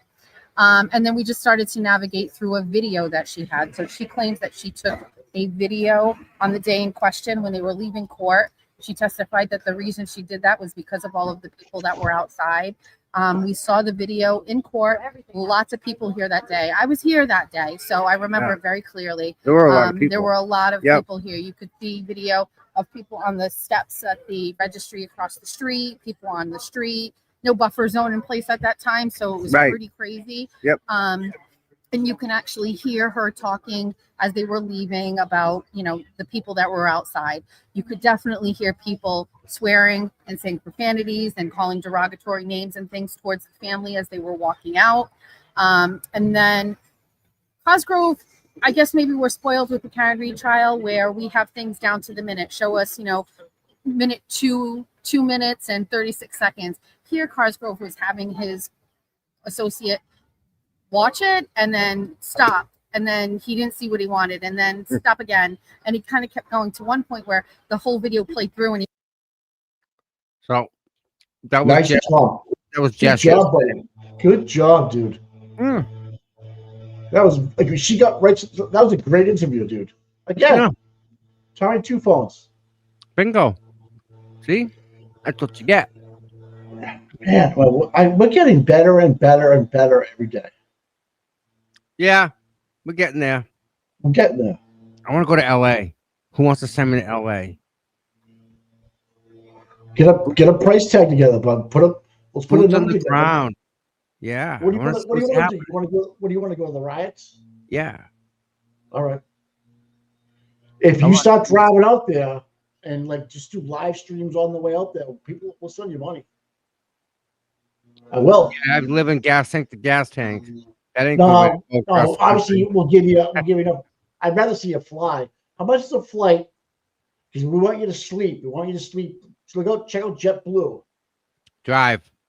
Fuck that, dude. And we pick people up on the way, make an adventure out of it. Oh. Yeah, man. Oh. Making an adventure out of it. Yeah. Get some Turtle Boy fans and shit, Carrie fans. Right along the way. Beep, beep, beep, Oh beep. my, dude, that's a great idea. They'd have to meet us like right off of a highway. Yeah. So like a park and ride somewhere. Get in. Oh. Let's go. Oh yeah, We gotta man. we should get an RV into it. Listen, I'll drive. Let's go. I'm ready to go. shit. Ready to Shit. go. That's Yep. awesome. We gotta talk about that. That's a good idea.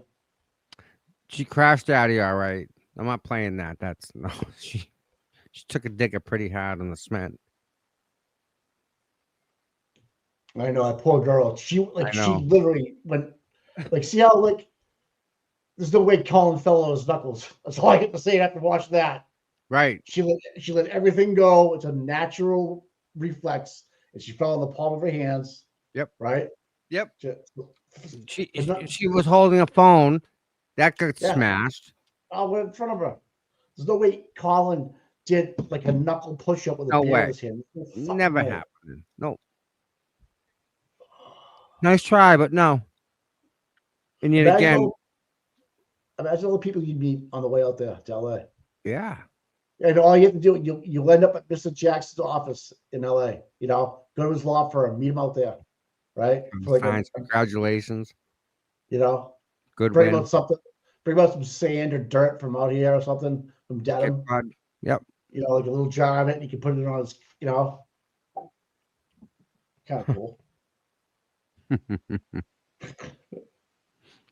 Yeah. Yeah, you did a good job. Yesterday was a long day, man. Yes. Absolutely was. And all the viewers here. We had a lot of views yesterday too, man. Yeah. Thank you all for being here. Really. Oh, you did a good job, dude. I mean, you did a lot. Yeah. I don't gonna lie, man. I got so worked up. My blood pressure went through the roof. I had a fucking chill. Mike, I heard a lot of people yesterday saying that they had a problem with that. With yesterday. Blood pressure? Yeah. It was crazy, dude. How invested I am. Like, it really came to the surface of me yesterday because I couldn't believe it. I was like, am I watching what I'm watching? Is this actually happening in a court of law in Massachusetts right now? And I live in the town that it happened at, and I know John O'Keefe and his family. It's just so many variables to this whole thing, Tom. And knowing you and going through what I've been through, all the yourself in Karen's position, she can't get up and say bullshit. That's a lie. That's not true. She can't. I have the utmost respect. I couldn't do it, man. I couldn't put into words how much beyond it. Yeah, you get it. Yeah. How restrained Mr. Reed must be, Mrs. Reed, Nathan, Karen, and her family.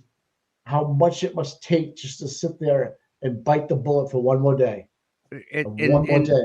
Have faith that it's all going to work out. Talk about Jesus, have an ultimate faith. Wow. Not worthy, man. Dave Show, I know you had high blood pressure with that, dude. Oh, God. Jesus Christ, Dave. Fuck. But yeah, so I mean, everyone out there, take a step back. Yeah. Just take a deep breath. I literally had to go lay down. I logged off yesterday, Tom. I walked into my room. I fucking I just said I can't do. Then I put our channel back on. I'm listening to it. I had to change it, man. She's on trial for murder. Poor girl. And I'm watching her get railroaded in front of my eyes. Like, so I've learned so much about the law in the last 4 years of this whole thing. And I've learned what judges do, what they don't do.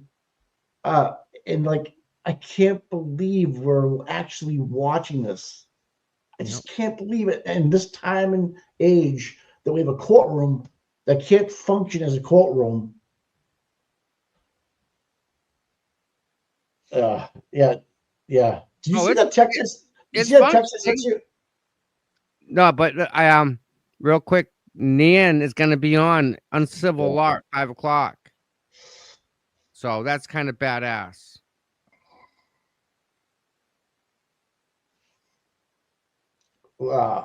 Flip Ahead has been unbelievable. Yes. Unbelievable. Unbelievable Again, work. But that you haven't even Mike. there's something you have not seen yet, just so you understand that. Yep. Things you don't know yet that will come out soon, that what he has done for this trial, for Karen Reed's family, all the supporters, all the relatives, the Yeah. lawyers, everybody, what he has done, what he has found out, has been amazing. Amazing. Uh, That's all I'll and, say. and again, he has a great perspective from being outside. We're all kind of used to this. Think about it. We're okay with some of this stuff. Let's say it's normal. No, it's not. But we've been conditioned to make it be normal, and we can't do that. The only whack job that we've had in the press that everybody's like he's crazy is Howie Carr, and how it has come full circle in my generation that he was like the whitey, he's crazy, but he wasn't. And it takes this long of a cycle to figure out that this guy was fucking spot on, but he was the only one to raise his voice and cross that line, so to speak, in the sand and say, fuck you. I got a platform. It was a newspaper and radio. I'm going to use it. If you don't like it, turn the channel. But more people tuned in. But he's an older gentleman now, and now he's got people behind him that are pulling the line. Here we come. We're pulling the line behind you, Howie. Yep. Who's next in line for Howie? I would say Turtle Boy. There's no one else. There's only one.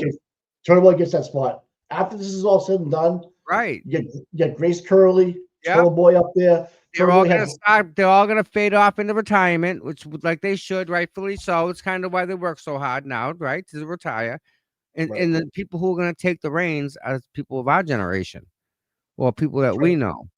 Right. So that I think, Mike, will happen sooner than you think.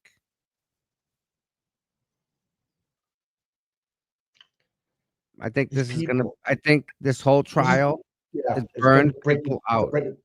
It's the breaking point. It's the breaking point for the people, the hacks out there that have all been eaten out of the trough. Your Cosgroves, your fucking all your judges that are just getting close to 70. Prosecutors. All this money, like we need. I hate to say it, you need like Elon to come into Massachusetts with a chainsaw and go through the judicial system, and a distractor right now would be Howie Carr writing about Tom Brady in the Norfolk County Jail, right? That's a distractor. He's not writing about the Karen Reed trial, right? But you read that article about Tom Brady in the Norfolk County Sheriff's Office. He is related to a judge all the way to Stoughton through marriages, other marriages, and cousins. It's Tom, it's so fucking crazy. Now your mom was part of the Democratic Party, right? Grandmother, she was pretty. She was so head of it. She knows. Yeah, I know. You get a job at the registry. You can get a job at the courthouse. That's how it's done. It's who you know. Yep. Absolutely. And that's what the hack around goes on. So what happens is that there's a job posting that doesn't get posted. Right. So then a friend of a friend, hey, you got a kid? Yep. Need a job? Yep. Great. Come. I got a job for him. He hired. Because that job posting was never, quote, posted to the public. Get it? Yeah.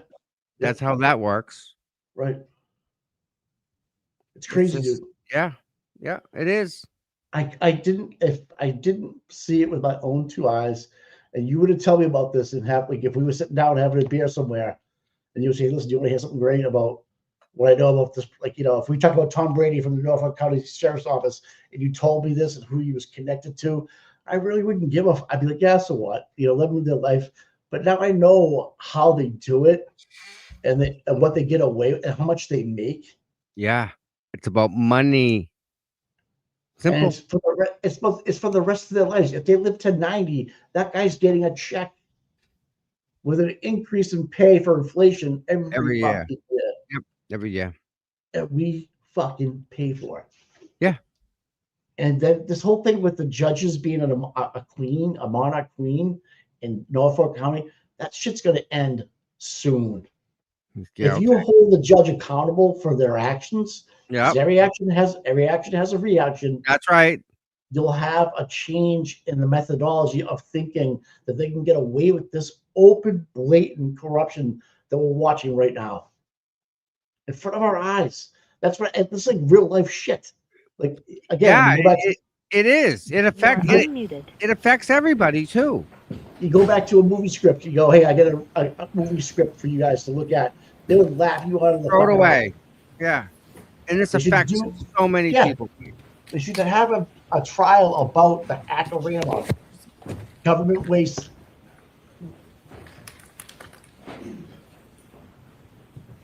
Counsel, why don't I see you while the jury's coming in?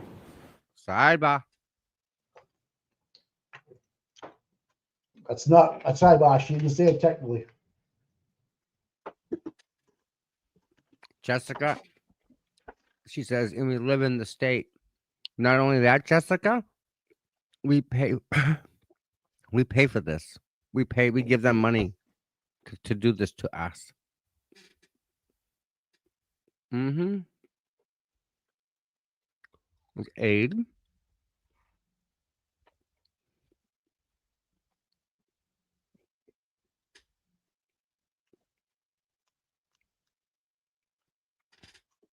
I hope one of these times she takes the time out and goes out to the hallway that she kind of goes, I'm wrong. Nan's got 17. Oh, and this, yeah, you're fucking on pace, dude. Yeah. Fat guy in Little Suit, is he still there? Oh, no. I'm going to see him. Oh, God. I couldn't imagine sitting there. And again, this is their, first time seeing this, and they are so hell bent on convicting Karen Reed. Now, I can't get over that we are all watching the same thing. Time out. What? Yeah, yesterday they said no taillight. It didn't happen. The taillight didn't hit John. They said that yesterday. Right. Coroner's saying the same thing. Didn't hit John. They even looked at his shins. Mm-hmm. See if it got hit by anything. It didn't get hit. Nope. Car didn't cause the accident. What's their thing now? What's their go-to now? They'll keep. What do they do? With it, like I don't understand. Like, so Lavasada said it was not caused by the ground. It was a blunt force trauma. There's no hypothermia. What else do you need to be told that he was murdered? I would love to interview Mrs. O'Keefe. If I was her, I'd be on the phone with Mike Morrissey in that lobby, demanding a meeting when I leave here today, and we're done. We are done. We are done. We're not doing this They anymore. shouldn't be in there. My son deserves better than this. Not some fucking hack scapegoat where you guys can cover your ass any longer. What's their excuse now? They can't use the taillight. Well, how did it happen? Well, now, yeah, exactly. He got murdered, Tom. They're saying it. What they're saying without saying it is what I'm getting at. AJ is saying the word, your son was murdered. What don't you understand? Now I have Reginald coming up behind him with a biomechanic engineer. It's going to say the same thing as a doctor. Yep. Two people with doctor in front of their names, and you still don't understand what we're trying to do here for you. They're trying to convince them too as well, not so much us anymore. You know what I mean? They're trying to tell Mrs. O'Keefe, you got to look at what we're talking about right here and really, and I don't know if she has the brain capacity to figure this. I don't know. Like, this boggles my mind. Yes. On the court's bench, there's an item I'd like to treat back. Miss, we need that marked for identification. Oh, it's getting in. Nice. Okay, and we'll do that afterwards. Just please go ahead. Yeah, it just did. That's what happened to him. It just did. Did you see any x-rays? I did. What were the x-rays of? The x-rays were taken of Mr. O'Keefe at the medical examiner's office, and they were x-rays of his chest, his arms, and his legs. Nice. Did you specifically review x-rays of his right appendage? Hand, forearm, arm? Yes, they were included in the x-rays. Have you seen x-rays before? Oh, many times. How many times? Thousands, probably. Is part of your job to review x-rays? Oh, to make absolutely. a determination of whether or not They indicate broken bones, fractures, hairline fractures, things of that nature? Yes, it's part of the medical legal autopsy to study the x-rays of the deceased. That's done in the ordinary course of being a forensic pathologist, is that right? Yes, Are you trained on how to read x-rays? yes, Do you have to be a radiologist to read an x-ray as a medical doctor? no, Medical doctors do that all the time, correct? yes, it's part of general medical training. And is it also part of specialized training for forensic pathologists? It falls under the rubric of general radiology that a doctor knows. There are some specialized areas in forensic where you have to understand like decompositional changes that you can see on an x-ray that aren't something that you would see in a clinical setting. Taking the appendage one item at a time, did you look at Mr. O'Keefe's x-rays of Mr. O'Keefe's right hand? Yes, Did you see any defect in the bones of the right hand? Yes. no bony defects, and the tissue was normal. Did you take a look at the x-ray of Mr. O'Keefe's right arm? Yes, Did you notice any defects at all in the bones in the right arm? no, the bones in the right arm were intact. No breaks, Correct, no breaks. fractures, hairline fractures? No, Did you look at the upper arm x-ray of Mr. O'Keefe? yes, Did you note any defects in the bone structure of Mr. O'Keefe's upper arm? no, the bones were 100% intact. No breaks, fractures, hairline fractures? Correct, none of those. Was there any indication in your mind, based on your review of those three x-rays, the hand, forearm, the arm, that that arm had suffered any kind of bone trauma at all? Sustained. Was there any indication, based on your review and your expert opinion, that his arm had been broken, fractured? No, the bones were intact. No breakage, no fractures. Thank you. Okay, thank you. Uh-oh. Examination. Here you go.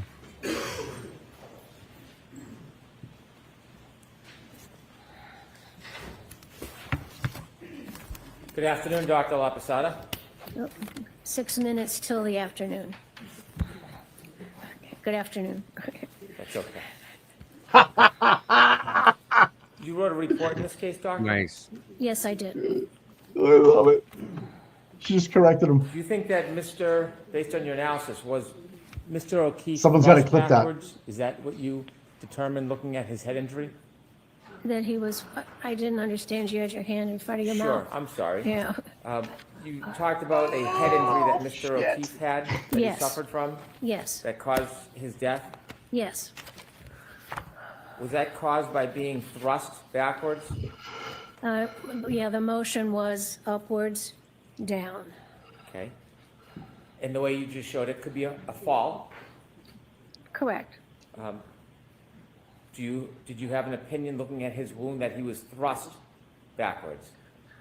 What do you mean thrust? Well- His body went backwards. There may have been some applied force to it. I don't know about thrust. I'm asking if you have an opinion. Your words. Do you have an opinion about thrust? What do you mean thrust?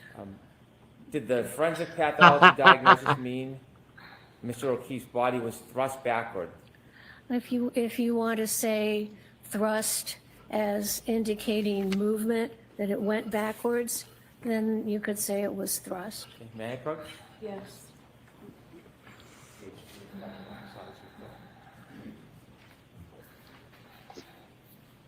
I'm showing you page 2 of your report, Dr. La Posada. Yes. I'm just going to ask you to read it, not out loud, and then I can ask you the question. I appreciate it, but I want to. Yes. Yes. Are you familiar with that? No, absolutely.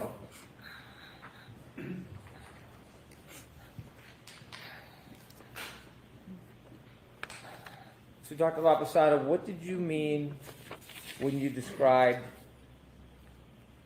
that Mr. O'Keefe's body was thrust backward from a standing position? I mean that he was standing upright and his body had momentum and went down and hit at the back of his head. So when it was thrust backwards. You cannot tell forensically how much momentum he had, can you? No, we don't do those analysis. You can't tell if anything caused that momentum based on the head injury, can you? What do you mean causative? It was caused by his body went backwards. Yes.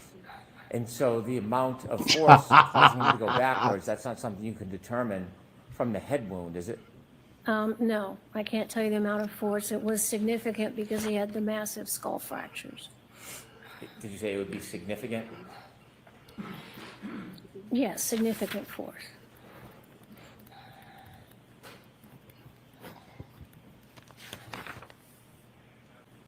No further questions.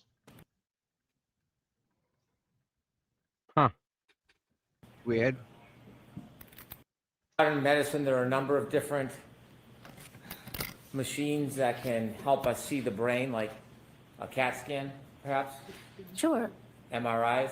Yes. Would you agree with modern medicine that the use of MRIs and CAT scans, the tools, give a clinician equal, if not better, opportunity to examine the brain as actually cutting it and holding it in your hand?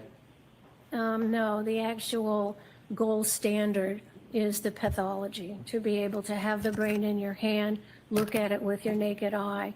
And we have conferences in the hospital where we meet with radiologists and say what we find at autopsy and see if their radiology was correct. Can CAT scans and MRIs show contusions on the brain? Well, they might. Subdermal hemorrhages? Subdural hemorrhages. Yes, they can. Herniations? They can. Do you have any doubt about the modern medicine and the use of MRIs and CAT scans? Do you think they're inadequate in any way? Well, I'm not a clinician, so I don't use those to diagnose diseases in living patients. Dr. LaPosada, have you ever had any experience studying the brain in real time, clinically, going and opening somebody's skull and treating the injury before the person dies?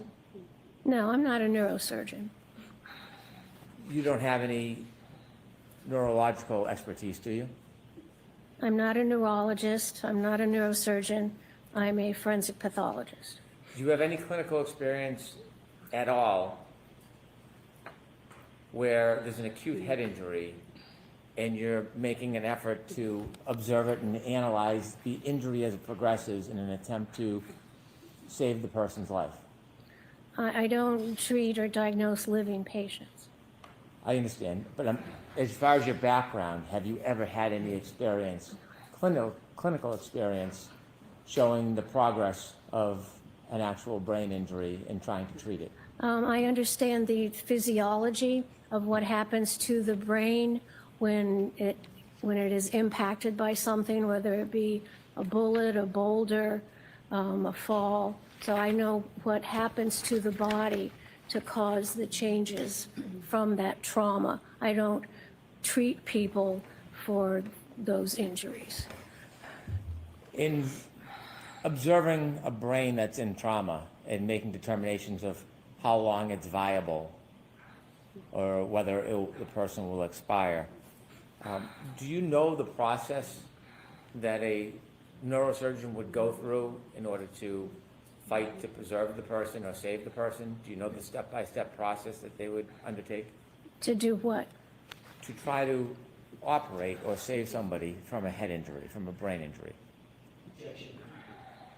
I'm going to allow it because of prior testimony. Well, it depends on what the brain injury is. If you have head injury and you have bleeding on the brain that's pushing the brain one way or the other, it would be a subdural. Then a neurosurgeon would come in and try to take that blood away so it doesn't compress the brain. So that's something that neurosurgeons do to treat head trauma. They can also put in drains into the ventricle of the brain, and that can relieve pressure in the brain because that brain swelling is a bad thing. So those are some of the things neurosurgeons do to treat brain injuries. And can they remove part of the skull to relieve pressure? Oh, yes, they can do that. It's called a craniotomy. They can take out part of the skull if they need to. So there are a number of different steps that a neurosurgeon can take when someone suffers acute brain trauma to try to save the person, isn't there? Well, the job of any doctor is to try to save a human life if you treat living patients. So certainly a neurosurgeon would evaluate the patient and decide if there's any treatment needed that could improve the patient. When you've had cases in the past as a medical examiner where there have been issues regarding brain injury, wouldn't you agree that you have sought outside consultation with people who have a higher degree of specialty in brain injury than you? Sometimes what we do is when we're examining the brain, we can call in for a conference and have a neuropathologist come in and review the brain with us. And back when you were a medical examiner, you did that on a number of occasions, didn't you? Yes, that's routine. The reason why is because there are different specialties in medicine, and some are different and separate than your specialty, correct? Of course. And a neurosurgeon or a brain surgeon, it would be a different specialty than yours. Yes. And they're focused on the brain, yes? A neurosurgeon does brain surgery. And so, how many times in your career do you think that you've assisted the help of neurosurgeons to take a look at brain study to help you? I've never needed to speak with a neurosurgeon to look at a brain. Sometimes we call in neuropathologists and we have a forensic neuropathology conference where we look at brains with the interns and residents. How often would you call a neuropathologist? Maybe once a month we would have a routine conference. And again, the neuropathologist, that's dealing with a person's brain after they're already died. Correct. So it's not a clinical setting or a clinical experience of actually watching the brain at work and seeing the injury as it progresses. We don't do neuropathology like that on living people. The person is deceased. You had an opinion to the jury today, and you said that you believe that Mr. O'Keefe died within 15 minutes? Yes, I think that process would start within 15 or 20 minutes. Is that to a reasonable degree of medical certainty, that opinion? Yes. Based on the severity of the injury and the brain Right. swelling. Yes. Like, hello. That's why we're here, You're dude. aware that there are numerous level 1 trauma centers around the country that deal with injury. Hank's gonna try to baffle our bullshit. And the idea is that people suffer all types of brain injury, and if they are given medical attention in a reasonable amount of time, This there's a guy's chance hurting they can me. be saved. Yes? Well, it's possible, but many are so severe that they cause death no matter how fast they can Doesn't get matter. medical Correct. attention. She's In correct. fact, every day, when people get the right attention or proper attention, they're brought to level 1 trauma centers around this country to try to help them or save them. Isn't that fair to say? I would hope so. Wow. Sure. When you looked at Mr. O'Keefe's brain, obviously it's after he already expired, correct? Obviously, yes. And so you didn't have any clinical observation of the progress of his injury that night, did you? I was not observing him. I did not observe how he got his injury. When you gave an estimate or you give an opinion about how long he was alive for, are you aware that there's certain tests that are done by neurosurgeons when people are suffering brain injuries but there's an attempt to save them? Sure. Have you ever heard of a Guzman coma score? Glasgow, you mean? You know, it is Glasgow, but you've heard of Guzman? It's called Glasgow coma score. Have you ever seen the assessment that a level 1 trauma center goes through when they're trying to save somebody with a brain injury? I'm generally familiar with the emergency procedures to save somebody's life. Have you ever read any statistical studies attempting to correlate the brain injury with the time somebody would live for? I am aware of that, and I see that in my practice of people who have survived brain injuries and die of something else. Then I can look at the brain and understand how the brain can heal or react to injuries. And many people who suffer coup contra coup will go into a brain surgeon center, and many of them pass after time, don't they? Now, every case is different. Right. Some might live for an hour, hours, weeks, months, or survive the injury. Isn't that fair to say? It depends on the case. In this case, you don't have any objective criteria to identify the amount of time Mr. O'Keefe would have lived if he had the appropriate help. Isn't that fair to say? I don't think it would have been effective because there were massive skull fractures to the base of the skull, and there are cases where the amount of force and energy applied to the head, causing skull fractures, breaking the neurons, causing the brain swelling, despite rapid medical treatment, those people cannot be saved. They can't effectively stop the brain swelling. Many people can't be saved. Did you know that about 1/3 of them do get saved? I don't know what you're talking about. 1/3 of everybody has different sorts of injuries. 1/3 of what? With a clivus fracture, coup contra coup. Are you aware that 1/3 of those patients survive if they get the proper treatment? It depends on the amount of force. Okay. Are you aware that a study would show, have you ever read a study by Isaac Wolf on clivus fractures? No. Have you read any studies on clivus fractures? Clivus fractures? Yes, I understand what clivus fractures are. It's a part of the base of the skull. Okay. And And have you, Oops. Okay, go ahead. please, did you want to say? No, you go ahead. Oh, I'm sorry. Have you read any studies that tell you with the proper treatment, despite these potentially catastrophic injuries, that 1/3 of patients can survive? No, but that's not the case we have here. And so in this case, I asked if you had any objective criteria. You don't have any objective criteria about the progress of Mr. O'Keefe's wound that can be a basis for you to conclude that he would have died in 15 minutes. Isn't that fair to say? No, I understand what happens to the brain when it gets that sort of injury.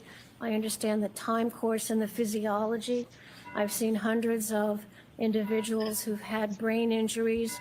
Some survive for a longer period, some die earlier, and it depends on the amount of force and the amount of brain swelling. And in Mr. O'Keefe's case, we had the massive skull fractures of the base of the brain and immediate swelling and subarachnoid and subdural. So he had a large force applied to his head, which caused the brain swelling and the and the progression of the brainstem down through the foramen magnum that stopped the brain. It was a very forceful impact. You examined his brain after you looked at photographs. You can't tell us objectively when his brain swell started. It started immediately after impact. And you can tell us what the progress of that brain swell was by looking at his post-mortem photos. By looking at the post-mortem photos and the post-mortem examination, I can tell the degree of force from the extensive skull fractures that were present. What was the degree of force? It was medium to large. Well, that's a wide range. What do you mean? Quantify medium I'll to strike large, the comment. please. Ask the question, Mr. Brown. What does medium to large mean? Enough to cause a lot of fractures to the skull. He didn't just like sit down and lie down. If he sat down and lied down, he probably wouldn't have fractured his skull, correct? That's obvious, yes. Right. And so when you're telling us you can identify that he immediately died or died within 15 minutes, I'm asking you for objective criteria. For you to give that opinion, I'm asking you what objective information you have. And so you said that there was a large amount of force, correct? Sure, but because there were massive skull fractures and there's a lot of energy transmitted to the brain start swelling immediately How do you know this wasn't medium force and not large force? because of the extensive number of skull fractures, So are you saying it was medium or large force? medium to large. Okay. How much force is that? Can you quantify it? No. Eat it, Hank. What other objective criteria do you have to support your opinion that Mr. O'Keefe died within 15 minutes? My training and experience of seeing thousands of deceased people from head injuries and knowing some of their clinical course when they get immediate medical treatment, they don't survive. But you would agree many do. Depends on the case. And in this case, you didn't have any opportunity to observe the progress of Mr. O'Keefe's injury that night, correct? I'm going to allow that. I wasn't there. You had- The body told me what happened to it. You have no assessment of the development of his brain injury and how much time it took that night, do you? I do, from understanding the significant skull fractures and the swelling of the brain and the compression of the brainstem that all happened very rapidly because of the amount of force that caused all those skull fractures on the base of the skull that actually then hemorrhaged into his upper eyelids. That's a large amount of force. Was gross edema found on his brain? I think it was swollen, yes. But was that a finding? Yes. Where did you see that finding? Well, in order to have the herniation of the brainstem, the brain swells. Where did you see that finding? I can't answer that. I just know it from understanding, looking at the pathology. So at the end result, at some point, Mr. O'Keefe had gross edema. In order to get the brain stem hemorrhages, the only way you get that is because the brain has swelled, and there's no, after injury, tissue swells, and there's no place for the brain to go when it swells except down into the natural hole in the bottom of the skull where the spinal cord goes down. So that's where the pressure goes. So that seeing the brainstem herniation tells you that the brain has swollen a lot.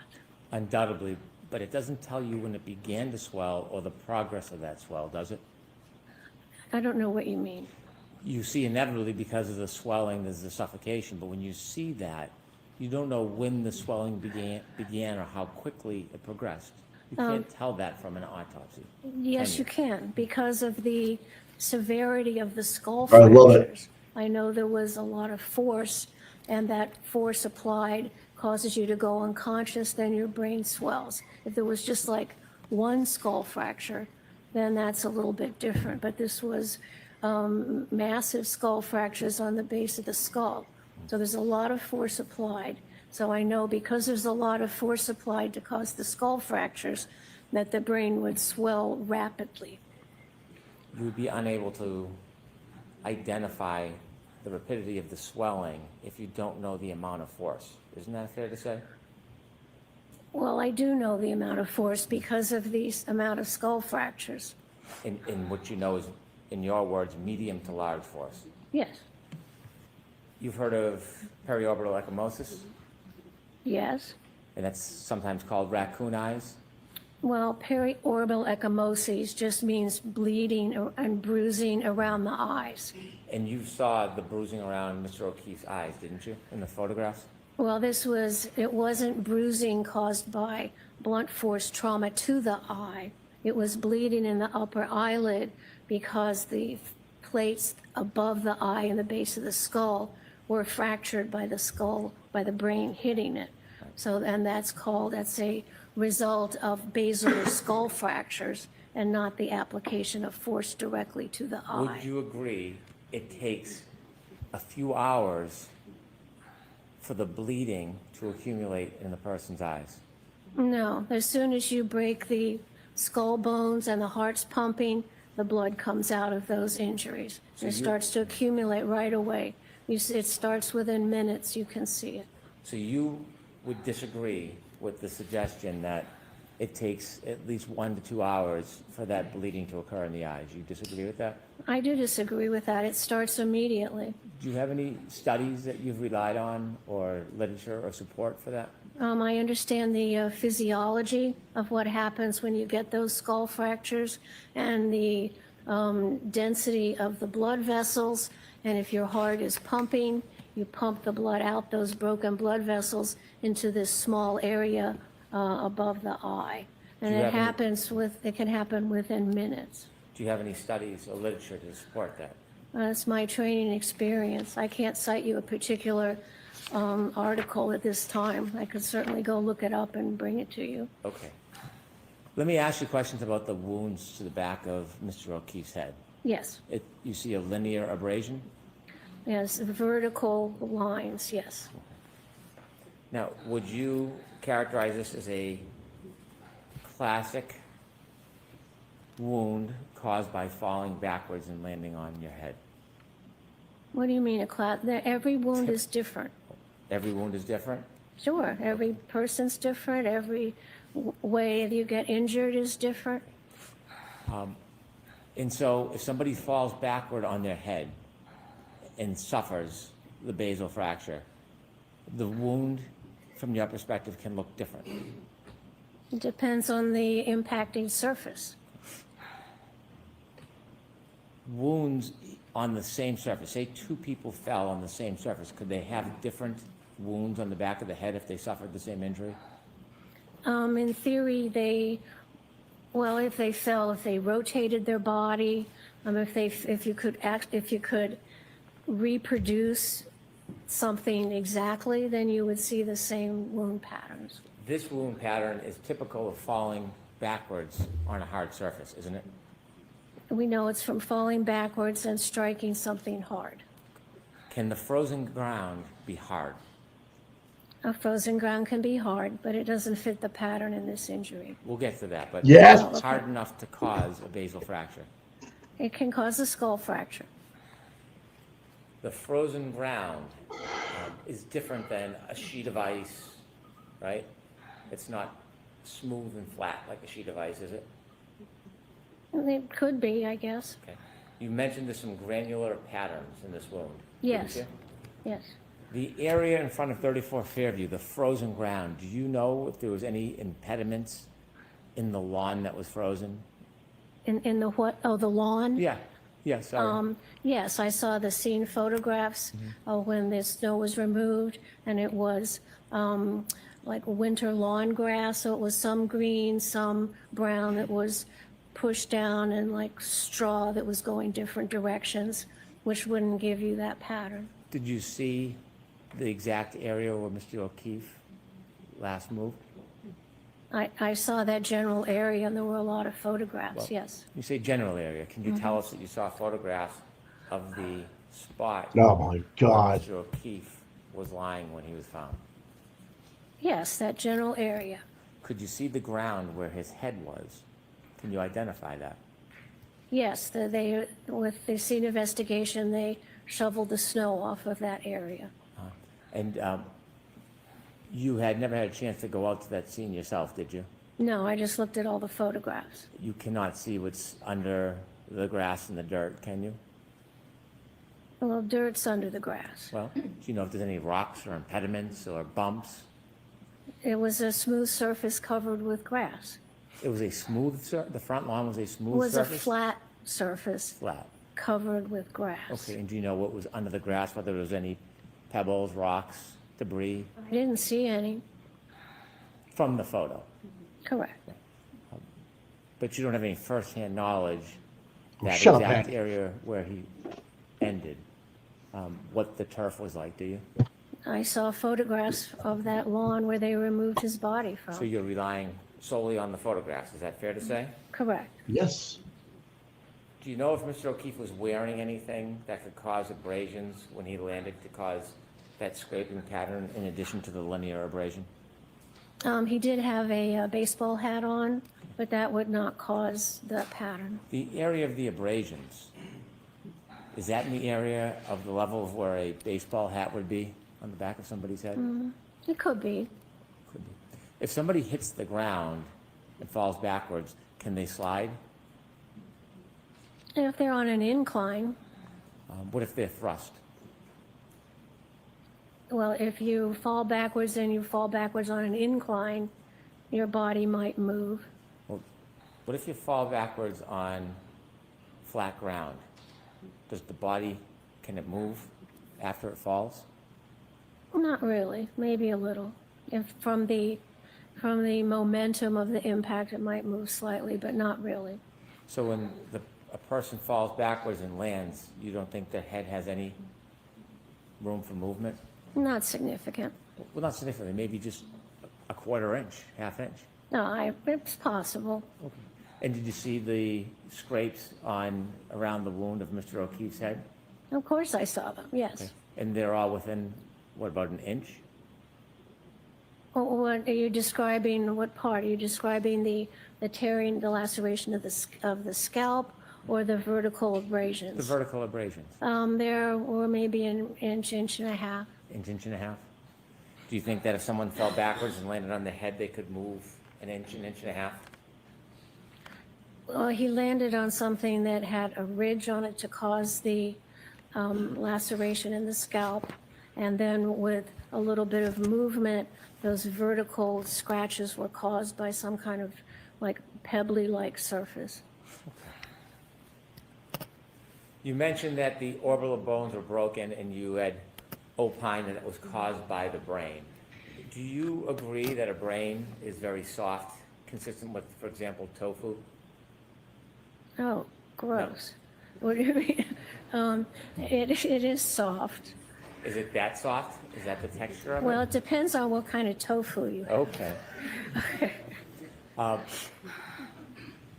Do you think that the orbital could have broken when the break on the back of the head split the skull and then would cause the orbital break instead of the brain?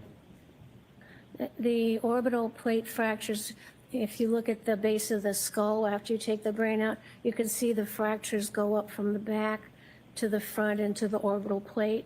Sometimes when you fall backwards, the brain can also slap those orbital plates and cause some damage, but I could trace the fractures from the point of impact along the base of the skull to the part of the skull over the eyes. Do you think the base of the skull break, when it separates, could have caused those orbital fractures? I don't understand your question. Okay. When Mr. O'Keefe incurred that head injury, Yes. the basal fracture, do you think that the pressure, the damage from that basal fracture, the separation, could have caused the orbital breaks in his eyes? Well, the fracture of the plates above the eye, when the blood is still pumping, there's a space there where the blood can come down into the upper eyelid. So you described the brain as causing that break. I'm asking you, could it have been from the basal fracture, from the skull fracture? Yes, the fracture that was caused by the impact to the back of the head, radiating to the front of the front of the base of the skull. So when you told us on direct it was from the brain that caused those fractures, was that just a summary, or was that to a reasonable degree of medical certainty? Well, sometimes the brain can also, in a fall, flap and hit those, but in this case, I could also see that the skull fracture started at the back and came to the front, but it could also be contributed to by the brain hitting those delicate bones. I guess my question is, when you've provided the opinions generally of what you believe and what you've seen, are these general opinions, or are they actually specific opinions based on the facts of this case? They are opinions based on my examination of this case, but all that's based on my 40 years of training and experience. Well, when you told us about the brain causing those orbital fractures, you would agree with me, at least now anyways, that it very likely could have been the basal fracture that caused those breaks. Yeah, both. It could have been both? Sure, Okay, could it have been just the basal fracture? that's possible. When you offered the opinion to a reasonable degree of medical certainty, had you considered the basal fracture as the source of those breaks? Of course. Is there a reason you didn't share that with us and you just said it was the brain? I had no reason not to share it. Okay. Was there any depressed fracture to Mr. O'Keefe's skull? No. Can you tell us a little bit about a depressed fracture? Depressed fracture is different than what we saw with Mr. O'Keefe, isn't it?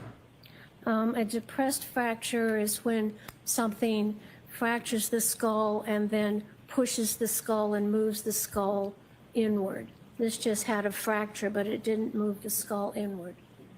And you've seen depressed fractures in your practice over 40 years, did you say? Of course. In those 40 years, depressed fractures can happen from sharp objects, Sure. pointed objects. Sure. If someone hit a person in the back of the head with enough force, with like a hammer, for example, that could leave a depressed skull fracture, couldn't it? Certainly. You can hit somebody on the head with a hammer and cause the fracture, and then the continued force will move that fracture into the brain. There was no depressed skull fracture in this case, was there? Correct.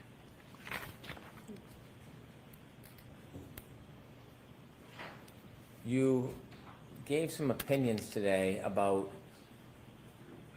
you gave some opinions about wounds on Mr. O'Keefe's arm. I'd like to talk to you a little bit about that. Sure. Could we have that photo brought up, please?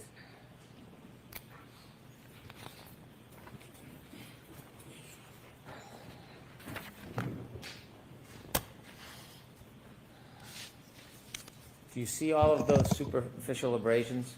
Yes, I see patterned injuries. Right. Would you agree that they're superficial abrasions? Yes, they go along the skin surface. How many punctures would you identify in that photograph? Let's see, there may be some punctures like around the elbow, consistent with the teeth puncturing. Most of them are the teeth scraping along the skin. Well, I'm not going to ask you what you believe the cause was. I'm going to ask you just about the wound. How many punctures do you see? Well, this doesn't show, there are other photographs which show more of them, but there's the little dot-like areas, you could call an area of skin puncture. Can you tell us from this photograph how many punctures you would say are in that photo? I didn't count them. Well, did you suggest that there was more than one puncture on that wound?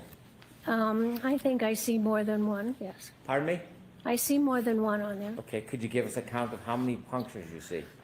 Well, without looking at all the photos, I couldn't give you a correct number. Okay. You've written a report, haven't you? What? You wrote a report? I did. And in your report, you describe many of those abrasions as punctures, don't you? Yes.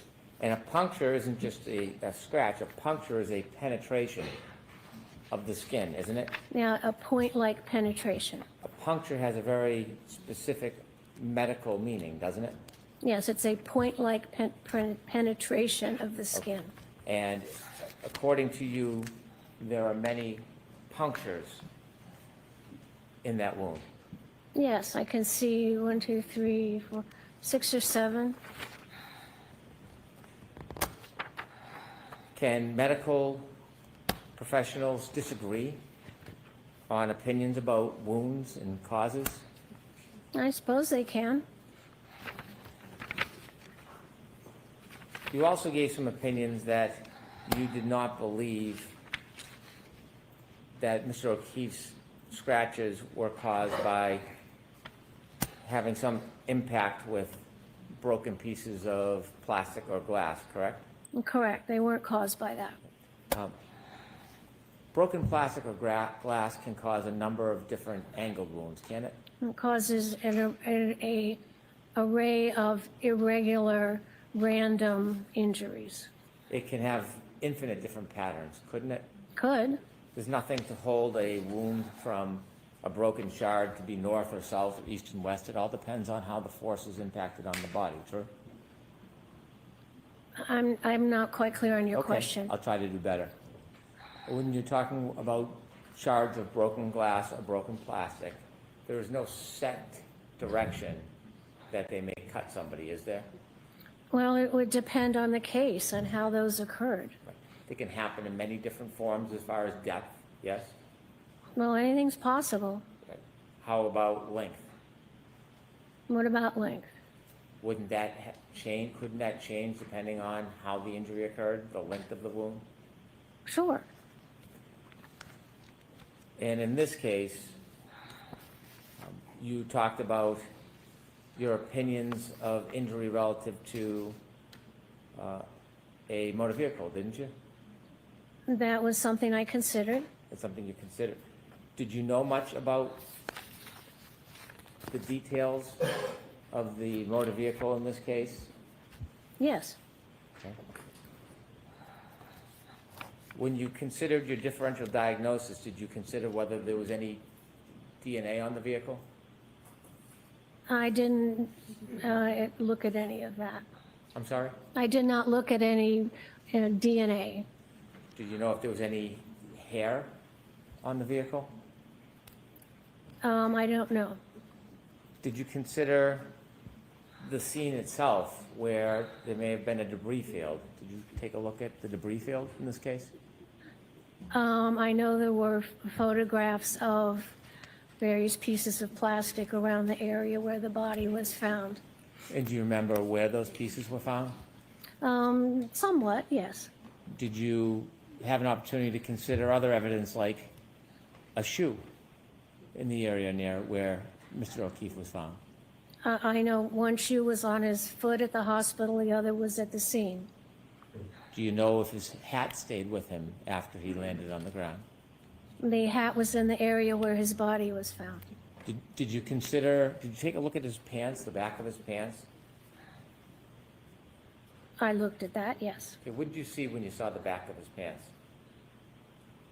Well, because he had bled from the back of his injury and he was on a hospital gurney, some of that blood came down, so some of the blood was on the back of his pants. Did you see anything else other than blood on the back of his pants? I don't remember.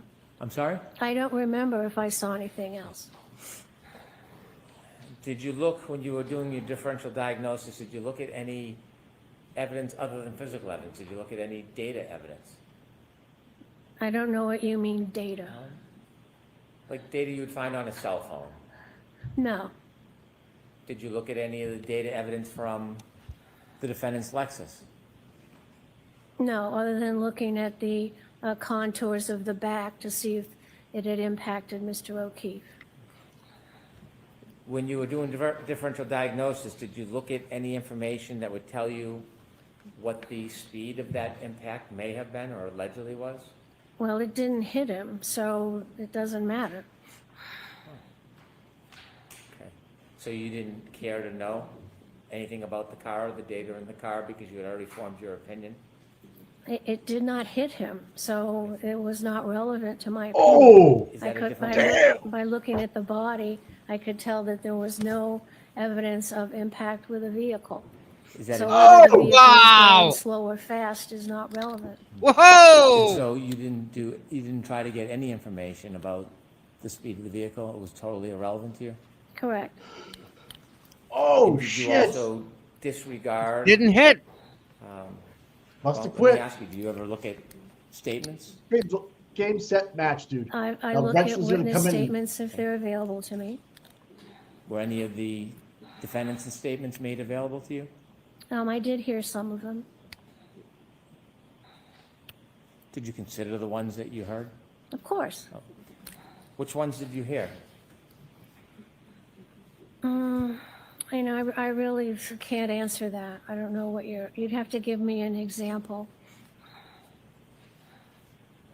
I love her.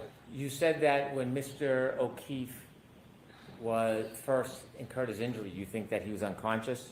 Yes, I think that the severity of the impact made him immediately unconscious. So if hypothetically Mr. O'Keefe incurred his injury sometime around 12:32. Is it your opinion that he never moved again until he was moved physically by somebody else? Well, I don't know the exact time that he got the injury on the back of the head, but after that time, he could not carry out any purposeful activity.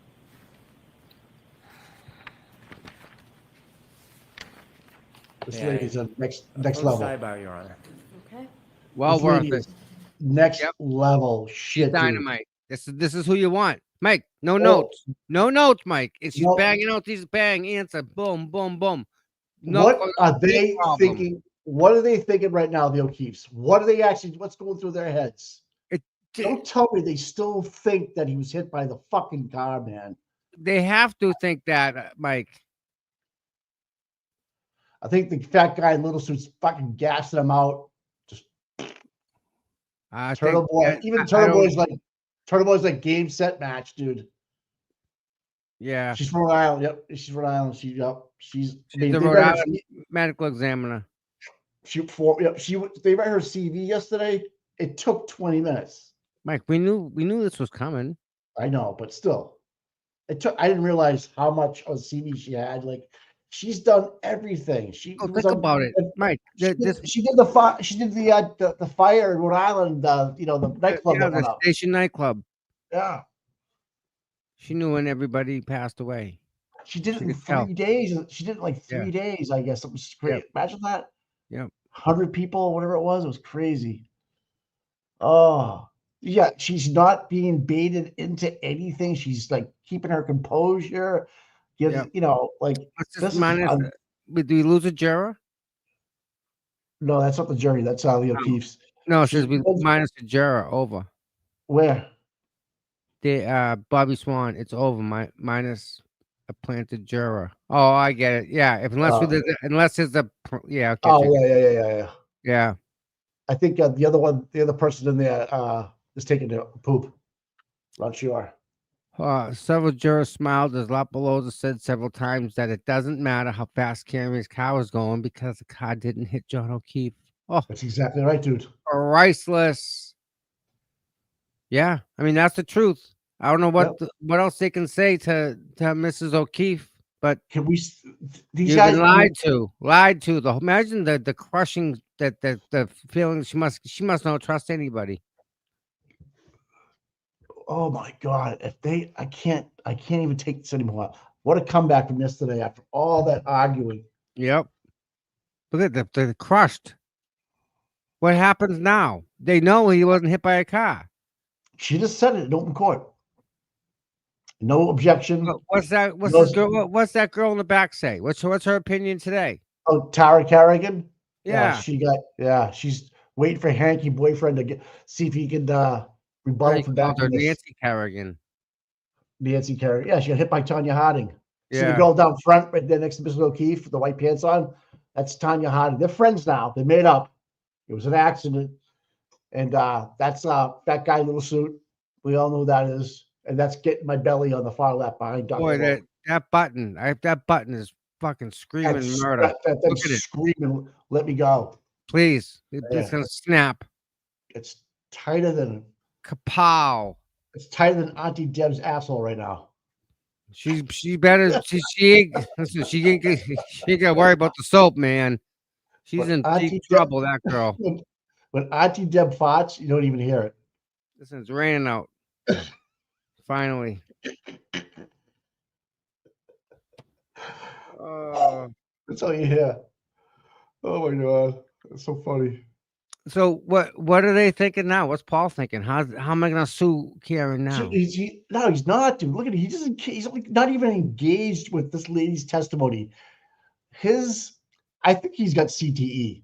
He must have been hit so many times playing football that it's evolving. Because where's Aaron? We're not even talking about Aaron. His wife's not even coming to court anymore.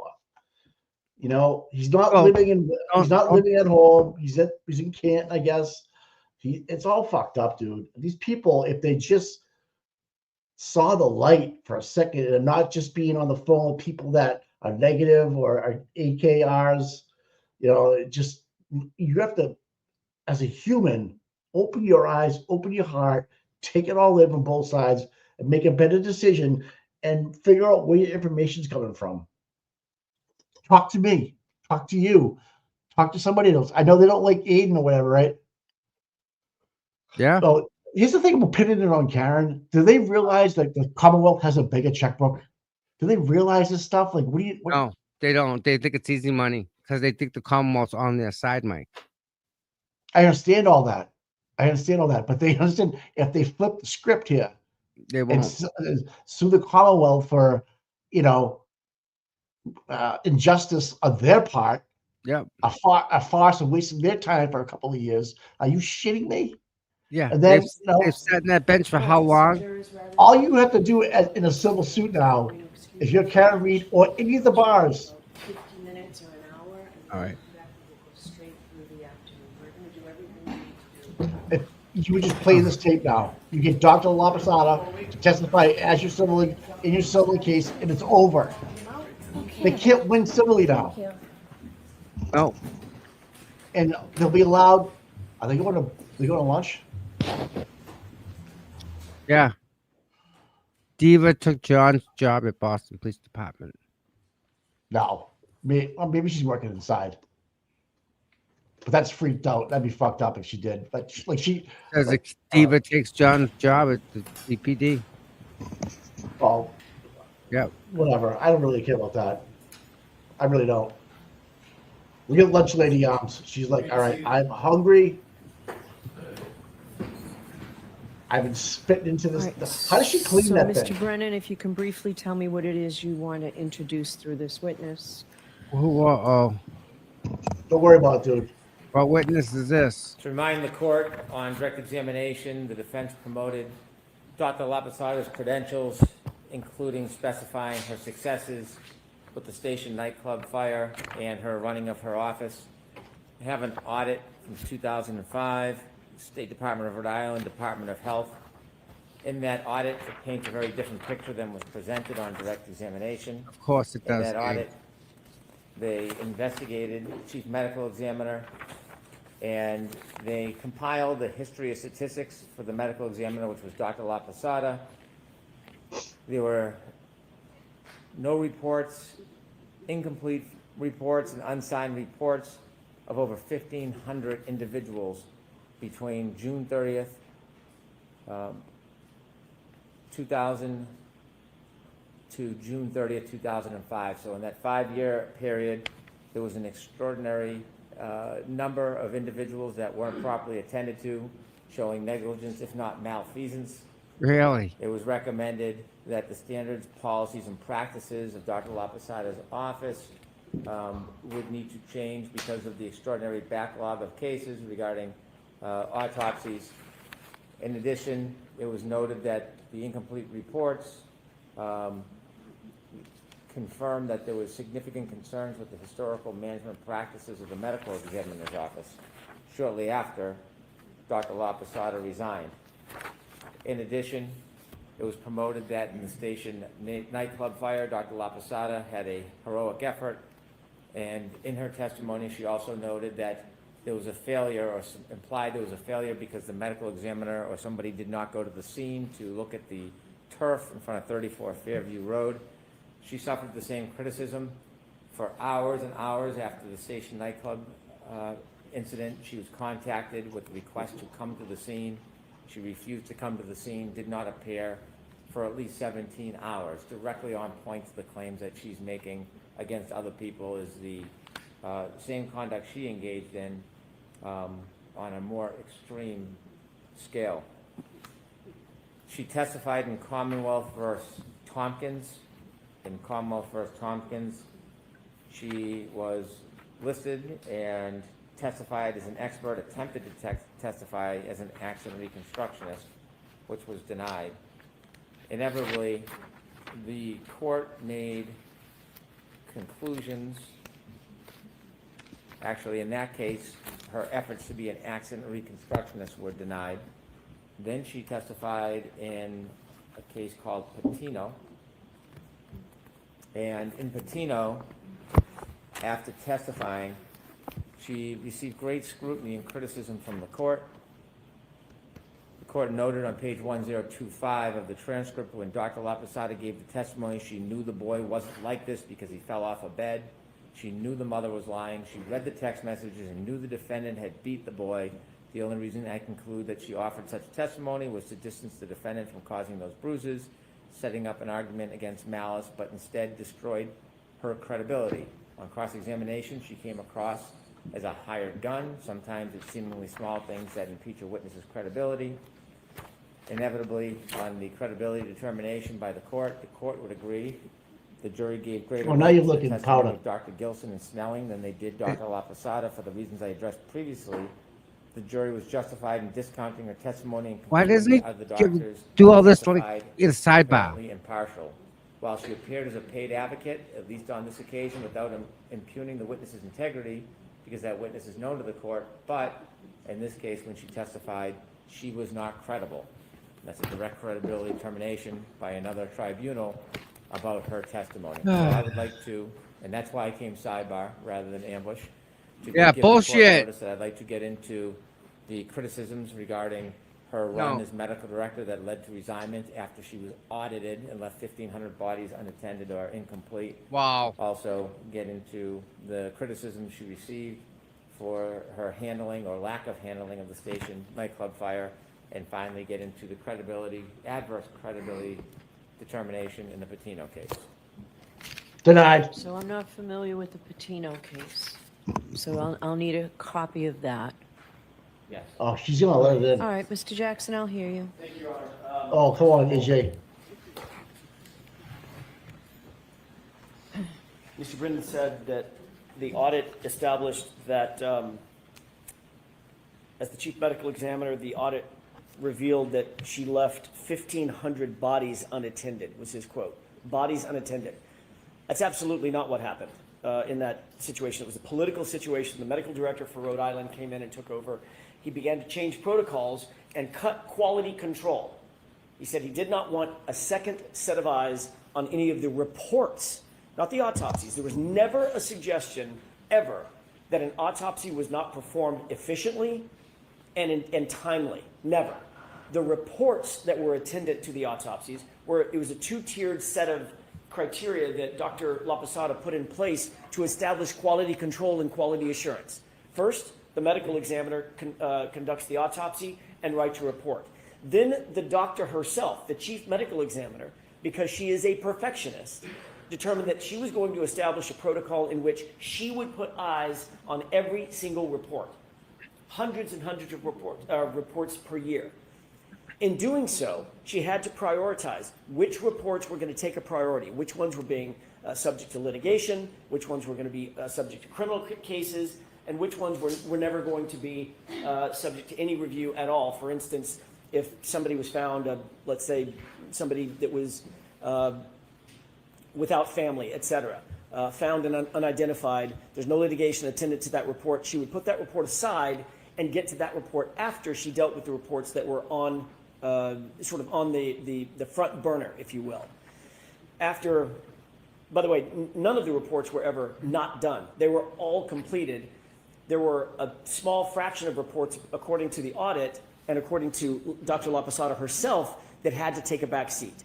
When the medical director came in 2005, by the way, this is 25 years ago, right? These are autopsies that were performed, and the audit was performed for autopsies and reports dealing with the year 2000. It's 2025. This is 25 years ago.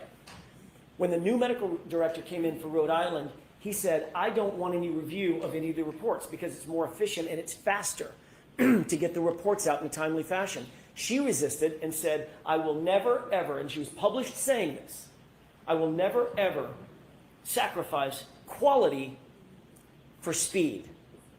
I want the highest quality coming out of this office. They had a difference of opinion. She walked away because he was asking her, the new medical director was asking her to sacrifice quality of the conduct that she was undertaking as the chief medical examiner for the state of Rhode Island. So it's a very different circumstance than was just suggested. No bodies were ever left unattended, ever. Certainly did not involve the other phrase that was just used is negligence and malfeasance. was a backlog, and they had a very public political fight over it. Number two, with regard to the Station nightclub fire, her staff was on location immediately. She, as the chief medical examiner, was there the same day. So that's of no legal moment. It's of no consequence. It certainly has nothing to do with her opinions and conclusions in this case. The Tompkins case, we've already talked about that in voir dire, Your Honor. The Tompkins case dealt with an issue dealing with accident reconstruction, which she's not undertaking. I'm not asking her, and she ain't saying. I've excluded that part of it, based partially on the Tompkins case. Right, and I don't know anything about the Patino case, and what I would say is, given the fact, look, we don't know what the facts of that case were. We don't know what the trial was about. We don't know what the cross-examination was about. We don't know why she was called. We don't know what she looked at. We don't know why she was looking at what she did look at. We don't know why she didn't look at things that she might not have looked at. We don't know why her opinions and conclusions were ultimately rendered. We would have to have a trial within a trial, which I would be happy to undertake if someone gives me a file. Happy to do that. But I don't think we want to do that. I don't think the court wants to do that. Also, I will say, I don't think that attacking this witness's credibility is in good faith by the Commonwealth. Mr. Brennan himself has hired Dr. La Posada personally no fewer than 4 or 5 times. Maybe it's 3 or 4 times. He knows her qualifications. He knows the quality of her work. He's actually undertaken to consult with her as a medical examiner and a consultant. So I don't believe that these last 2 issues are in good faith. I don't believe the station fire has anything to do with anything, because she was late, according to Mr. Brennan, in coming to the actual location. She was there the same day, and she had an entire staff that was there immediately. And in terms of the audit, it's a 25-year-old political fight that isn't quite what Mr. Brennan made it out to be. So I don't think any of these things are relevant for cross-examination. I'll submit. All right. I just want to make a note that Attorney Jackson has a way with words to just inflate or make things up. I have not hired Dr. La Posada 4 or 5 times. And so that is just a mischaracterization, which he likes to do for the public. But the reality is, I've used her a few times, and the last time I used her, I'm not going to disclose why I don't use her anymore, because it would be unfair without her in the room. Yeah. The suggestion that somehow I'm endorsing the qualifications of this witness, I am not. That's what I'm going to say on the record. Okay. So the first 2, the This is crazy, Tom. She'll allow it. the Watch this. backlog issue, if we can call it that, with the ME's office, I'm going to allow the Commonwealth to get into that through Told ya. questioning. Same with the Station nightclub fire, my based on word. the Whoa. testimony already in evidence. Those Why? 2 areas, and Mr. Jackson, without leading, you can certainly go back and rehabilitate her. But those 2 will This come is in. gonna blow up in I'm his not going face, to do dude. anything with Tompkins, because I used it for This is the bullshit. basis of keeping out That let what them appeared to club me to people be alone. biomechanical engineering opinions of this witness, and she's not qualified to do that. So I have not read Patino. I will read it over the I'm lunch sure break you and see if will. we get anywhere with that. She looks Okay, so so I need banged a up. copy of that. I want you to She give is. Mr. Jackson a copy as so well. not happy. Okay. Dude, Okay. dude, so- really? All right. The Station nightclub got nothing to do with this. I know. Okay. So let's mark those now. What are you rushing, Bev? Bev, what's the problem? She looks horrible. Look at her. She does. She looks horrible, dude. She's like, is she, what is Can we she mark them on, all dude? as 1 ABC? She's not right in the head, dude. One way or the other. It's just 3. They're all Mr. Jackson, if you can I just see it? Of course. Just hold up the size.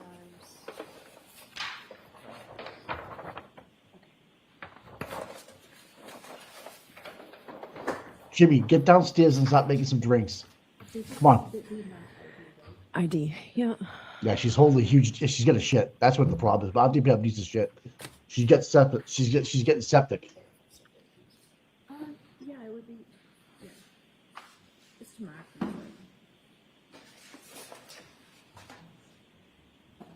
You know what? Show me that one again, too, please.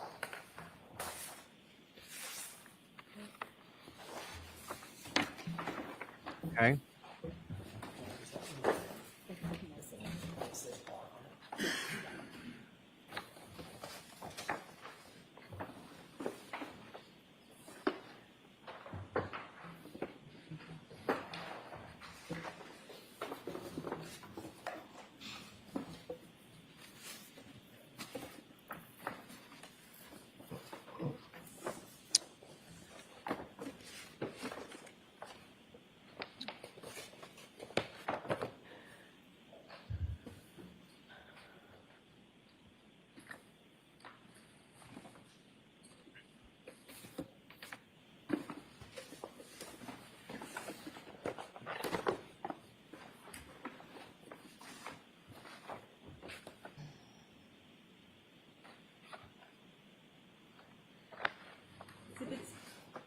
H, quadruple H, and I, through I.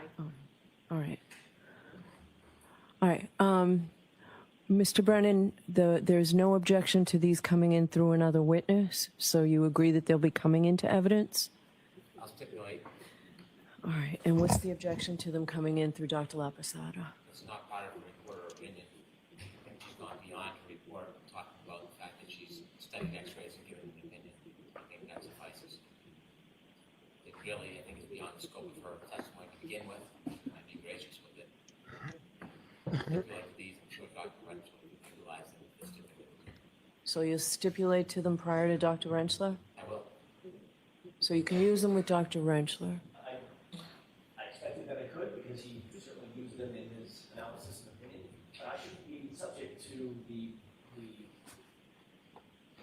entry of evidence in the defense case in chief by, I understand I can use them in Dr. Richard's testimony, but I want to use them with Dr. Laposada. She's a medical doctor. Would you? Considered them for purposes of her opinion. I cannot understand. So what do you want to ask her about them?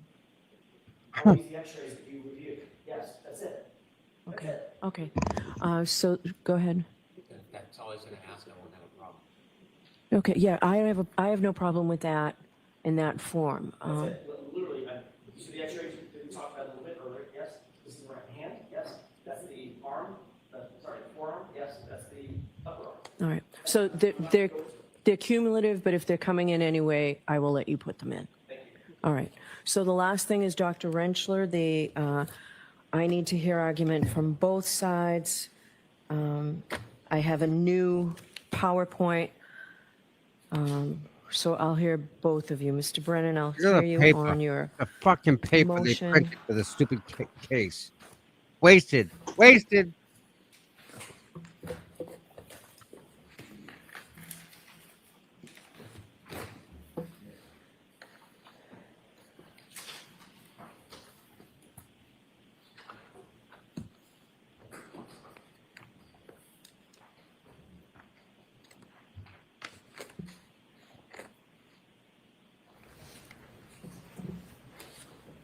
We've received the most recent update to Dr. Rentschler's PowerPoint. There are some additions, different analysis in that PowerPoint. This is within 24 hours of him testifying. There are opinions on page 6 and 8 of his May 7, 2025 report. And there are a number of numbers that we have objections to. Dr. Rentschler just generally shouldn't be allowed to express opinions and conclusions about what he thinks about the case or about other witnesses. All right, so I'm looking, I think, at the new, Do you have a copy of the new one? from today, page 6. Lally gave that to him. Good job, Lally. So what I have are just photos with measurements, so I don't know what the testimony that corresponds with those. I've read, obviously, Trying to object to something he the doesn't know report about. of Dr. Rentschler from May 7th. That does not seem to detail everything, and that's no criticism. I'm just saying it's a scant report, so I don't know what the opinions are regarding these. I'm sorry. Yeah. Please. I didn't want to speak over Mr. Brennan, I apologize. I just wanted to let the board know to talk that out now. We went through, based on Mr. Brennan's objections last night, and significantly edited the entire thing. Literally every single slide that you had a problem with. There were a couple that we disagreed with, we left, but it's very, very. I see that a lot of the hearsay has been removed. I'm sorry? All right. So what do you both, I'm going to hear from Mr. Brennan first. What are you objecting to as the report now stands? I have a most recent copy of the report now. Fucking lead powder. Hey, boss. Hey, boss. Hey, I got you, boss. I did it for you last night. I haven't stepped in fucking 2 weeks.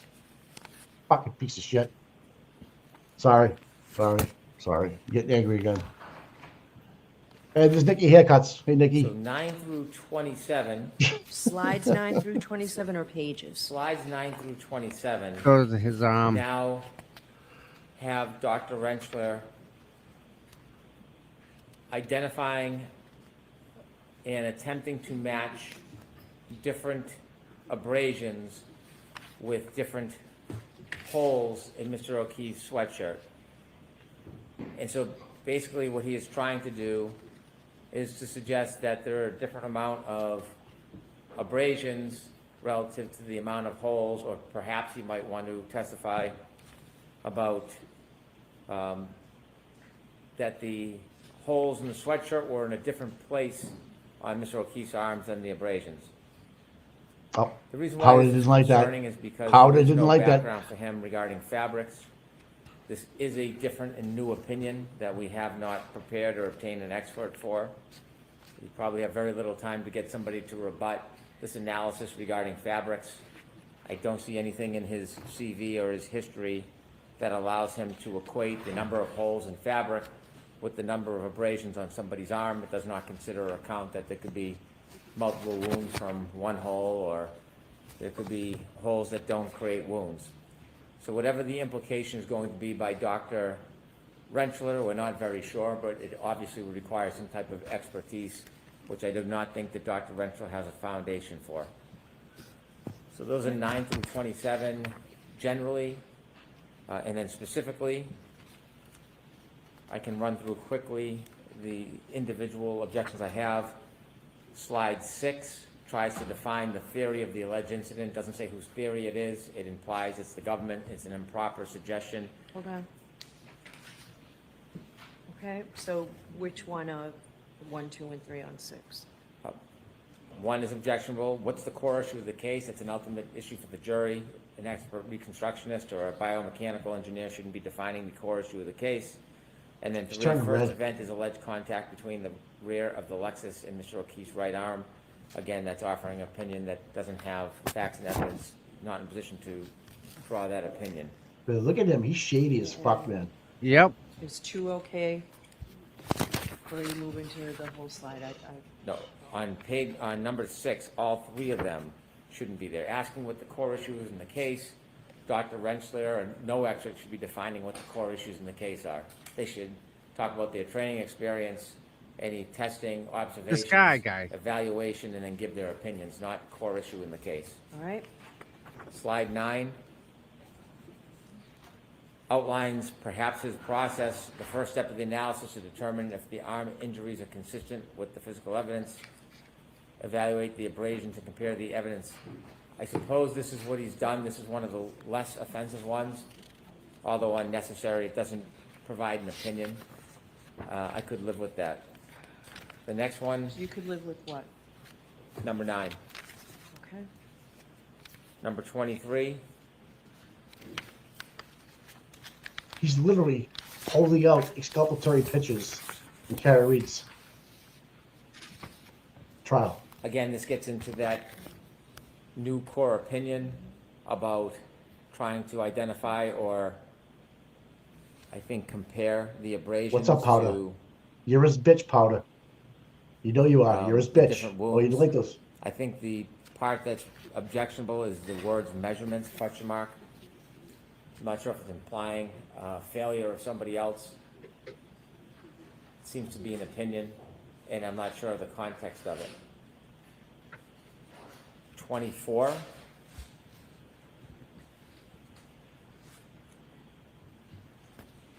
The expert is trying to define what Dr. Welcher had done. It may be that he's Look at saying him. he He's doing conducted something. his testing based on the position of Dr. Welcher's arm. Look at him. That Look would at be an him. appropriate comment, but it's not clear what they're saying. The pain transfer test, number 2, is the only test noted with respect He's to a the arm. munt. So without the text, are you objecting to this No. slide? No. No.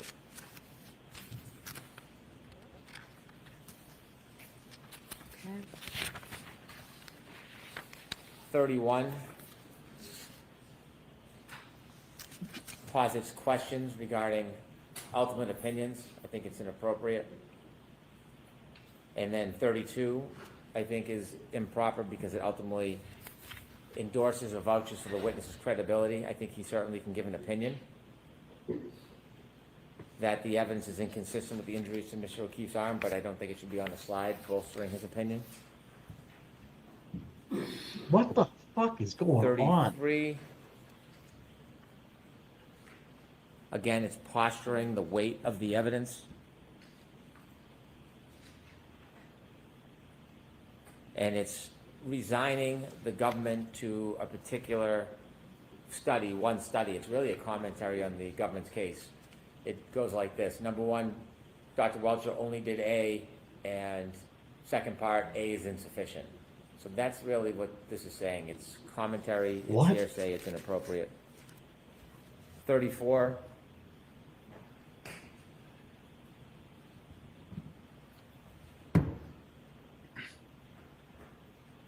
I think if one said that that's what he did, I, Dr. Rentschler, took a step to determine the kinematics of Mr. O'Keefe's arm during the alleged incident and asked how would this arm move. I think that would be appropriate.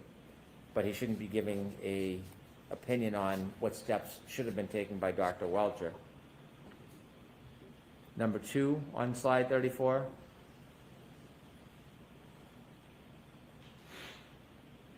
And number 3, I don't have a problem with.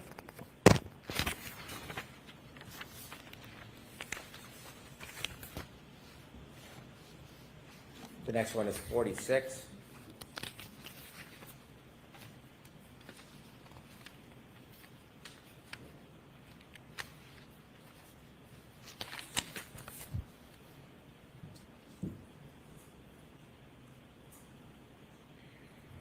Again, this is bolstering the expert's opinion by putting it in writing on a slide.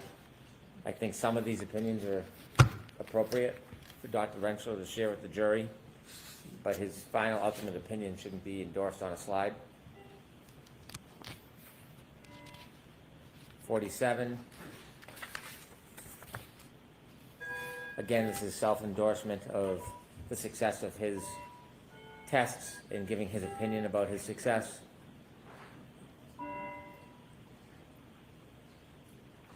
Number 1 and 2, I think they're inappropriate. Number 3 has really no context standing alone. And number 4, if he notes that's his next step, I wouldn't have a problem with number 4.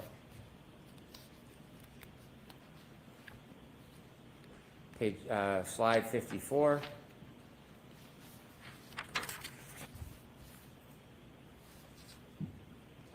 Again, number 1 gets into his opinions.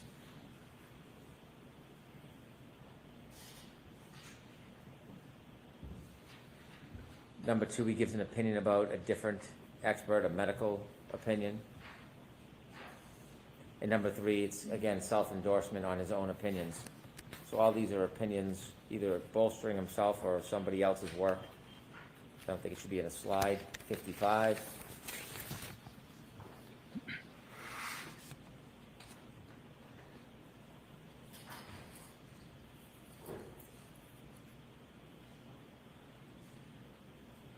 I think it's accurate. I think it's proper testimony. I don't think it's proper for a slide.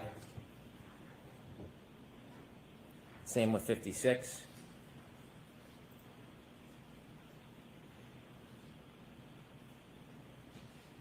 God love Nick. I don't know that he has the basis for number 1. I couldn't keep a straight face in there. God love him. Number 2, I don't have a problem with on slide 56. And number 3, again, it's bolstering his opinion. So I think 1 and 3 are improper too. Not. Slide 58. I don't know what the basis for number 1 is. I suppose we'll have to see.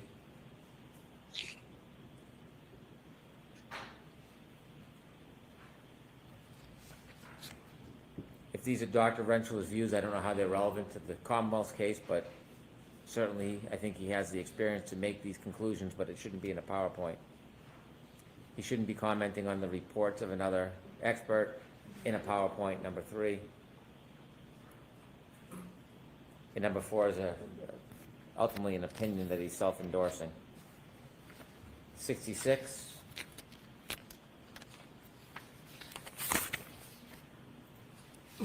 Again, it is an opinion.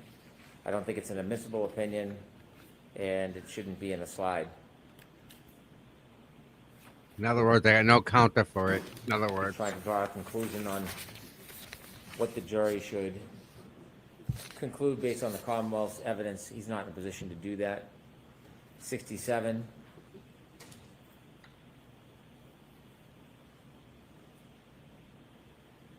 Parts of this are objectionable. I think that he certainly could testify. He hasn't seen any simulation by Dr. Welcher, but posturing it about in a manner that suggests there should be doubt in some way is inappropriate. 68, I don't think Dr. Welcher's report was introduced, and putting in a fraction of a report, I can't appreciate the significance of it. It's hearsay. Perhaps there's a reason he'll be able to point to the report or talk about the report. I understand that, but putting in a random page from a report is hearsay. Should not be admissible. I don't know if there's going to be a conversation about trying to introduce the entire report, but one page will take it out of context. 72.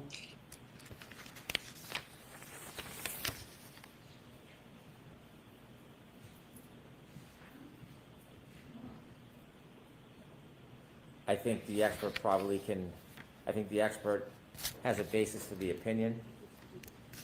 I don't think opinion should be, ultimate opinion should be in PowerPoint because it's self-endorsing. 74. Again, it's a conclusory opinion, bolstering. Some of these can be said but shouldn't be in PowerPoints. Same thing with 75 and 76. They're ultimate conclusions. And so I'm not in agreement with all of the conclusions that the expert may try to introduce, but testifying about an ultimate opinion and putting it on the board to self-endorse shouldn't be permitted. And those are my objections. Okay. Ms. Little? Thank you, Your Honor. First of all, because if I stand here only because I would be able to reference the PowerPoint. Yeah, that's fine. Thank you. First of all, there were no additions, just to be clear with the PowerPoint. The only changes that we made were directly in response to the objections that were filed by the Commonwealth. We did delete a large section to try to accommodate some of their concerns, as well as shorten some of the opinions. So those were the only changes. I just wanted to make clear to the court, there are no additional opinions that have been set forth in the PowerPoint. With regards to slides 9 through 27, that was not one of the issues that was identified in the Commonwealth's motion. They objected to slide 9. There's half of those slides are not referenced. I do agree. It's a new objection. I just don't know when there's an objection raised how a biomechanical engineer is qualified to testify to tears and clothing. So this is a direct test. His testimony is that's what he does. He tests shit like that. And I understand that, but some of the specifics that he says, I'm just saying I had a concern, so I understand it's new. I think that we'll be able to satisfy the court's concerns by laying the proper foundation.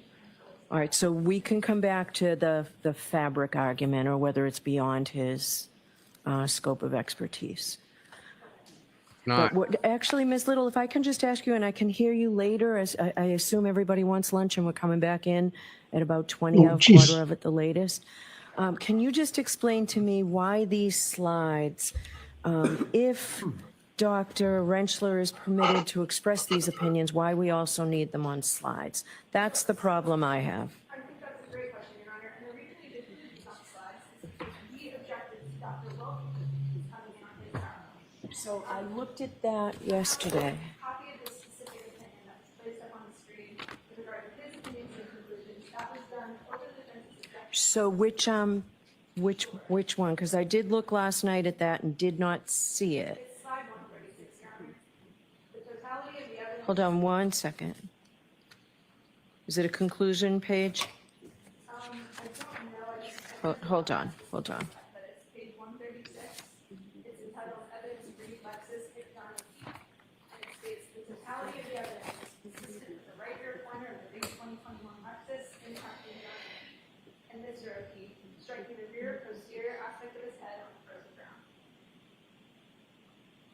Okay.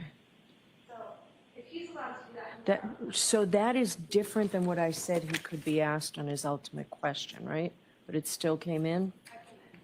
Was there, I'm sorry?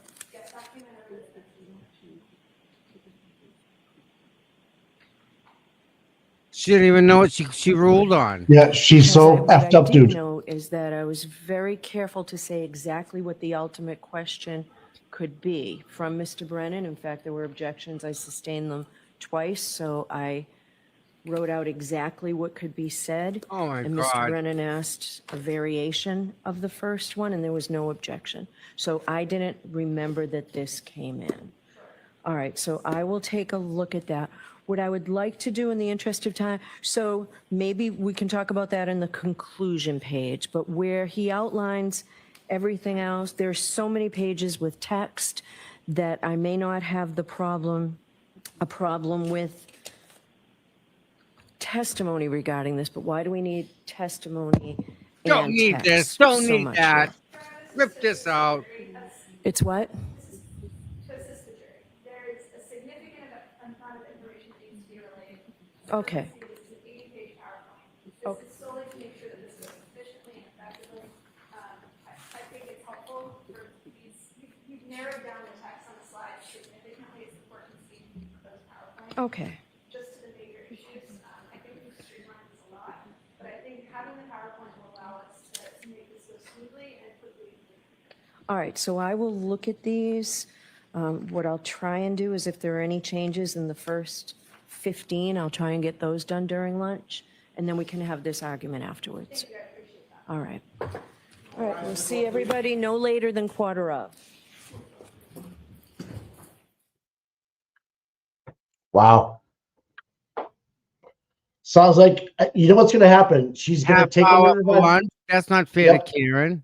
No time out though. I mean, seriously, it's Bev's fault the way this court is going. She's allowing Hank Brennan to do whatever the fuck he wants to do in her courtroom. Take out Yep.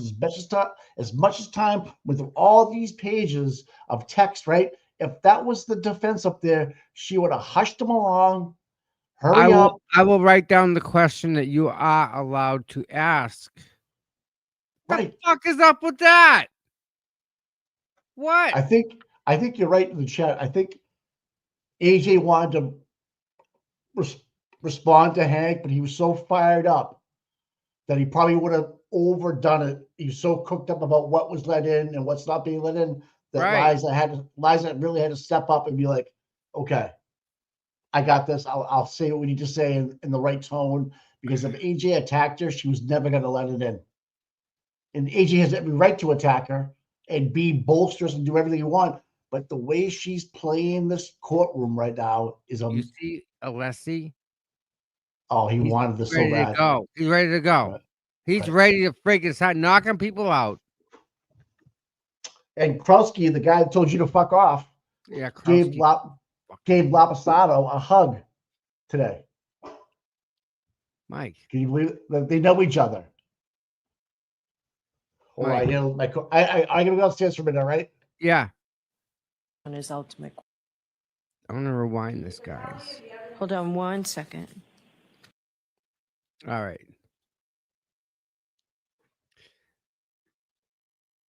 It's okay, guys. It's okay. Listen, I want you guys to notice something, okay? And when Mike gets back, I want him to do this. This, I think, everybody missed it. Again, everyone missed this.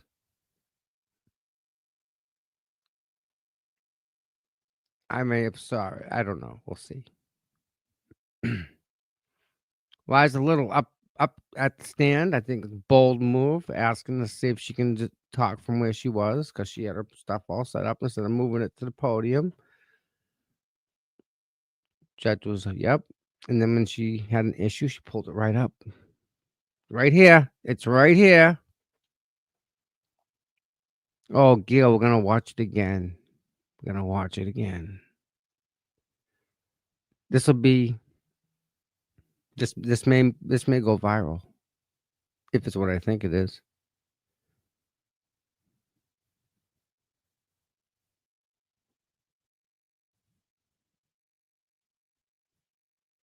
Look at that picture right there for a second.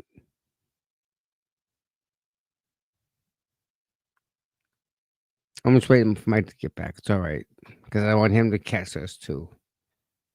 But look at everyone there. Look at, you have Alan at the bottom of the picture, and Karen, and David, and Bob.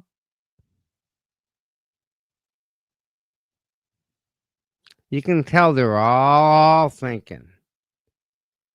They're all thinking. You'll see. Watch. Wait till Mike gets back. Because I don't want to go over this again.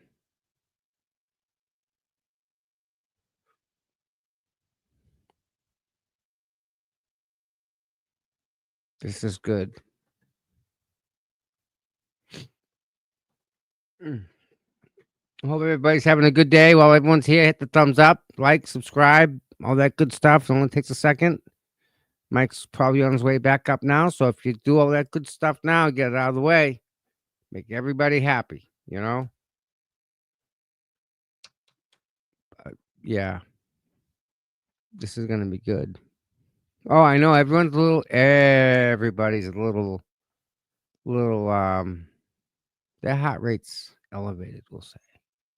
Lot of people. You're not the only ones. Yeah. And that's just what it is. It's just BS. Mm-hmm.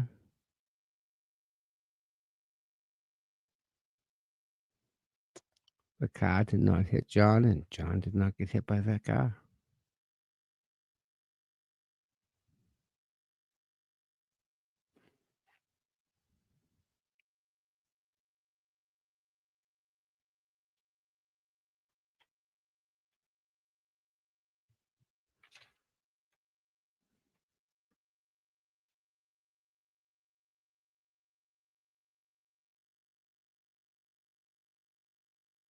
Yeah.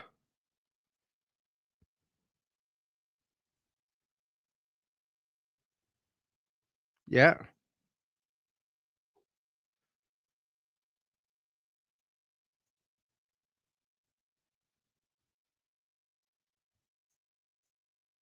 Kind of messed up.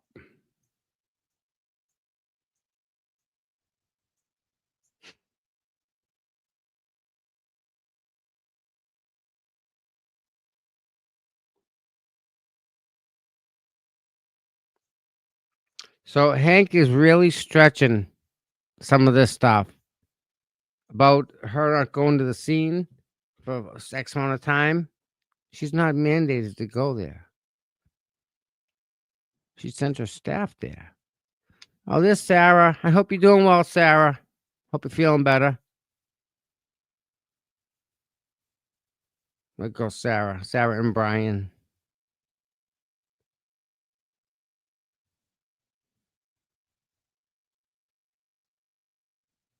Yeah, John is looking down. I think he is. But to hear Kelly Deaver, if she's working in that same department that John was working in, I'm gonna be rather ticked off. That's a little messed up.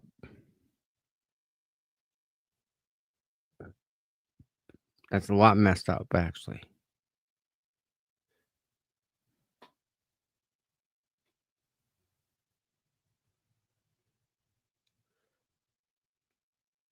All right. I can't wait no longer. All right, everybody. Look at Karen's defense team. Okay.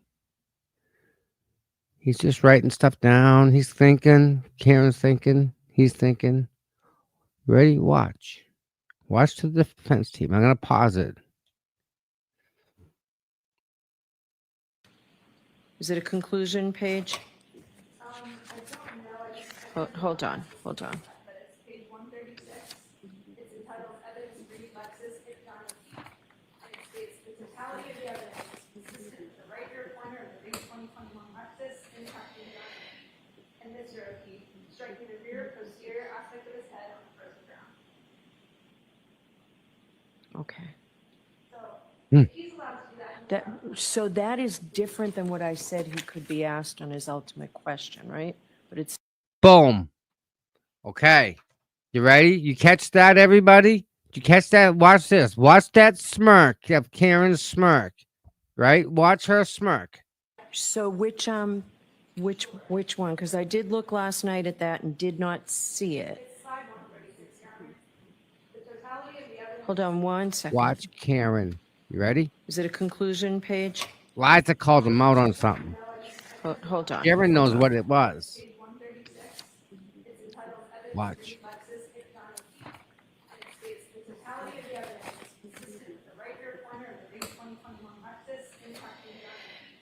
And this rear key, striking the rear posterior aspect of his head on the frozen ground. Okay. So if he's allowed to do that. So that is different than what I said he could be asked on his ultimate question, right? But it still Whoa. came in? Was there, I'm sorry?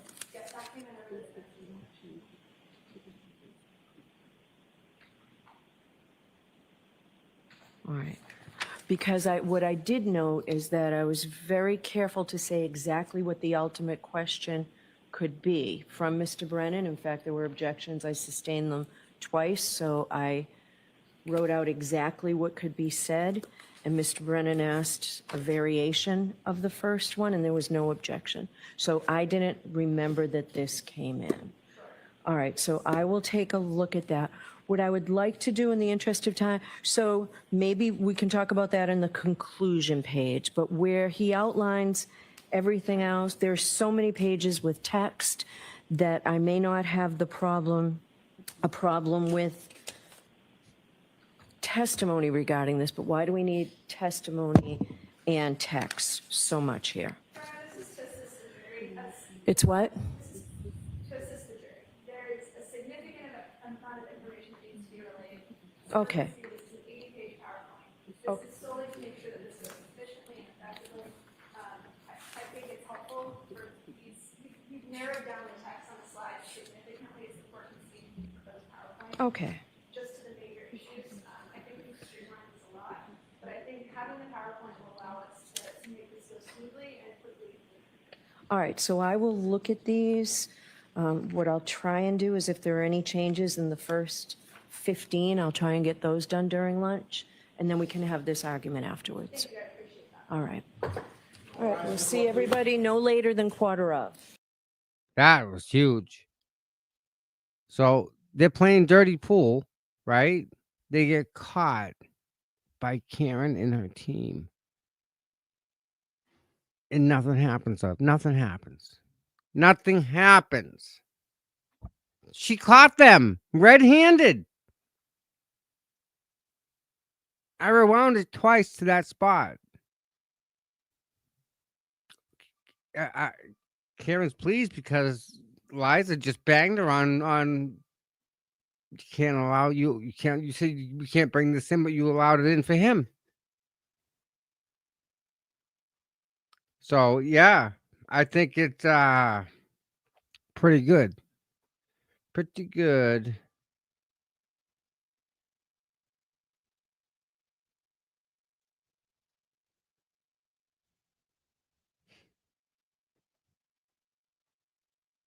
Yeah, we know that much. It's everything's a freaking everything. Man.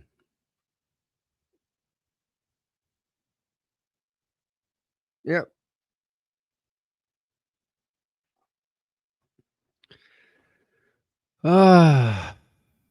Craziness. Yep. There's so much. She couldn't remember what went in, what went out.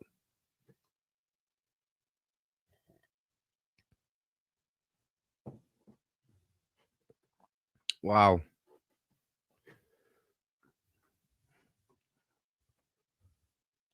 Let me see. What else? What else? What else? What else? Get rid of Lou. Let me check this.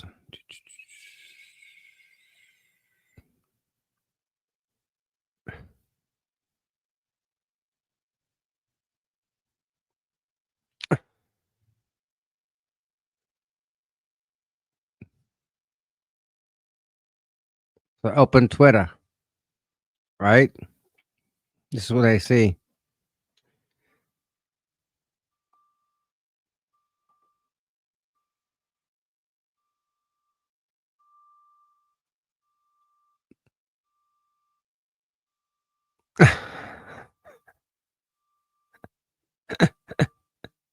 I love it. Yes, that's Twitter.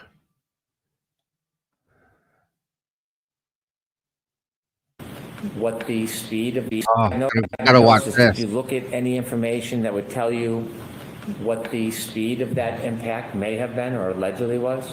Well, it didn't hit him, so it doesn't matter. So you didn't care to know anything about the car or the data in the car because you had already formed your opinion? It did not hit him, so it was not relevant to my opinion. my God. By looking at the body, I could tell that there was no evidence of impact with a vehicle. So whether the vehicle was going slow or fast is not relevant. And so you didn't try to get any information about the speed of the vehicle? It was totally irrelevant to you? Correct. And did you also disregard diagnosis? Did you look at any information that would tell? That's good. That's awesome. Oh my goodness.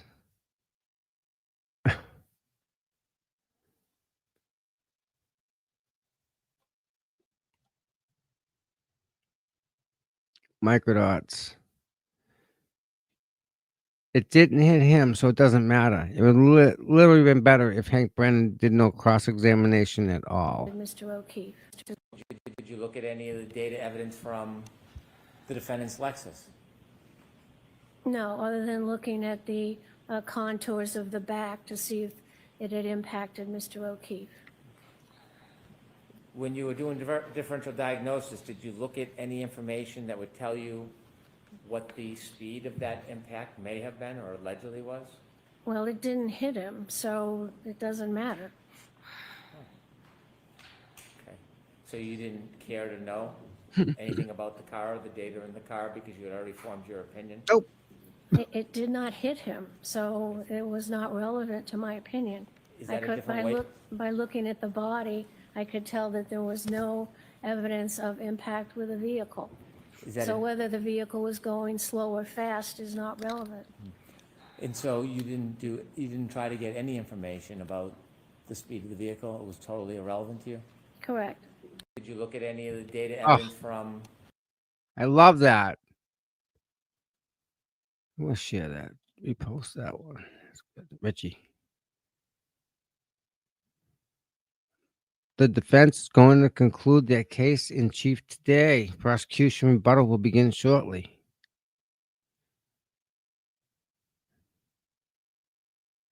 What you determined looking at his head injury?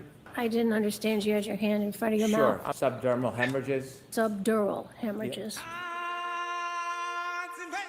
Good afternoon, Dr. Laposada. 6 minutes till the afternoon. Is that what you determined looking at his head injury? I didn't understand you had your hand in front of your Sure. mouth. Subdermal hemorrhages. Subdural hemorrhages.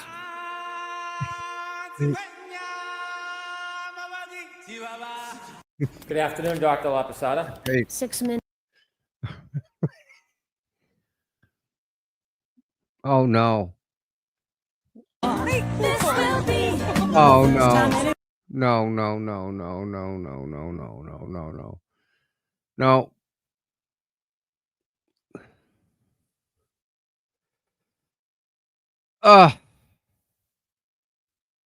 Do I hit play?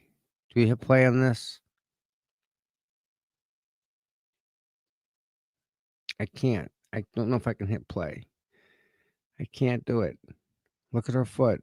You know what's going to happen. I can't do it. Can't do it. Minutes till the afternoon. Is that what you?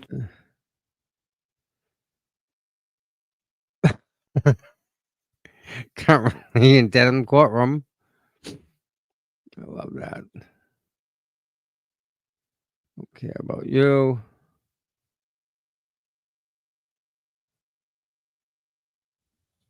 I just asked about her experience.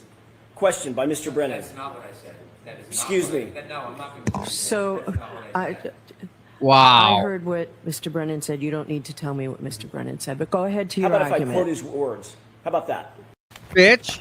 Mr. Brennan literally just said, I didn't elicit any information about dog bites. I just asked about her experience.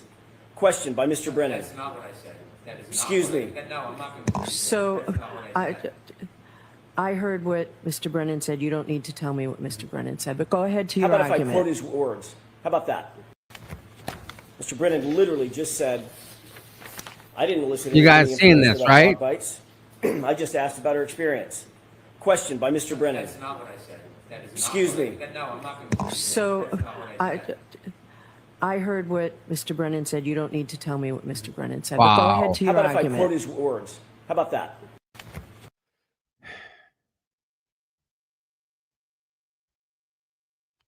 Hank Brennan puts up the photo of John's arm and instantly regrets it. Jury has an aha moment.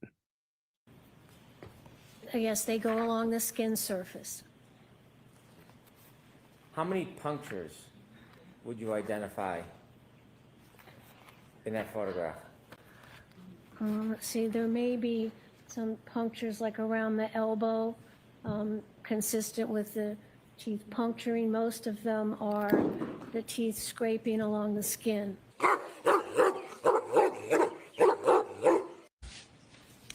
Do you see all of those super? Where's Chloe? No way. Didn't happen. Rain.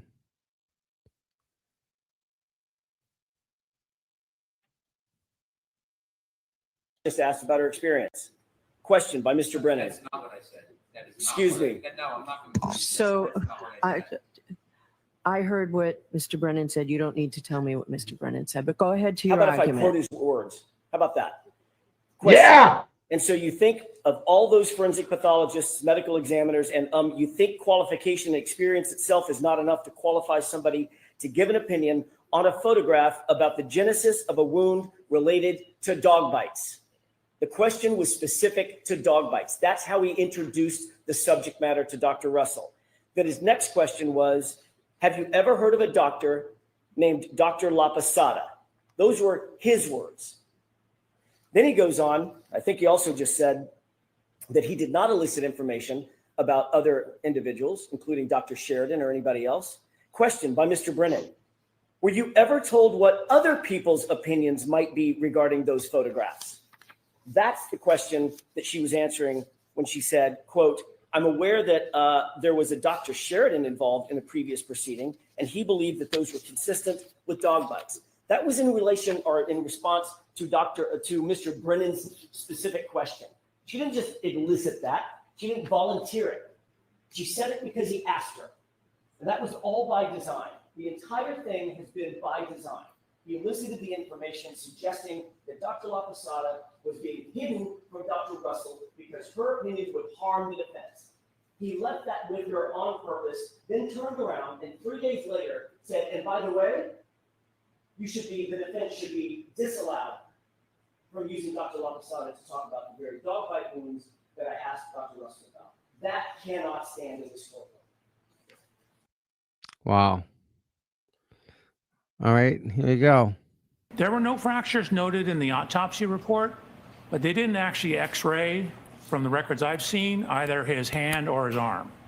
So there was, at least according to the autopsy report, no overt fractures, but the x-rays I saw, none of them were the arm, and the autopsy report said no sternum, spine, I think it said torso. They didn't say that there were no fractures there. There were no. Did you specifically review x-rays of his right appendage? Hand, forearm, arm? Yes, they were included in the x-rays. Did you specifically review x-rays of his right?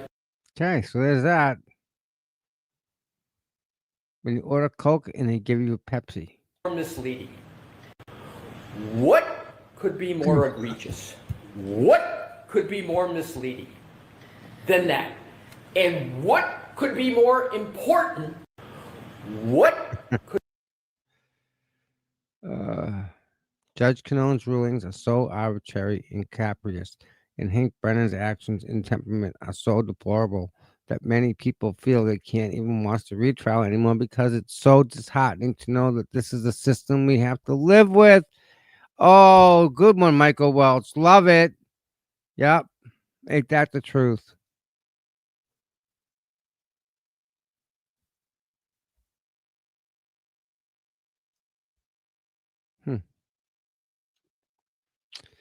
Here we go. 9 witnesses, 5 doctors, a police officer, 3 citizens. 5 doctors. John O'Keefe wasn't hit by Karen's SUV. 1 police officer proves that Proctor destroyed and then planted taillight at 34 Fairview. 3 eyewitnesses. 1 saw nobody on the lawn. 2 saw Karen Marie alone in an SUV.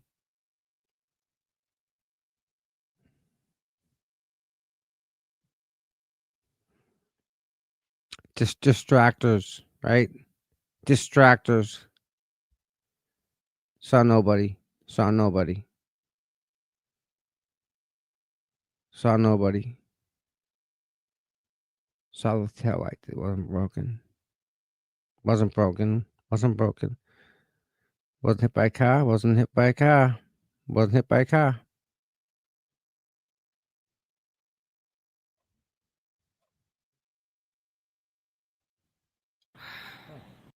Well, it didn't hit him, so it doesn't matter. Well, it didn't hit him, so it.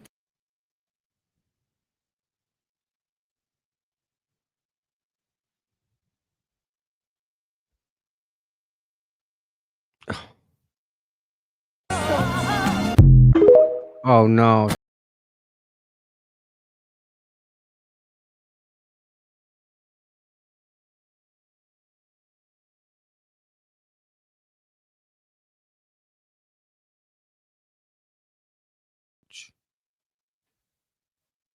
Have an opinion. Your words. We do know have an you don't know opinion about thrust, about Hank. thrust? We wish your fucking mom didn't know about thrust. I don't know about thrust. I'm asking if you have an opinion. Your words. We do know have an you don't know opinion about thrust, about Hank. thrust? We wish your fucking mom didn't know about thrust. I don't. Okay, so we're not alone, all right? I guess it's not the only ones that don't like them. Okay, that's all right. That's good. Man. Ooh. Breaking: Boston Police Commissioner Michael Cox is now entangled in the Karen Reed murder trial. Sources reveal that Officer Devers altered her FBI Boston testimony after a conversation with Cox. Her original statement placed her on duty during hours that show Canton Police Chief Ken Berkowitz later confirmed she wasn't working. This came while Cox had just taken over at Boston Police Department, still reeling on the Masters overtime scandal. Steve's original testimony implicated ATF agent Brian Higgins and former Chief Berkowitz. After revisiting it, she claimed the incident couldn't have happened based on a timeline. So she witnessed Brian and Ken with Karen's SUV for a wily length of time, but not during the time when she was reminded she wasn't there. Who's being protected and why? Yeah. How come we're not tagged? You shitting me? Timeout. Now at 5, leading Boston police into the future. Mayor Michelle Wu introduces the city's new top cop police commissioner. Timeout here. I call bullshit.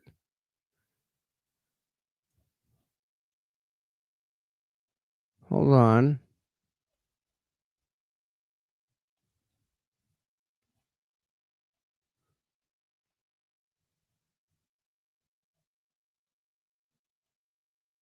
Hold on. Hold on.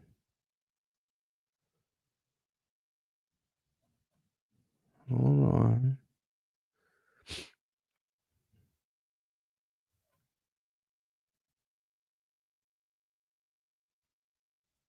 Here we go.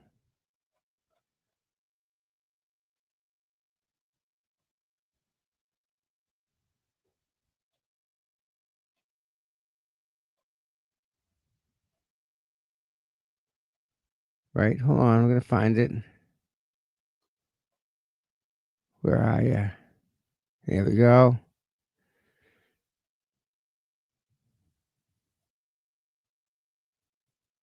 Coming up to it. Where is it? Where are you?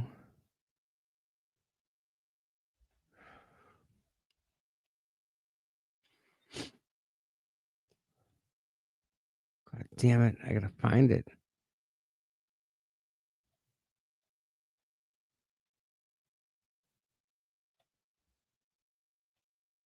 Unreal. I don't know where it went.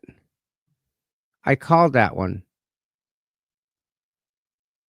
I made a comment about it a week ago. I'll find it later. That's messed up. Let's get back to the trial. But I did that's crazy. I did. I made a comment about that. He lives in Canton. So interesting. We broke that news too. Me and Mike have been breaking all sorts of news lately. Pretty good. Pretty good.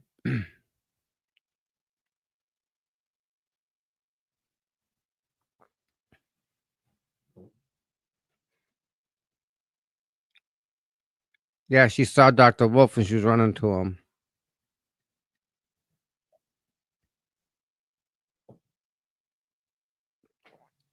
Well, we pray the jury sees things the way we do. That's all. 145. No later than. No later than 145. Yeah.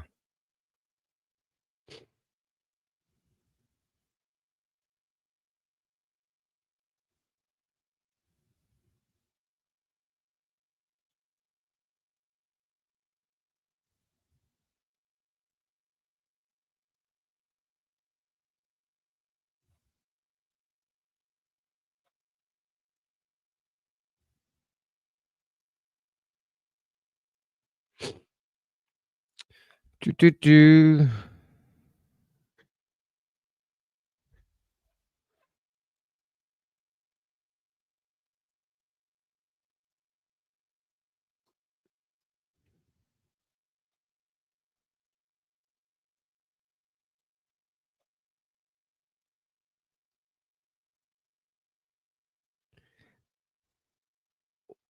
Was it?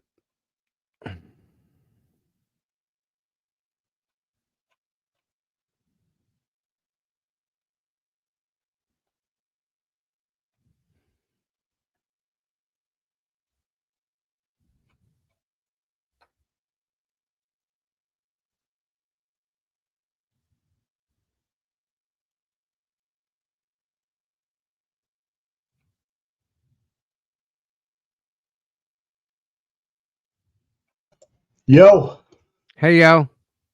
should be back any second now. Yeah, that's what she said. Mike, What's up, buddy? Is it crazy or is it just me that we were talking about the Boston Police Department, weren't we? What today or yesterday or when? No, when Kelly was on Deaver was on Yeah. the stand. And we were talking Yeah. about the Boston Police Department and how they have ties to Canton. Oh yeah. Did you see that thing about Boston Police Cox? Department? Cox? Yeah, now he's in the limelight. Well, yeah, it's in Europe. Yeah. That's pretty, Mike. We He lives broke in that. We Canton. broke that a week ago. I know. And I mean, Is it a week ago, Mike. we get no credit for nothing, dude. That's wrong, dude. No, that's fine. That's fine. I don't know. That's kind of not right. It all comes around. Oh yeah. I don't care. You know what? I don't care. We've been breaking all sorts of stuff, dude. It's like, yeah, we knew that. Yep, we knew this. Yep. Well, we saw you know a year ago. How did we just know about the fire in Rhode Island just now? Like right before it was said. Yeah. I don't know. I don't know nothing. I don't know nothing. You can't be saying this shit. You can't be saying this shit. Oh my God. Tommy, 2 phones. Telling you, there's so much, bud.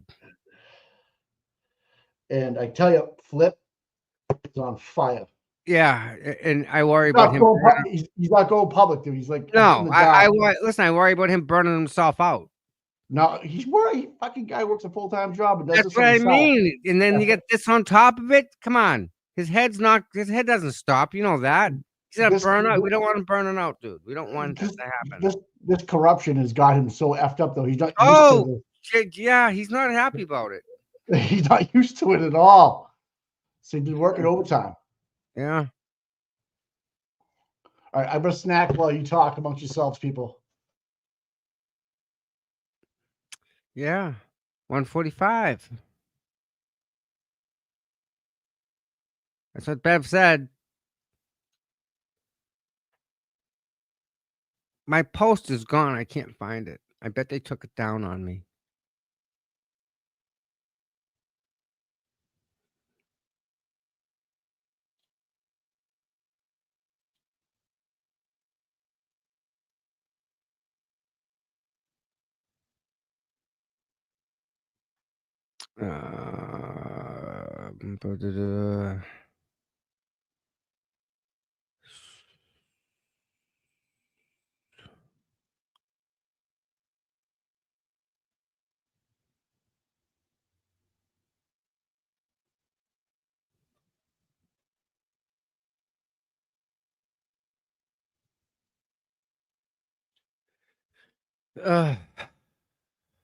Wow. 10. I had 10. Darcy, I picked 10 too. 10 sidebars. What are we at? Anyone know what we're at so far? Gail said 6 last I looked.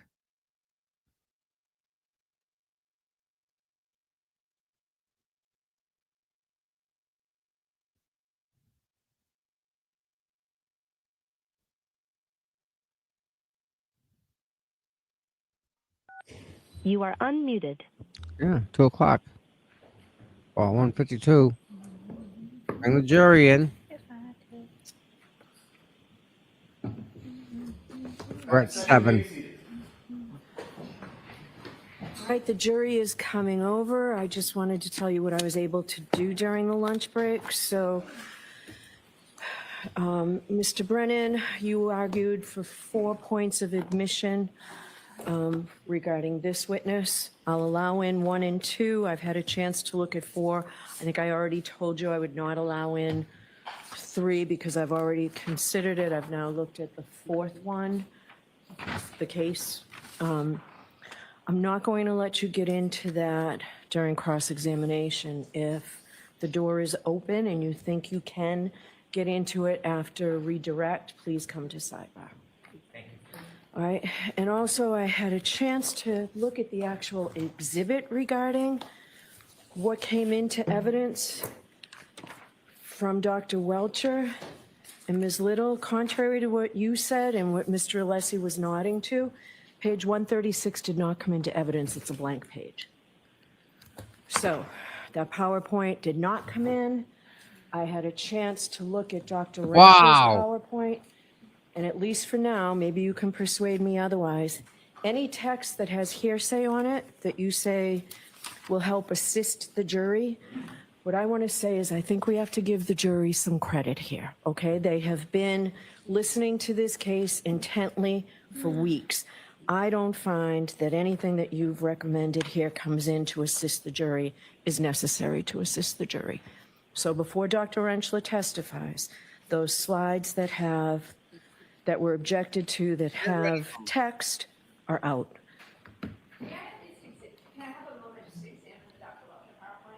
No, not right now. You can look at it, yes. You can look at it while we're bringing the jury in.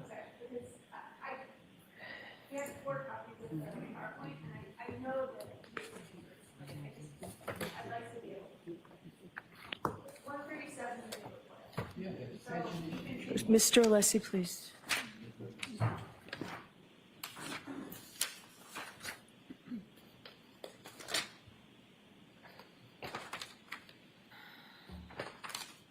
136, 137, and 138 are all blacked out. I hope she gets a paper cut. All right, are the jurors on their way, right?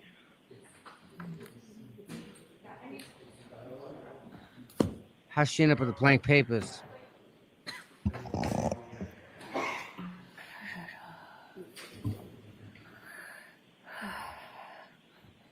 Wrong file.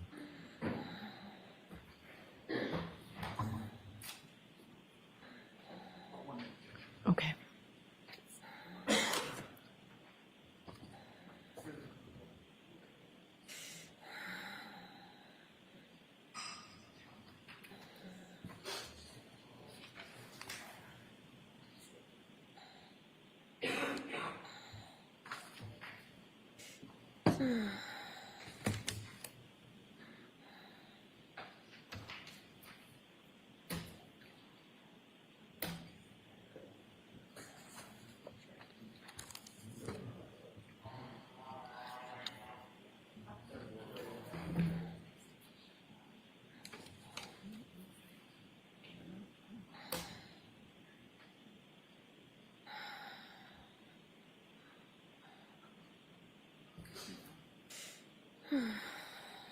Tori?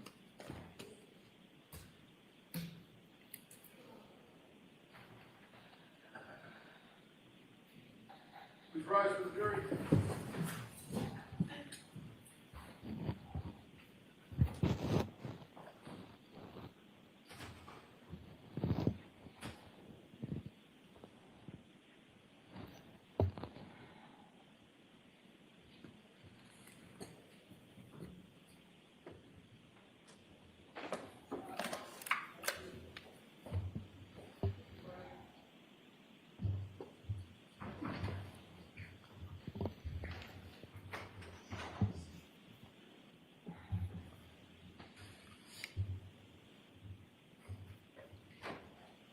Court is in session. Please be seated.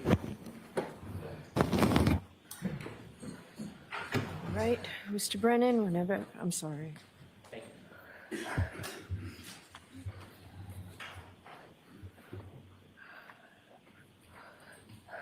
afternoon, Dr. Lopez. Good afternoon. Am I on point now? You are. You were asked on direct examination about your qualifications. You were a medical examiner for the state of Rhode Island, is that fair to say? Yes, I was the chief medical examiner. For 20 years? 12 years. I'm sorry, 12 years. When's the last time you worked as a medical examiner? In 2005. When's the last time that you conducted an autopsy? I've done probably a handful of autopsies, private autopsies in my consulting practice. Since 2005? Correct. When do you think the last time you did one is? Maybe 4 years ago, four or 5 years ago. 4 or 5 years ago? Yes. Okay. Since you left the medical examiner's office, have you had any specialized training in brain injuries?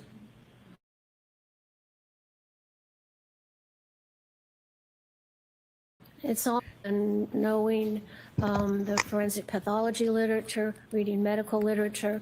So it's a continuing endeavor to keep yourself educated with medical updates. Since you left the medical examiner's office, have you had any specialized training in brain injuries? I've not gone to a course on brain injuries. Since you left the medical examiner's office, have you taught any students on brain injuries? Yes. Have you given any classes or seminars on brain injuries? Yes, I have. And coup counter coup, how many times have you experienced that as a medical examiner, that condition? Well, I myself haven't experienced it, which was good, but in cases, hundreds of cases, it's a common injury. You said you did differential diagnosis. That is to exhaust any potential bias you have, correct? Well, a differential diagnosis is to think, how many ways can you get this finding? And it does help prevent bias. Did you say on direct examination part of the benefit of differential diagnosis is to make sure that you don't have a bias? Yes, yes. In order to eliminate bias, you're supposed to look at all reasonable alternatives, correct? Yes, that's part of it, making a differential diagnosis. So you don't just look at a person's body, come to a conclusion, and ignore other evidence. That would kind of defeat the purpose of differential diagnosis, wouldn't it? Well, you always have to look at all the evidence. And so if you didn't look at all the evidence and you disregarded some of the evidence because you had already made up your mind, that really wouldn't be the proper study of differential diagnosis, would it? Right, I don't do that. I'm sorry, ma'am. I don't do that. I always look at all the evidence. And would you look at all the evidence even if it was contrary to whatever opinion you want to give in court? Well, the evidence allows me to come to an opinion. So it's not like I decide on some opinion I want to give and then look for the evidence. The evidence is going to tell me what happened to the body. So you would never say, like, I don't need to look at that evidence. If it's presented to you, you'd look at it and study it and consider it in differential diagnosis? Sure, it may or may not apply, but I'd look at it. Because if you did that and said, well, I don't need to look at this, and it was relevant evidence, that would defeat the whole idea of differential diagnosis, correct? Well, you always want to look at all the evidence that's going to help you decide what happened to the body. If you were to ignore relevant evidence because you already made your mind up, that could create some type of bias, even if you're not recognizing it, correct? Well, I don't make my mind up. I make it up on all the evidence I have. Then if something else other evidence comes up later, I have to reevaluate everything and consider that new evidence. When you were talking about car collisions, I don't want to belabor the point, but you didn't major in physics, did you? In what? You didn't major in physics, did you? No, I took physics, but no, didn't major in it. Okay. And the last time you took physics was probably, what, undergrad? Correct. Thank goodness. You have no study in biomechanical engineering? No, I'm not a biomechanical engineer. Understood. You never taught courses in accident reconstruction, have you? Only in terms of looking at the injuries on the body and showing how that they could or could not have occurred from impact with a motor vehicle. Have you taught classes in accident reconstruction? Only as far as it would affect the findings on the body. Do you know what I mean by when I say accident reconstruction? Well, accident reconstruction meaning, and I'm telling you that my expertise in accident reconstruction is restricted to looking at the body and then understanding how impacts may or may not have occurred to the body. I don't take a car and look at mileage and such like that. You don't do any studies of the actual vehicles, you're focused on the body? I'm focused on the body, but I also look at the vehicles to look at the points of impact that might be possible. You do not have any advanced study in biomechanics, do you? No. Now, you had mentioned that when you were in the medical examiner's office, you had a number of higher profile cases. Well, every case is important because somebody's dead. You pointed out some pretty specific ones on direct examination. Were those more important, the ones that were highlighted, or is that the same as every other case? I don't know what you're talking about. Well, you had mentioned the Egypt airline crash, station nightclub fire. Those were highlighted or pronounced on direct examination. Are they equally important as every other case? Oh, absolutely. Every person is my patient. You talked about some of your commendations. The station nightclub fire, you received quite a bit of criticism on that, didn't you? Well, there was a flurry of negative press without any basis. You had mentioned that a doctor, a medical examiner, should have gone out to the scene to look at the area where John O'Keefe was found to make observations. You didn't say that. Did you suggest that in any way on direct examination? You have to know what the scene looks like, and usually that is documented in police reports and in police photographs who document the scene.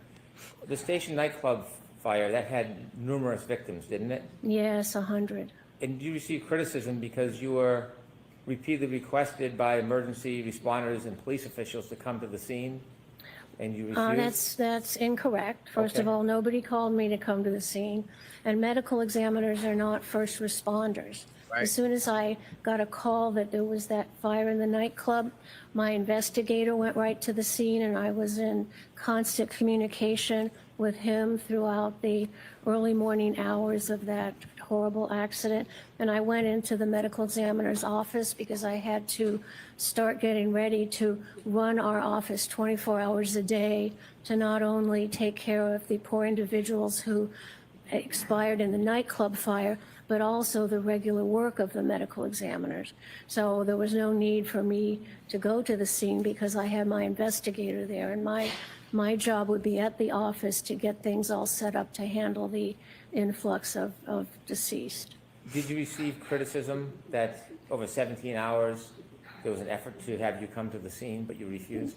There were, I'm going to allow it in a different form. yeah, that's incorrect. Hold on, Oh, I'm sorry. Oh, no, I didn't mean to scare you. Just Oh. Okay. Hold on for a second. Yeah, you're scary, Bev. You are. You're scary, corrupt. Did you receive criticism that officials? Criticism. Jesus. All right, let him fucking answer it then. Did you receive criticism that for over 17 hours officials were asking you to come to the scene and you refused? It was untrue. It was printed in the newspaper. We looked up all the phone records and provided it to the newspapers. Here you and showed go, it. idiot. Nobody called me to go. Walk I right would have into it. gone if I needed to. I Right. had my What does investigator idiot do? there. It was just bullshit. No, it was erroneous. She just said bullshit. She just said bullshit. Was there other criticisms in 2005 before you left the office? There She's was so a credible, flurry dude. of stuff in the papers. There were union issues, new director of health, new governor. So yeah, there was a little flurry of stuff, which was not substantive. So you inevitably did resign in 2005. Yes, because my budget was going to be cut, and I knew that if I had to get rid of a medical examiner, we couldn't do a good job for the state, and I'd done it. I'd been chief for 12 years. I'd been on call 24 hours a day for 12 years, which was an honor, really. But then if I couldn't do a good job, if we cut the budget, I had to get rid of a medical examiner.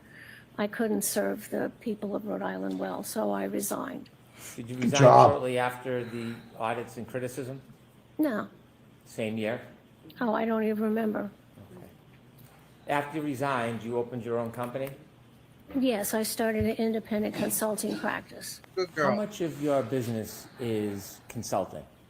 It's a consulting practice. Yep. How much of your business? How much of your income is consulting? 100%. It's consulting. Jesus Christ. Do you consult Hey, in both jeez. criminal and civil cases? Yes, I do. What percentage of cases are criminal cases? It's maybe half and half. Half criminal, half civil? I don't keep track of it in that way, but that would be a guess. I'm sorry, I'm sorry, I didn't hear you. I don't keep track of numbers of civil or criminal cases that I'm consulted in. If I had to give an estimate, it would be half and half. I've worked on over 1,000 cases in my private company. And fair to say you get compensated for your time. Yes, I get paid for my time. Dr. LaPosada, you had mentioned that there were some scratches that you had taken a look at on Mr. O'Keefe's body. If we could have Exhibit 165, please.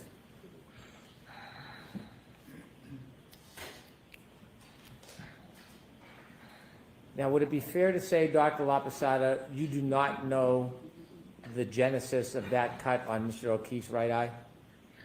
I do not know what caused it. I can tell you what didn't cause it, but I don't know what did cause it. You said that was from blunt force? It's from application of blunt force to that little area that broke the skin. When you were asked a question about whether that was consistent with a punch, you opined that it was consistent with a punch, yes? It could be consistent with a punch. You weren't saying it was consistent with a punch to a reasonable degree of medical certainty, were you? That would be within my differential diagnosis. It could be consistent with all other types of blunt impact, or many other types of blunt impact, couldn't it? That's correct. Ground, perhaps? No. No, an object? If it was an object that could get into that area under the eyebrow, yes. Like what? You mentioned the spoiler on the back of Fuck. Under the eyebrow. misreads Lexus. Do you remember that? I remember that. Do you know how tall John O'Keefe was? He's around 7 foot, 5'11", I think, 7'2", something around in there. What? No, he's 6'2". more closer to 6'1". Does that make sense? Sure. Okay. And that spoiler Two martini lunch. on the Lexus. Do you know how high off the ground that is? 7 No. feet tall. Did you ever try to measure it or ask for photos or any information about that? I looked at the photos. Did you ever ask for any measurements or try to take any measurements? No. Why would she? Could I have Exhibit 166, please? Did you see this cut on Mr. O'Keefe's nose? That's a scratch. It's not made by a sharp instrument. It's not a cut. It's a scratch. Is there any scratches on the left side? Do we have a photo of the left side? Please. And that, you say that's a scratch, not a cut? Correct, because a cut means it's made by a sharp thing like a knife, and a scratch is made by something that's kind of rounded that has a little point on it, but it's not sharp. Do you have any information or basis to say where that scratch came from? No. Did you do any differential diagnosis on that scratch? I don't know what caused that. There could be a number of things that caused it. There was no scratch on the right side of Mr. O'Keefe's nose? I don't see it one, no. Could you zoom in, Ms. Gilman? So the only scratch was on the left side? Looks to be, that's not a good photograph because there's some blood obscuring the skin. Yes. If my memory serves me, there is a scratch on the left side of the nose and maybe a small scrape on the tip of the nose. And we can go back to the left side?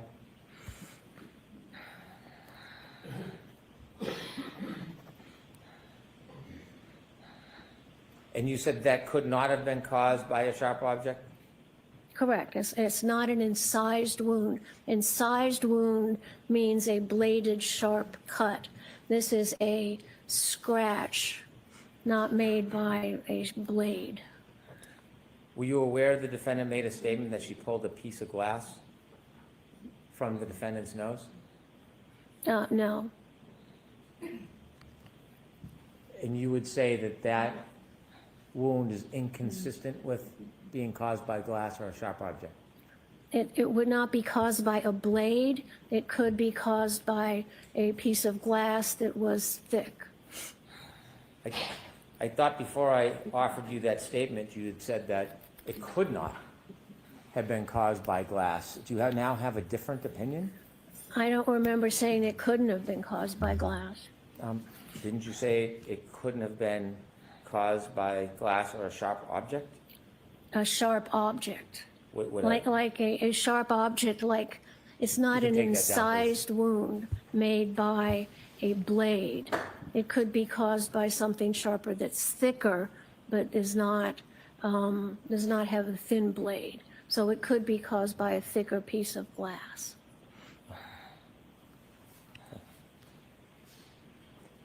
If somebody is deceased, does any blood pressure from their heart still move in their body?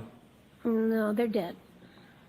If somebody removed a sharp object like glass from somebody's face, would they spurt blood if they've died? If you're dead, there's no blood pressure. So if you're dead and you remove something, there may be some superficial blood, but it's not going to have blood flow because your heart's not pumping blood out of the cut ends of the blood vessels. So it's not going to spurt if you pull something out of a person's skin if they've passed? You wouldn't get a spurt of blood from arterial pressure.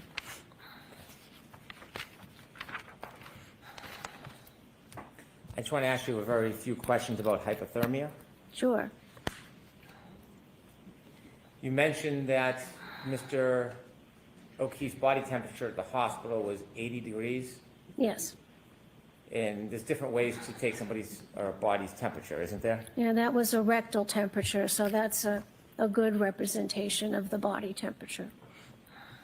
Is the variance between a common practice of taking temperature by somebody's mouth and rectal, is it about a 3 or 4 degrees difference, or do you have a different experience?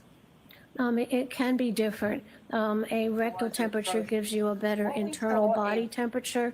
The oral temperature, if you're breathing in or if you just had Right. something cold in your mouth, may not register a proper temperature. So the rectal temperature is the preferred Accurate. temperature to for a medical diagnosis. Auntie Deb knows all about that, 98.6 so is you an know. important temperature, isn't it? Nice. Yeah, it's our usual normal body temperature. And so, is there a standard? Is 95 degrees considered hypothermic? If you have, then clinically you would start to worry that the person might be experiencing bad effects of hypothermia. At 95 degrees? At 95, you start to worry about it. And could some of the things that happen is labored breathing? Is what? Labored breathing? What about labored breathing? Well, if someone is hypothermic, if they're 95 degrees, does it affect their breathing patterns? Not especially. Okay. Does it affect the way their respiratory system works? No. Does it have any effects on the human body if you're hypothermic at 95 degrees? No. You're still okay. If that temperature continues to decline, it starts to become dangerous, doesn't it? It can. Mr. O'Keefe was evaluated, and at the hospital, his body temperature from a rectal reading was 80 degrees at about, what, 6:37? Correct. Did you know that before he got to the hospital, first responders had him in an ambulance? Of course. Did you know they turned the heat up and put blankets on him and tried to provide warmth to him before he got to the hospital? Yes, that would be standard practice. And that standard practice would usually add temperature to the person, wouldn't it? Well, it might. So it's possible it could, but it might not. It usually doesn't add that much. I see. And so inevitably, Smoked. at 6:37, Mr. O'Keefe's body was 80 degrees. Yes, when he got to the hospital, his rectal temperature was 80 degrees. And so that is a drop from the standard, or what's expected, of 98.6 degrees. That's a drop of at least 18.6 degrees. Yes. You mentioned that Mr. O'Keefe, after suffering his head injury, would not have moved other than twitching. Correct. No purposeful movement. Were you aware that he had an iPhone with healthcare data on it? No. If there's no movement, assume for a second there's no movement of Mr. O'Keefe after 12/32/16, and he's found a little after 6 a.m. in the morning. That's about 5 hours, or 5.5 hours, correct? About. And if somebody is in the cold for 5.5 hours, that's consistent with dropping from 98.6 degrees to 80 degrees in body temperature, isn't it? If the person is dead, yes. If a person is outside in the cold and still alive, will their body temperature decrease? If they can, people can die of hypothermia, but that's not the case here. Not the ultimate death, but if somebody's outside and they're alive and they're lying in the snow and it's below freezing, will they lose body temperature? They will, especially if they're not bundled up well. And body temperature can drop from 2.5 to 4 degrees an hour? In a dead body. Okay. In a living person, it can drop 1.5 degrees. No. A dead body at room temperature will usually lose body temperature at like 1.5 degrees an hour. If a dead body is in a cold environment covered with snow and avalanche environments, the dead body can cool at 4 degrees per hour. And so a person who is in cold conditions, starting to be covered by snow, less than freezing, they can lose body temperature when they're living, can't they? If you're sure, you can. People die of hypothermia, but that's not the case here. Well, someone could be alive, lose body temperature, and not die. That can happen, can't it? Yeah. Right. So if someone is in the cold, let's assume they're not dead for a second. All They're in the right. snow, below freezing, not moving. Can that person lose body temperature if they're still alive? Sure. They just lie there. They can become hypothermic and die. Even before they become hypothermic, can they lose body temperature? Well, losing body temperature makes you hypothermic. Right. Thermic is Fucking temperature and moron. hypo means below. So your temperature goes down and you're hypothermic because it's going down. And people can survive from being hypothermic if they get the right care. Sure. And so in that 5.5 hours, it is consistent with a person being outside in the cold and starting at 98.6 and ending at 80. That's consistent with being in the cold for 5.5 hours, isn't it? For a dead body, yes. That's how a dead body would cool in a snow-covered cold environment. And it could also be consistent with somebody who is alive for some time and Nope. then dies, correct? Nope. I don't understand your question. Somebody could be out in the cold, under the snow, sub-freezing. They could be alive for some time. Their body temperature could drop. And then when they pass and die, Then their they body die of temperature hypothermia. continue to drop probably at a more rapid pace. That still fits within No. 5.5 hours, doesn't it, Dr. Lapasada? No. No. No. Boom. Because if Uh-huh. someone can drop 4 degrees of body temperature in an hour, A dead body. yes, it would only take about a little over 4 hours if it was at 4 degrees to go from 98.6 to 80. Yes? Correct, yes. So he was exposed to that cold environment for 4 to 5 hours. If somebody was alive for a couple of hours, it's a lower rate, say they lose 3 degrees, and then after that couple hours, they lose body temperature at 4 degrees, that would still fit and be consistent with a drop from 98.6 to 30 degrees, No. to 80 degrees, wouldn't it? No, you were saying a dead body cools in a cold environment at maybe 3 to 4 degrees an hour. And that has nothing to do with a living body and how long they can stay at a body temperature. Do you disagree that somebody could be alive, lose body temperature, out in the cold, freezing temperature below 32, they could lose body temperature at a certain rate, then pass out, die, and then continue to lose body temperature? Is that possible? Anything's possible. It's just what's important is what happened in this case. I'm asking for your medical opinion, though, rather than being an advocate. As far as your medical opinion, So sustained and outstretched. Can't even keep up the friggin' question, Mike. Listen to the question, please. Watch her face. Thank you, She's yeah. just like, what you just asked as far me? as your medical experience, could somebody be alive, outside, in the cold, below 32 degrees, not moving, covered by snow, still alive, and lose body temperature? Sure. And then could they, after an hour, 2 hours, could they then die and continue to lose more body temperature? Sure.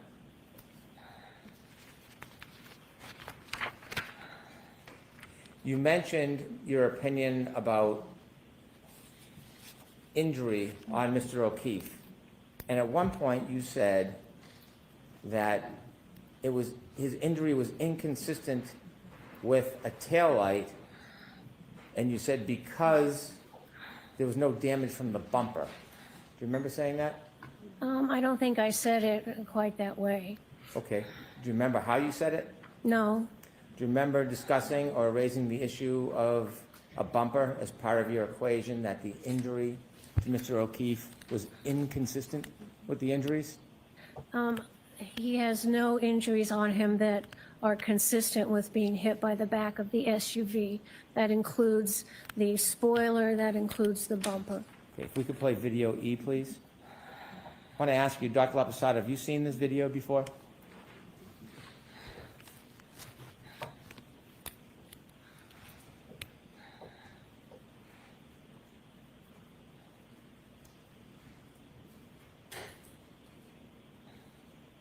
No.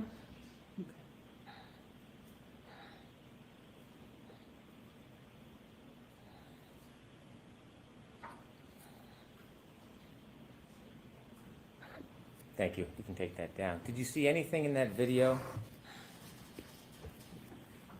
that would Randy. suggest any contact between that mannequin and the vehicle's bumper?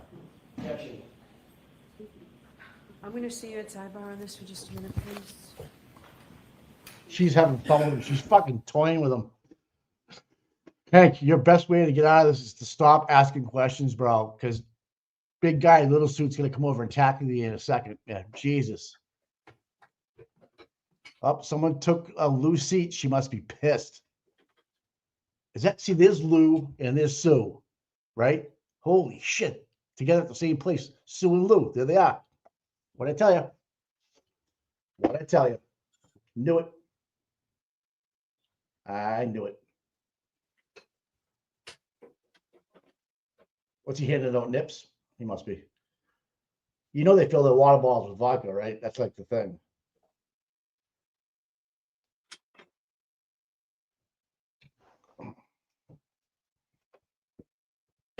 He's getting smoked up there, and I'm loving every minute of it. I'm not gonna lie.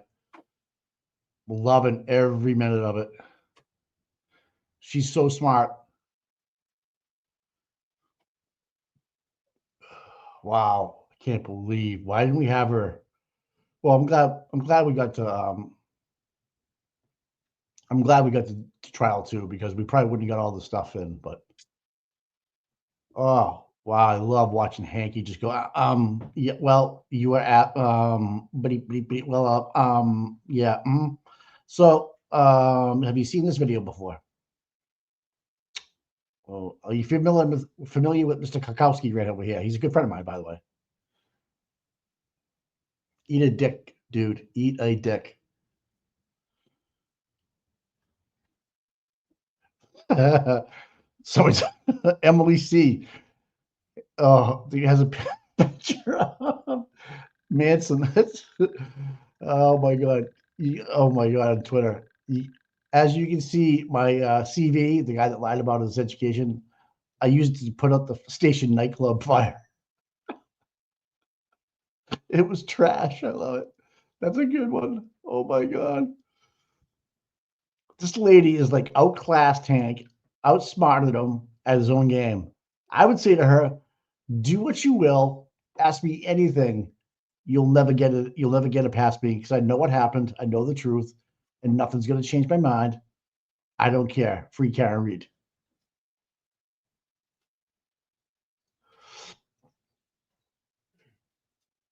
I don't know. Sue and Lou, twin sisters right there, twinnies.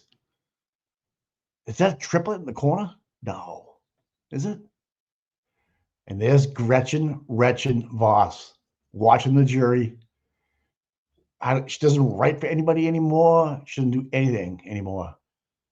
And I think Lou O'Donnell's she's a fucking miserable person. Is that Gretchen Voss? I can't tell. But look at that. She's trying to disguise herself as Lou, and the other one's Sue. It's just not fair. I'm all confused. Fat guy in little suit. No, Mr. You, dude. You undid your button finally, huh? You figured it out? Someone tell you? God damn it.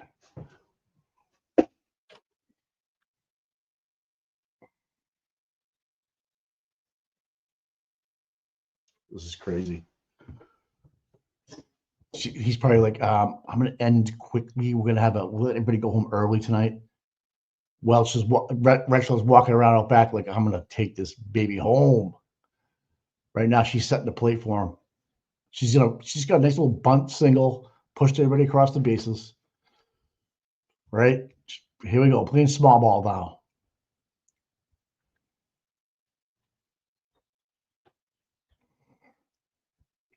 Row. That's right. Flip. Hank's done, dude. It's over. I can tell you that the jury is just like, yeah, buddy, you tried. It was cool. But you know what? We believe her. We believe her. And Hank's like, but I see dead people. And she's like, nah, I've seen them both. So there's that. But you understand, I see dead people. No, you don't. You think you do. Oh, gosh.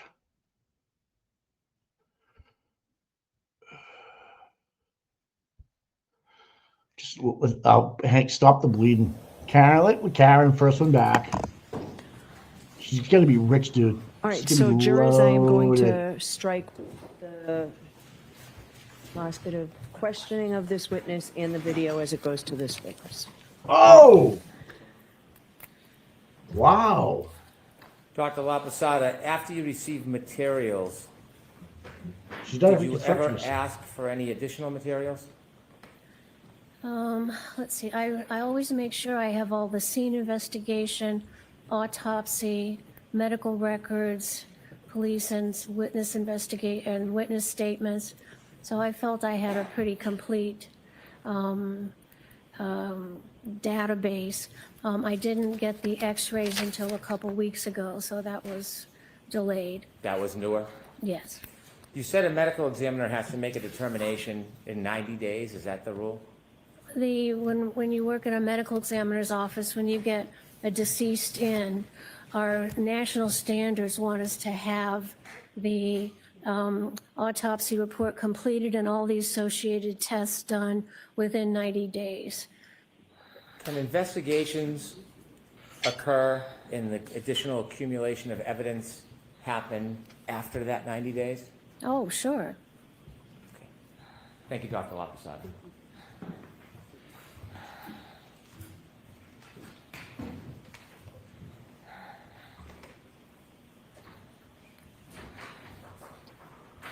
$90 days, huh? Where's Enrique? How many days has it been from Enrique? Yes. That's all he had. He knew that's all he had.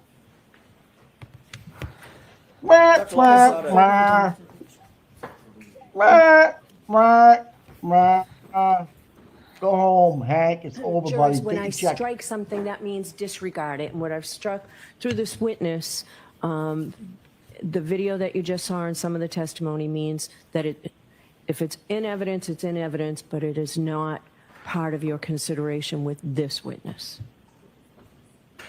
Okay. All right, go ahead, Mr. Oh, Chair. instructions. The jury asked for an instruction what that LaPosada, means. you were just asked a series of questions about Once you body hide your cameras, we cooling, don't want you to eat. correct? Yes. Does a body, as it's cooling, does it know if it's indoors or outdoors? No. If there's a very cold environment, be it indoor or outdoor environment, would it still cool? Oh, absolutely. And it would cool at would it cool at the rates that you earlier described? Yes, Even if indoors, if that indoors was cold? absolutely.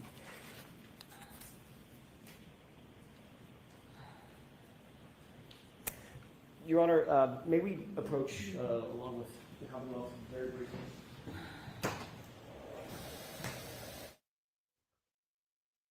Wow. Like they try to speed this trial up, right? There are so many, you can't be shown. What happened at that sidebar is that she's not an accident reconstructionist, so she was looking at a video with an accident on it, with a vehicle hitting it. So, and he was going to try to question her on, well, don't you think there would be some type of knee injury, or do you see a foot maybe coming off, or whatever? She can't attest to that. She's a medical doctor, not an accident reconstructionist. Hank is slimy, dude. Slimy. He tried to get that in. Obviously, AJ and all those guys knew it. So did Lally and McLaughlin, but they're puppets. They don't do anything but get coffee, shopping pencils, and make sure shit is submitted for to Bev. Basically, they're just bitches. I'm more concerned with Lou and Sue O'Donnell. I don't know that I've ever seen them in the same place at one time. I'm freaking out right now. It's kind of a big deal. But anyways, yeah, did I explain it right? And Hank is trying to catch her up on that. See how smooth that station nightclub thing was? That was so slick. She's like, she didn't get upset. I can't believe Auntie Bev scared her. That's how bad she is. That's how bad she looks. She's got those red glazed over eyes from doing whatever downstairs with 2 Cubes McDermott. right? And Aiden just said, and there ends the worst cross-examination in history. Aiden Carney. The worst cross-examination in history, just done by Spank. The Spankster. And rightfully so. Right, Tara Carrigan? You fucking simp. What are you getting out of this? What are you really getting out of this, Tara Carrigan? Why are you there every day? Don't you have kids? Do you have a job? Fat guy in little suit is your boy? No one even wants to be near you. Now, Peggy, Paul, Grossman, you're good friends with Paul. Are you just like, hey, psst, buddy, you listen to this? You hear what's going down out here? We got both O'Connell sisters and brothers here today. They don't come for no reason. This is some big shit going on. All right? Tara Kerrigan's moved to the back row because she's got a blunt force trauma to the knee. Right? Fat guy in little suit is trying to protect you, but he's not. The other lady's having heart palpitations right next to her. She's saying the Hail Mary. Peg, again, I know I love you, girl, but you've seen it twice, and you've heard it twice, and you're just so upset with Karen Reed because she's more woman than you'll ever be, right? She's more Catholic than you'll ever be. I'm just gonna end it there. I'll let Auntie Deb finish that one.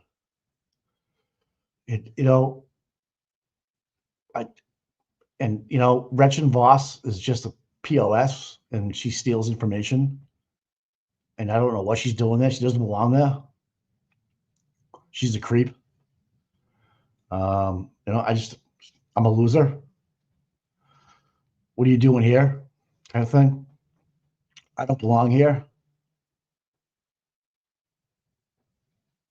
Yeah, Sue, thanks for focusing in, camera guy. Camera guy number 2, can we focus in on Sue and Lou O'Connell? I told you, see, I can't tell the difference when this far away. Oh, gosh, I'm so confused. And so aren't they. It's got to be the haircut. I can't tell anymore. Oh, Tara Kerrigan. What was a blunt force? What was a blunt? Oh, yeah, I know. Yeah. Oh, busted raviolis all over the place. It's like a big pot of water in there, just boiling over. Oh, Kamahama, you know what I'm talking about. I'm a creep. Oh, yeah. Let's go through your Keith's mind, Mike. What are they thinking right now?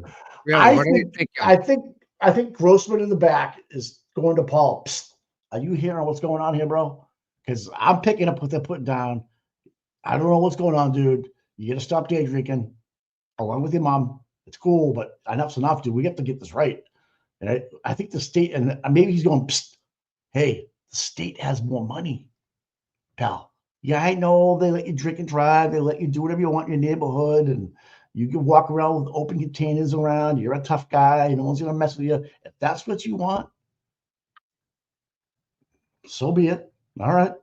You won't win it because you know what they're going to do with the insurance companies? They're going to hire this girl, Papasada. Okay? They're going to hire her. It's over. They're going to use this testimony, this case law, to end your civil case. And what does this do? It opens up only for a third-party culprit that someone else did this to Johnny Boy. All right? Remember back in the days when I was pinning your basketballs against the backboard and slapping them back to half court? Yeah, that was me. Your father told me to do it. Your father too, which is cool. But seriously, dude, give it up. So I'll send Fat Boy in Little Suit down there to shake up a little bit. He's the one with the booze in the car. That guy there. Let's just call it what it is. And why? The amount of drinking and driving that goes on unimpeded is ridiculous. That off the bat. Oh, Paul. If you run Paul's license plate, they're like, please assist and give ride home if need be. But if it doesn't happen, though, if they don't work this way, that means he's gonna get popped right away. Done. Because you know what? Someone that wears blue will see it and say, you know what? Enough's enough.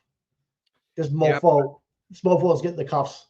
No. Enough's enough. You know, he's done what he has for the last 4 years and walks around with open containers in downtown. No, wherever you live, they will let him. They will let him walk to avoid the paperwork and to avoid the phone call. That's inevitably going to come. Yeah. Well, if he stays down in the south, maybe he'll be out of this county. Who knows? If he's up in this area, he'll get a pass, probably unless he wants to start a fight or something. Then that'd be stupid. You know, I'm here and I'm listening, and Mike, did it make sense what I was saying? Did it make sense? Yeah, but what? When they're questioning her, like the questions, I'm trying to get where Hank was going with this questioning, and I can't. He didn't know because he was hoping she would say car, glass, like a glass of like from the rear window. Something. Like he was someone to open the window up for another line, and she wouldn't. She would not play. She's too smart. I think she's a Mensa member too. Like, you know, not menopause, Mensa. Yeah. She's like she's Mensa, all right. Yeah. Yeah. I don't know what Paul's doing for money. I don't care really. I just want justice. I just want justice. Maybe a little time coming on that one. Miss Lynn wants to know what you think happened. Who? Miss Lynn is asking what's your opinion about what happened. Oh, what's happening, right? Oh, what happened? No, what happened? I think Hank realized he walked into a bear trap. Honestly, I think he knew he couldn't open the door with her, meaning like glass in the face. She's so good. The whole thing about her being audited, she didn't even flinch. And he hired her before too, so yeah, he knows something about her. And if he wants to hire her, she might say to him, "Nah, I'm good. I don't want to be part of that culture." She's a do-gooder. She's got a moral compass. That woman has never lied in her life intentionally. Never, ever. And if these cucks right here, if they can't see that this woman is a saint, there's something wrong with them internally. I can't fix that. It's on them. If she can't see that Mrs. Labasada, Dr. Labasada, is a saint and would forgive anyone, would sit down with Mrs. O'Keefe and explain exactly what happened to her. She would do it.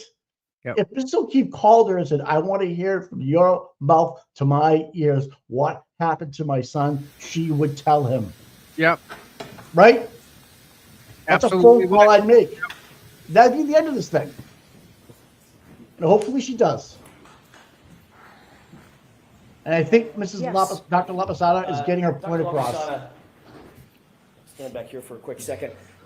Before I sat down the last time, I asked you a little bit about x-rays. Yes. And the effect of x-rays on an evaluation by a forensic pathologist. Do you remember that? Yes. Are x-rays important for a forensic pathologist to consider? Yes, they are.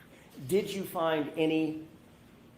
You reviewed the x-rays, correct? Absolutely. I'm going to relegate my question to just the right arm of John O'Keefe. Yes. Did you find any deformities, defects, breaks, fractures, or hairline fractures of that kind on any of the x-rays that you reviewed? None. May I approach you? Yes, I have a question for you. When you printed these, did you print them from a flash drive? Listen to her. Did you print these? She stops the whole trial to ask about fucking house cleaning. Have them up on the. What the fuck, Bev? Now, Why don't we do what that happens is instead of the AJ is big- getting into a role of asking questions, and now she completely throws him off his game. This could have been asked after court today, or through one of the 50 sidebars. This could have been a fucking email. Okay, well, even if the Commonwealth objected, I'll allow those in, but I'd prefer to give the jury a flash drive with these on them instead of these big So we will mark your flash drive. We have Mrs. Lapasat. She's hamming it up with the jury right now. She's like, We'll mark the flash drive. Flash drive will go in the. who's the lady that was on Saturday Night Live that was so like a nun? Isn't that special? That's what she Dana Copy. Yeah, yes, isn't that special? Jurors, we're gonna make this one really quick. Oh my God, dude. Bev, you are the worst judge in the history of judges. You should be thrown out. Sidebar. Yep. Sidebar. She is Sidebar. causing. If Sidebar. anybody, when she says, "Oh, the defense is causing the latest," Bev, go look in the mirror. It's you. Well, Look in the mirror, Bev. It's a great news. We're ahead of schedule, people. We're ahead And of you schedule. know, now she's like, Asia just started his summation, not summation, but his redress, and she interrupted him. She asked for a flash drive. Ice him. Put him on ice. Right now, she's now she's giving Hank a chance to get some more time, get another text from his fucking spanky lover behind him there. Yep. This is fucked up, man. I see it, man. I see it. You know what? Saint Lapasada. Yep. We'll call her what she is. She's a saint. She's unwavering, that lady. I want her. I don't care if she's not a lawyer. I want her for a DA for Norfolk County. That'd be great. That'd be great. I have her for chief of police of Canton. I don't care. Yep. You don't need anything but your fucking love and your moral compass. That's it. And Lou and Sue, you're out. In fact, I will Sue, you're in DPW with Lucky if he lets you. Cat, you're in Franken-Truck. Yeah, she's horrible. Look at her. Oh man, I just so fucking whacked out right now. I can't even talk right now. Look at her. Oh yeah, Jimmy, good one. Gin and juice. Yeah, oh yeah.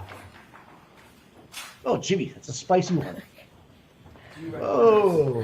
This document. Look at her. Yes, I do. How do you recognize it?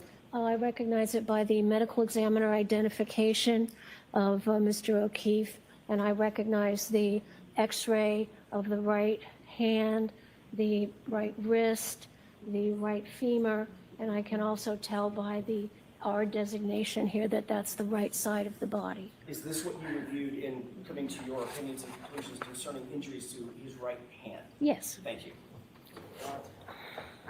So these now will mark whatever the next exhibit in A, B, and C. A, B, and C, yes, Your Honor. Why isn't Jim McDermott, 2Q's McDermott, doing all the clerical bullshit? Like, not Bev. Jim, that's what he's paid for. Jim puts it into evidence and goes on. She should be watching the trial and make sure it goes smooth, objections, sustains, all that bullshit. She's not. She's more concerned about a flash drive. Yep. I'll give her a flash drive. I'll hit the flash drive button right now. She'll watch her jump. Sure. Do you recognize this document? Yes, this is a x-ray of the body of Mr. O'Keefe from the medical examiner's office. The R indicates the right side. Tom, and again, there was two no, bones of the allegedly, arm. there was no x-rays. No injury Remember? to them. Yeah. There was the whole time. There's no injury to that. You want to talk about hiding the fucking ball? And there's no broken abnormal bones in the soft lower tissue body. swelling. It's a normal. You know where right this came arm. from, right? You know where they came from? Tui. Yeah. This came from the Tui. Yeah, Bev. Gin and juice, huh? Look at you. Fucking ass clown. Wow. This is bad, Tom. You see why I get so upset? Like, watching Yeah, no, stuff this is happen, upsettable shit, man. Yeah, this is. Yep. 229B.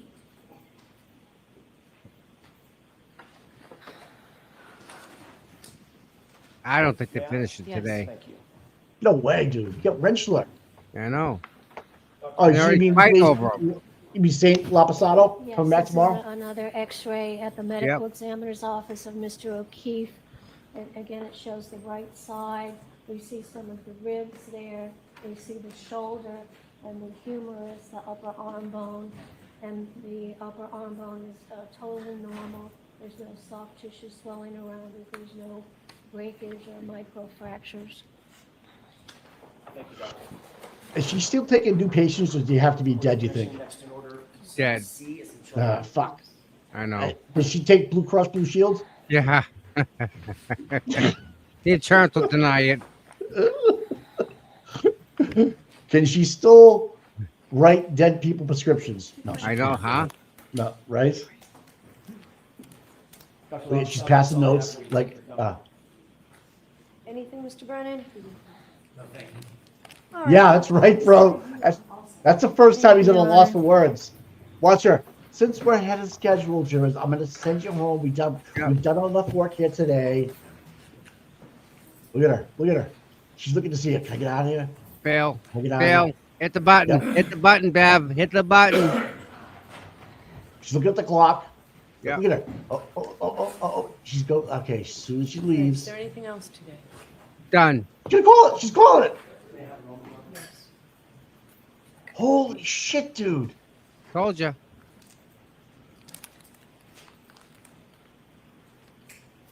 Hope they come in tomorrow morning with the fucking motion of mistrial, too. Okay, jurors, feel free to stand up and stretch. What the? She has put these guys through the ringer because of all of her decisions not to allow stuff in.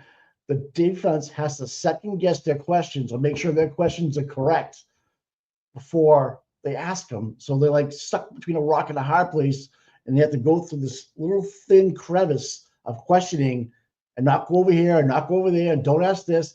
And, because of fucking skanky breaths, goddamn motions.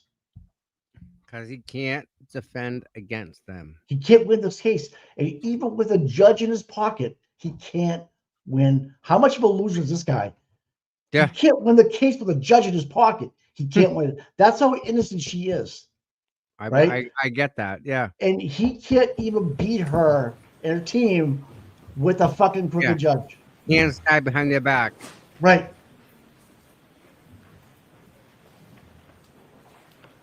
Your Honor, with the court's permission, I would ask the court to invite Dr. Andrew Richard to join us. Okay. Yes. Who's this? Dr. Andrew? Retschler. Here comes the Pope. This is the Pope, and the saint was just here. Pope Retschler.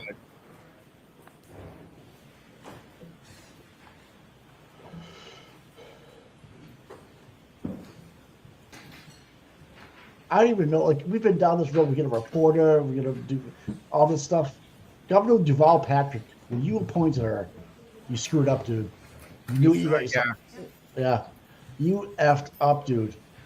Look at her. She doesn't even know what she's doing. She's looking around. I can't. Where are the sticky notes? Look, I can't. What's that? What did I do with that lemon? Is that? Where's the knife? She looks bothered by this whole thing. That dude's tall. He's 6'3". Jesus. All All right, Hank. Jackson, Try again, buddy. Thank After you, this Your one, you're Honor. not gonna get. You're not Sir, gonna get could crossed you from tonight. please, pull that to you. You're a little on the tall Gotcha. side. Pull that to you right up under your chin if you can, and in a nice, clear voice, tell the jurors your name and spell your last name for us, please. Dr. Andrew John Rentschler, Rentschler. Sir, what do you do for a living?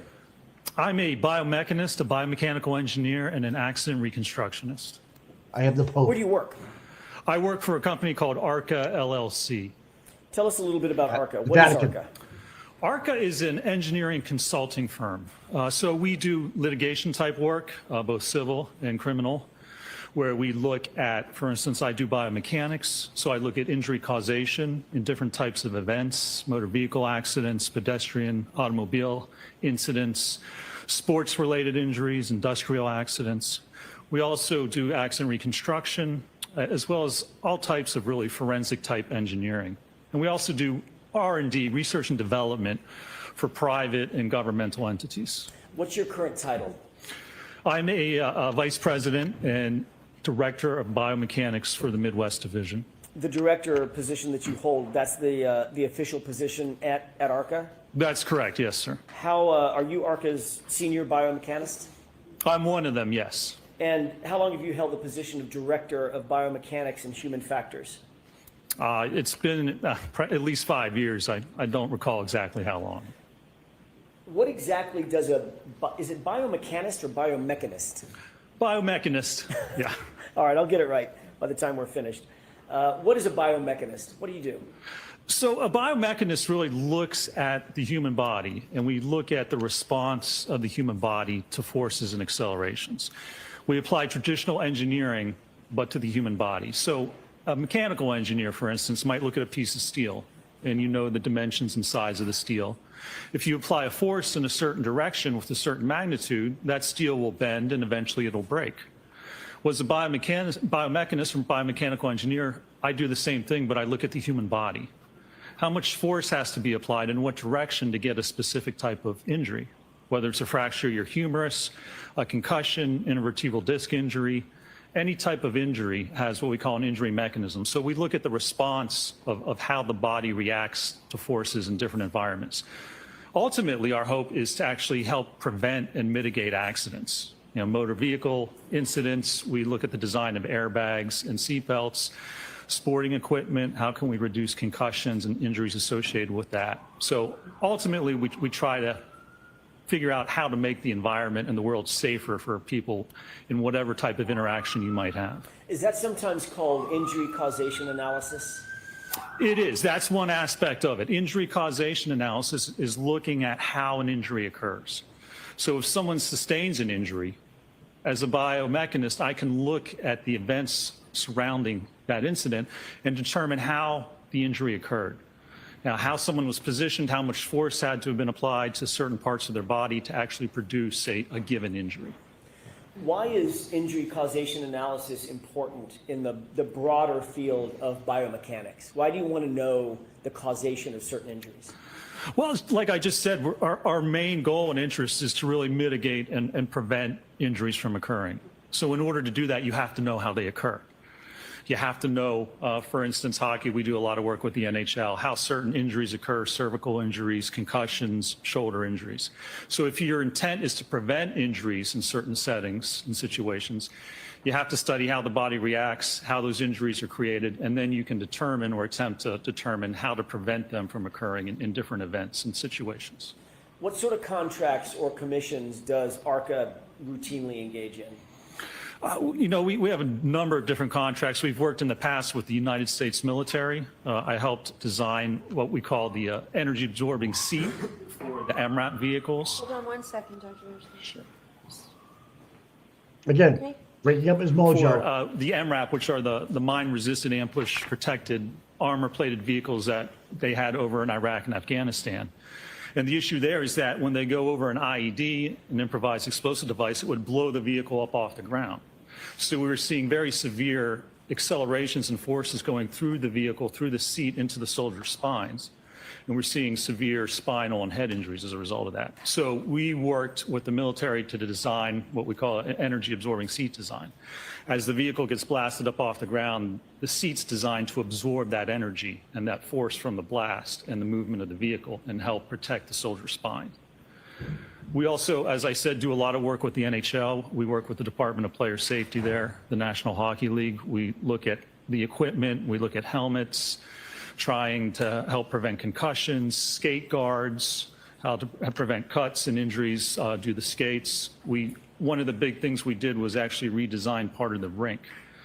It used to be at the player area. At the end of the player area was a 90-degree stanchion of plexiglass. And what was happening was players were getting checked into the boards at the player area and then slamming up against the glass. And they were sustaining head and cervical injuries. I've mentioned before, it was actually the Boston and Montreal that caused the NHL to take a look at it, the hit of Chara and Pacioretty. He sustained a concussion and a cervical fracture. So they gave us part of the rink to the Winter Classic, the outdoor contest, and we used crash test dummies, hybrid 3, 50th percentile male dummies, and threw them into different configurations of glass. And ultimately, the new design that we developed is a curved piece of spring-loaded Lexan or plexiglass. So now when the players get checked into the boards, it absorbs that impact and they glance off of it. And it's helped prevent and pretty much mitigate any type of head or neck injuries as a result of player interaction at that part of the rink. Hockey players tend to be pretty big guys, right? They do, yes. You said you used the 50 percentile hybrid 3 as a crash test dummy, an ATD.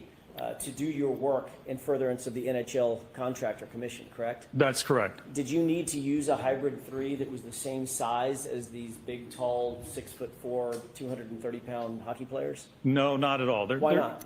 There's a 95th percentile male dummy, which not many people have or use. The 50th percentile male is basically the gold standard for crash test dummies.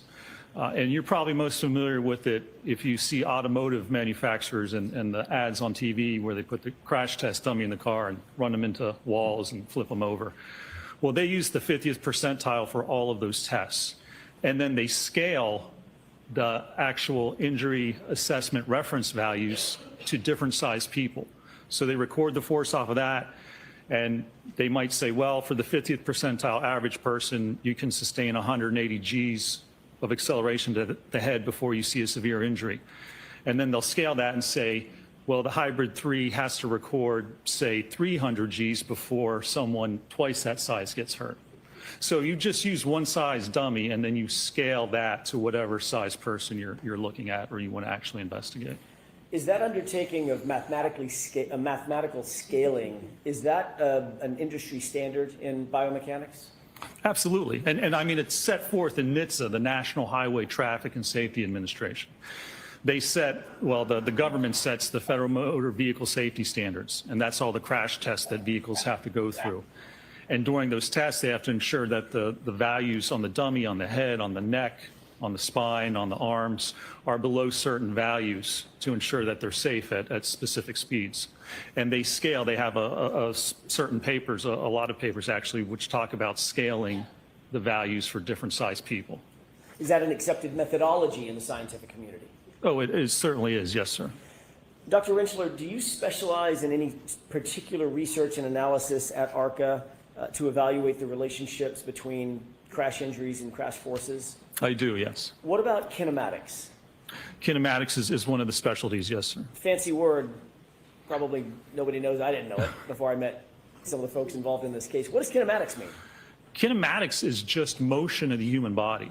So it's looking at how the body moves in different situations. Whether you're in a vehicle and it hits a wall, how does your body move? It moves forward. Will it load into the seatbelt? Does the airbag deploy? Or if you're a pedestrian and you're struck by a car, how does the body move as a result of that interaction? That allows us to look at the loading to the body.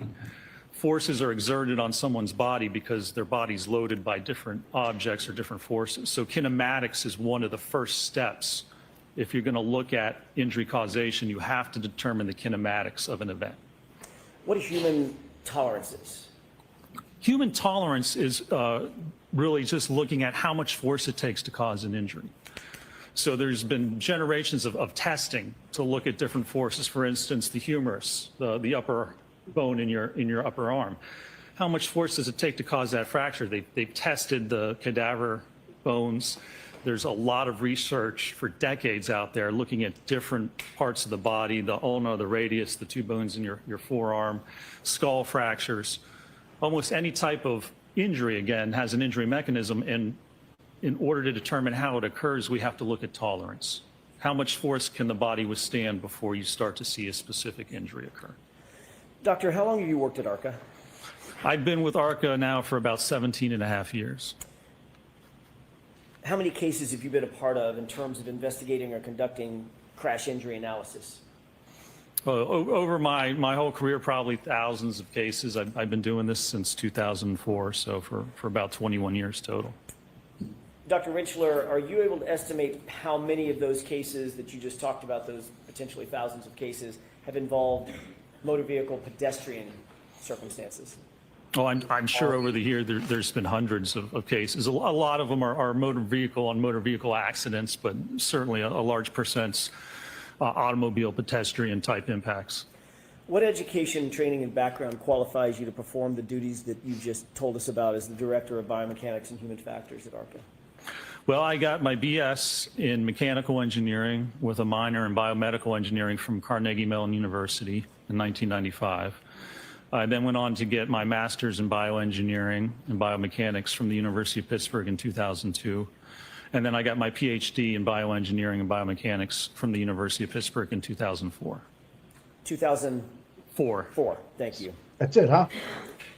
Are you a member of any professional associations associated with your field? I guess. I'm a member of SAE, the Society of Automotive Engineers, as well as the American Society for Mechanical Engineers, ASME. Are you also a reviewer for an outfit called Archives of Physical Medicine and Rehabilitation in Biomechanical Engineering? I have. I've done peer-reviewed articles for those journals before. Yes, sir. When you say peer-reviewed articles, you're the peer reviewer? That's right. If you want to submit a scientific article to a journal, you'll write that manuscript and then submit it to the journal, and then they'll send it out to other experts or peers in that same field, probably 3 others normally. And then they'll review that transcript, send it back with any suggested revisions. And then usually the author will make changes, send it out again, and that's how it gets accepted. Usually it goes through several different iterations before a paper is actually published. Have you received any additional training following your PhD, formal training or otherwise, in the field of biomechanics? I have, yes. Describe some of that for us, please. Throughout the years, I've taken classes through the NTSB, National Transportation Safety Board, as well as SAE, as I said, Society of Automotive Engineers, and at different universities, Virginia Tech, different seminars and classes with respect to biomechanics. Is that normal to, even for someone at your education level, a PhD, to take continuing education to stay up on issues in your field? It is. You take continuing education and then also just working with your peers. And when you work in a certain company, for instance, at ARCA, we don't do just litigation. We do the research and development. We have an epic sports branch at ARCA where we look at sports performance of athletes, how to help them perform better, whether you're a baseball player or volleyball player. So it's really the experience and the work that you do that also helps keep you up to date with technology and the different aspects of that field. Does some of that additional education include biomechanics of high impact injuries that was offered by the NTSB? Yeah, that's correct, yes. Methodology and techniques of crash data retrieval offered by IPTM? Correct, yes. What is the IPTM? That's the Institute for Police Technology and Management. It's actually a school down in Jacksonville, Florida, that offers basically vehicle crash reconstruction and biomechanical classes. What about human factors in traffic crash reconstruction, also offered by the same outfit? Yes.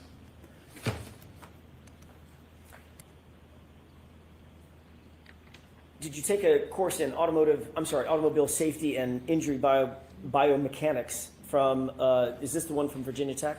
That's correct, yes. Okay. Did SAE offer a course in injuries, anatomy, biomechanics, and regulation? I'm listening. All right. Yes, People I ask in Detroit, I think, where SAE is People- based. You took that seminar as well? Yes. What about vehicle accident reconstruction methods offered by the He's SAE? angry. I've taken that class before, yes. Linear momentum analysis offered by CAARS? That was, yes, in a class out in California. Motor vehicle accident reconstruction offered by SAE? I've taken that class as well, yes. Advanced collision investigations out of California law enforcement? Yeah, I believe that was a 2-week class I took. That's the introductory class that they give to the sheriff's department and police officers out in California. That don't mean What nothing. about the post-collision passenger vehicle inspection and seatbelt analysis offered by CARS, CAARS? I've taken that as well, yes, sir. Have you published in peer-reviewed articles and book chapters? You said you were a reviewer. Have you actually published yourself along with you and your colleagues? I have published, and that was mainly when I was in graduate school doing graduate work. I worked at the Human Engineering Research Lab. We helped people with disabilities, so we looked at people in wheelchairs, manual wheelchair users, looked at the forces acting on the arms, how to help reduce injuries, rotator cuff tears, carpal tunnel syndrome, things such as that. So I did publish primarily when I was in graduate school at the University of Pittsburgh. When you were in graduate school, approximately how many publications did you participate in, either yourself or with colleagues? Probably 10 or 12 papers, and then some abstracts, and I believe a book chapter as well. Have you been qualified in other courts to testify as an expert in the area of biomechanics and accident reconstruction? I have, yes. Approximately how many times? Oh, I've testified throughout my career probably over 150 times in both state and federal courts throughout the country. Big dog. He's a big For dog. a second, Dr. Rentschler, about how you began working on this particular case, the case that's before the bench. When were you initially retained in connection with this case? We were initially retained, I believe it was for the first trial. It was, I believe, maybe it was the fall prior to that actual trial that was last year. All right. When you were, by the way, initially, were you hired by the defense? No, we were not. Were you hired by the Commonwealth? We were not, no. No. Was that a separate agency that hired you? It was, yes. It wasn't an insurance company, was it? It was not, no, sir. Okay. Thank you. It wasn't Turtle Boy, was it? What were you initially asked Of to all do people, right? by this separate entity? Initially, we were kind of constrained in what we were asked to do and to review, but we were asked to evaluate whether the injuries sustained by Mr. O'Keefe were consistent with being struck by the Lexus. And who at ARCA was assigned on the team to undertake this commission? There was myself, Dr. Dan Wolf, and I believe Mr. Scott Klein was another engineer who was involved. And did all three of you join in the analysis that ultimately ended up in a report that you authored, or the three of you authored together? We did, yes, sir. What materials did you review in furtherance of your initial consultation in this matter? Obviously, I looked at the medical records. We looked at photographs of the vehicles, information about the vehicle, photographs of the actual incident scene, various information pertaining to the Lexus itself. You know who Dr. Dan Wolf is? I do, yes. Is that the other person, the Dan Wolf, the Dr. Wolf that you just mentioned? That's correct, yes. Did you and Dr. Wolf look at basically the same set of information? You were provided the same set of information? We did, yes. We were provided a tranche of information that all three of us looked at, yes. A tranche. Can you ladies, a explain the tranche. difference between your area of expertise and Dr. Wolf's Document area dump. of There you expertise? I go. want to get into his analysis, just what area he covers. In other words, you Get deal your with wetbacks out. and pedestrian, Mr. John O'Keefe, correct? Correct, yes. What's the difference between the analysis that you undertook and the responsibilities of Dr. Dan Wolf? So Dr. Wolf really concentrated looking at the vehicle itself and the damage to the vehicle, the damage to the taillight, which is really the only damage we have to that vehicle. And so his analysis pertained to evaluating the force associated with producing that damage, what's consistent with causing that type of fracture and damage to the taillight itself. Whereas my part of the investigation was really looking more at the injuries and looking at Mr. O'Keefe and his kinematics and his alleged or any interaction between him and the vehicle, and whether that would be consistent with his injuries as well as the damage that we see to the Lexus as evaluated by Dr. Wolf. Did you ultimately issue a report, an initial report summarizing your opinions and your conclusions following your analysis? We did, yes, sir. About when was that report issued? I believe it was sometime in February. February of what year? It would have been February of last year, Okay, 2024. 2024, okay, Correct. thank you. Were you able to provide an analysis, given the information that you had, were you able to provide an analysis for the biomechanical aspect of the analysis of the case? I was, yes, sir. All right, did you review medical records and other materials? I did, yes. Did you make note of anything with regard to Mr. O'Keefe's injury or injuries based on what you reviewed initially when you began your analysis? I did, yes. Can you describe what you noted in terms of Mr. O'Keefe's injuries?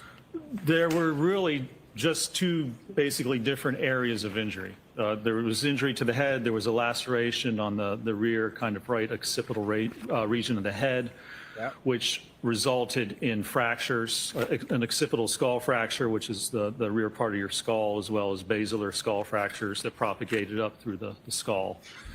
And then there were injuries which were noted or diagnosed to be superficial abrasions along his right arm. What is a subscapular hemorrhage?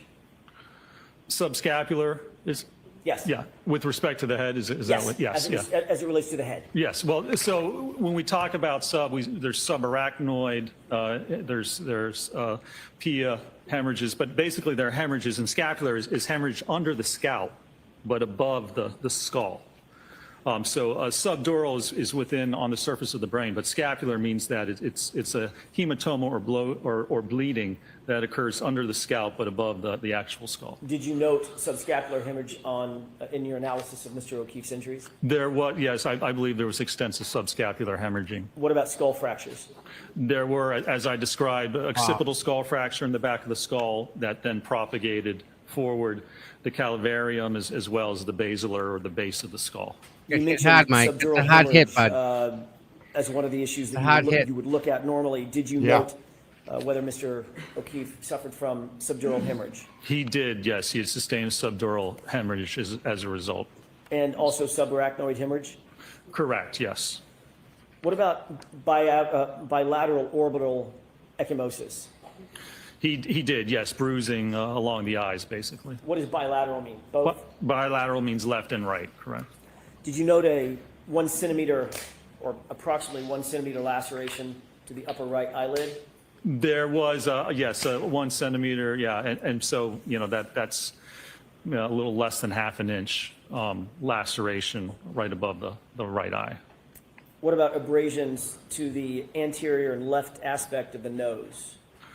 There were some abrasions on the nose, and then I believe a few lacerations as well. Laceration on the right anterior tongue? The tongue was lacerated, yes. Wow. You noted with regard to Wow. one of That's Mr. a punch. O'Keefe's extremities, Yep.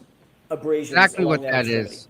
You know that, Superficial Mike. abrasions, that's correct, sir. Describe which arm you're talking about and what part of the arm. It was the right arm, and it was from the forearm up towards the top of the shoulder. And there were various abrasions, what were diagnosed as superficial abrasions along that kind of posterior aspect of the arm, the elbow, forearm, and the upper arm. When you undertake an analysis, you use biomechanics and kinematics both to try to evaluate whether or not a specific set of injuries are consistent or inconsistent with a proposed set of facts, or I guess I'll just leave it there, a proposed set of facts. Yeah, I mean, those are basic steps to look at how an injury occurs. I mean, first you have to identify the injury, and that's by looking at the medical records and determining what the diagnosed injuries are. And then you have to determine the kinematics and the kinetics associated with a certain event. So how did the person move? How was their body moved? Did they interact with anything? And how did that result in loading or force being applied to the body? Those are basic steps of a biomechanical injury causation analysis. How did you go about undertaking those steps in this particular case? So in this particular case, we looked at how those injuries are actually produced or created. So occipital skull fracture, you need a sufficient force. You need a force of around maybe 1,400 or 1,600 pounds applied at the back of the skull to actually cause a fracture like that. The abrasions, superficial abrasions, and abrasion is basically rubbing or scraping or friction that kind of scrapes away the top part of your skin, the epidermis. You have the epidermis, the dermis, and then the hypodermis. An abrasion is just gets into the top epidermis and doesn't get any farther. Laceration is an actual tearing or ripping of the skin, usually down past the epidermis into the dermis. And so that takes either a blunt object or a sharp edge, depending on whether it's an incision or laceration, to actually produce that type of an injury. There you go. Did you look at patterns of injuries on Mr. O'Keefe? Yes. Did you also, the other side of that handshake, did you also look at damage to the vehicle, physical damage to the Lexus? We did, yes. Our goal or what we were tasked with was to determine whether the injuries are consistent with the damage to the car. So clearly, you look at how these injuries are created, what injury mechanism you need to produce them, and then you look at the damage to the car. Can you line up contact between where those injuries occurred and how they occurred with damage to the vehicle? What kind of materials did you review? In addition to, I'm guessing, photographs? Photographs, yes, autopsy photographs, as well as photographs of the vehicle and the damage to the Lexus. What about medical records, hospital records, things of that nature? Absolutely. That's the first step, looking at the injuries to find what the injuries are, what are the diagnosed injuries, as well as it's important to determine what injuries don't exist, because that's also helpful in determining whether certain impacts may or may not have actually occurred. Did you receive a full file from the medical examiner's office in this case? I did, yes, sir. Did you also receive police reports, follow-up reports, witness statements, things of that nature in this case? We did, yes. Did you receive any data concerning the vehicle itself, contained either in police reports or follow-up reports or expert reports? We did, yes. Mr. Jackson, I'm just going to ask you to slow down the sorry. cadence of your voice a little bit. Shut It's late in the day, up. I'm doing it again, aren't I? I'll slow down. No, she is, Mr. Jackson. I forgot where I left off, but let me ask you sort of See? openly, was there anything else that you considered and analyzed in at least building a database from which you would build an analysis? Well, yeah, I mean, we review all the materials that are provided to look at all the injuries, to look at all aspects of the vehicle, damage to the vehicle, information about what the vehicle may have been doing. Any other evidence that may help contribute to looking at what either caused the injuries or what may or may not have caused the damage to that vehicle. When you and your teammates undertook this analysis, did you even know who we were? Initially, we did not. No, initially, I personally didn't know anything about the case. And we were asked not to do any research or to look up anything about it. We were given certain parameters, certain information, and that was it. Did you follow those instructions? I did, yes. The undertaking, the analysis that you did, was it in keeping with the accepted methodology or methodologies in your field of engineering? It was, yes. Did you ultimately reach some opinions and conclusions based on that initial investigation or analysis? I did, and we did it at ARCA, yes. Myself, Dr. Wolf, and Mr. Klein did. Did you reach any opinions or conclusions with regard to the force required to produce the occipital skull fracture that you noted with Mr. O'Keefe, his head being struck by the rear tail lamp of the subject Lexus? I did, yes. Tell me what those opinions and conclusions were. Well, again, we determined by looking at research and tolerance values that would take about 1,400 to 1,600 pounds of force to cause an occipital skull fracture. Now, we were tasked with looking at, again, could that result from impact with the car? So one of the things we did is we took a head form, the head from a dummy basically that's instrumented with accelerometers, and we dropped it onto a taillight cover to attain a speed of 15 miles an hour. And so that would be comparable to the vehicle striking the head at 15 miles an hour. And I concluded a few things from that. A, that the force wasn't sufficient, or the acceleration wasn't sufficient to produce enough force to cause a skull fracture at 15 miles an hour. And also, when you look at the position and configuration of the occupant, it really wasn't possible to get a skull fracture by hitting the taillight and not sustain any other significant fractures. For instance, where the taillight's positioned to have an impact to the back of the head, you really couldn't have someone positioned in such a manner to strike just the head and not have subsequent concomitant injury to the neck or any other part of the body. So my findings with respect to the skull or the occipital skull fractures was that it likely did not occur as a result of contact, specifically with the taillight cover on the rear passenger side of the Lexus. So as to the question of whether Mr. O'Keefe suffered the occipital skull fracture as a result of being hit by the tail lamp at 15 miles an hour, were you able to scientifically rule that out? I was, yes, sir. Was that to a reasonable degree of scientific certainty? It was, yes. Did you reach any opinions or conclusions regarding the abrasions on the right arm that you noted earlier on Mr. O'Keefe's body? Yes, I believe my conclusions with respect to the abrasions are that it was inconsistent with contact to the tail light. And that not only that those injuries are inconsistent, but you would expect additional injuries, likely fractures to the hand and or the forearm, depending on the actual speed of the vehicle. Other than the expectation that you would see fractures or other damage to the arm, what was the basis for your opinion that the linear abrasions would not result from impact with a non-damaged taillight traveling in reverse? What you have to look at the kinematics associated with that, and that in order to get just superficial abrasions, that doesn't take a significant amount of force, but essentially that to have an arm contact the rear of the car, and we weren't really given any theory of how the arm contacted the car. So initially, we weren't privy to any theories or allegations of how this may occur.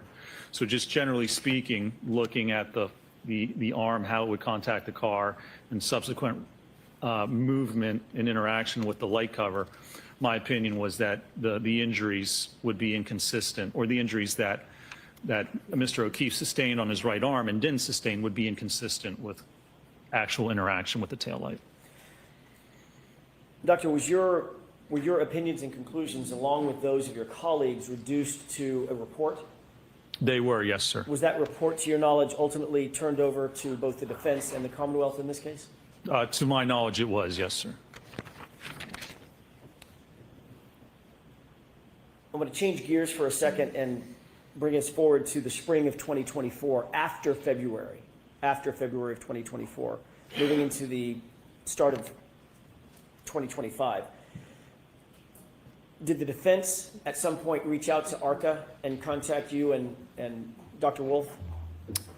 They did, yes. That was back in 2024 after the spring, correct? That's correct, yes. At some point, did the defense engage you specifically to testify? Yes. This year? This year? This year, meaning Yes. this trial? For this trial, yes. Okay. Yes, correct.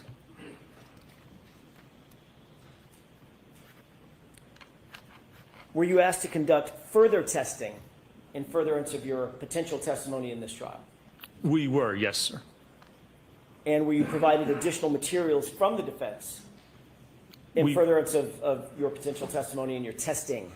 We were, yes, we were provided additional material with respect to, yes, the theory of how this may have occurred and how Mr. O'Keefe may have sustained his injuries, allegedly. Included in the materials that you were provided. They must have laughed at that in one. anticipation of your testimony in Yeah, this case, aperture in this test trial. is what happened. Were you When provided Hank did his anything test, from they were like, a "You're gonna company be called they're probably Aperture? laughing." I'll sit around a We conference were, table yes. laughing What were their you asses off. provided from Aperture?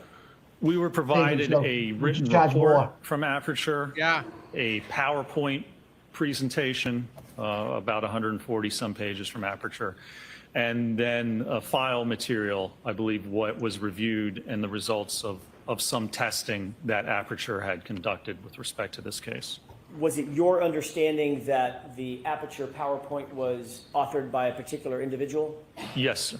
Who authored that PowerPoint as far as you knew it?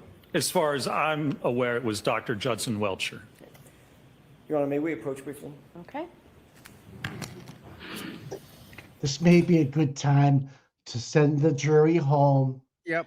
We'll get you here bright and early tomorrow. Full day, and- full day, full and day. We'll have a full day. Which, you don't see what's going on. We try to speed things along here. And you know, and I know that we're almost coming to the end. I'm told that we're ahead of schedule. Bev, you're the fucking pit bull. You should be telling us we're ahead of schedule, not somebody else. If you leave it up to 2Q's McDermott, he's gonna lie to you every single time because he's supposed to keep drinking. The guy's a fucking alcoholic, no question about it. Number 12, Sidebar, Gil. I think you're a winner. Winner, chicken dinner. You're a winner. Wow. Now, again, I'm trying to if listen you- to the guy's qualifications. Mike, you can't get any more qualified than this guy. best in the country. Yeah. Like, I'm sure he has, I'm sure he has a unreal. couple of peers. Yeah. The guy's fucking dynamite. Oh. And I would love to be in the car ride home with Peg O'Keefe and what the conversations she must have with Like, what is going on? Like, there has to be a sane person in that group. But after watching what they said leaving court yesterday Yeah. to a news station about keep spreading your lies, Yeah. they've completely bought into this. You know that lady that told Beatty to put a dick in her mouth? Yep. That was one of them yesterday. That was there. Yeah. Yeah. Wow. Yeah. That, And that she was was like, his young daughter when she said that too. yep. And these are the people that be like, you keep spreading your lies. And here we are saying Commonwealth is doing that too, right? And they're saying the yelling at the news stations, keep telling your lies. I think both parties are upset with the Commonwealth right now. I really think, like, if I was the O'Keefe's, I'd be so pissed off at the case they put on because Yeah. it wasn't even close to what happened to my son. You guys missed it. You totally missed it, and you lied to us. And you're lying to the people of the Commonwealth right now too. And you try to frame a poor girl. Yeah, we hate her. Yeah, we don't like her. You know what? I'm still a person, right? She doesn't deserve to spend the rest of her life. She doesn't deserve to spend the rest of her life in jail because she didn't do this. You fucking twat muffin. Unreal. And how much money have we blown? Fuck the money. Fuck freedom. Fuck. Yeah, I mean, I know I sound crazy, but it's all combined. I know. Here's the thing: we pay taxes, right, and our paychecks, and then we pay taxes again to buy stuff. What the fuck? And they get money to yeah, prosecute they get us. money- yeah. So yeah, we pay taxes out of our pay, sales tax, income tax and federal tax, and then we get paid more money to buy things. Yeah. What's it's like That's how it works. They're double dipping. The mass trough is double dipping, and then the federal government's double dipping. I don't know, man. Excise tax, sales tax, all for this Yeah, shit. I Plate know. tax, fishing license taxes, Yeah, I fucking know. trash taxes, fucking brothel taxes. If you want to have you got to pay tax on a brothel now. Come on, That's it. You Yeah, know? they're charging everything. they got a piece of everything. They got the biggest thief is the state. Yep. You That want to I'm go hike a agreeing with. You want to get a sticker to go to Duxbury Beach. It's a cost you what? It's gonna cost you money, Yep. right? It is a If lot you of want money. to get a fishing license, you got to pay for a license. If you Yep. want to go tuna fishing, you got to pay for that. And there was a You've already time paid- that was free. When you work 40 hours, we're going to take taxes out to make the state run and pay all the people that work here. Great, but why are you taxing me again with sales tax? What? Huh? What are we doing? State tax on booze. You get married. You have to get a license. Marriage tax. If you die, you have to pay taxes when you die. Yeah, that tax. Taxation without representation is what we're watching right now. That's a shame. Yeah, they work for the NHL to make they make the helmets. They test the helmets and stuff. Oh no, the boards too. Where they put the glass The in. rinks. The boards that go around. Yes. Yeah, money is the key here. Tom's been teaching me that the whole last couple of years. Yep.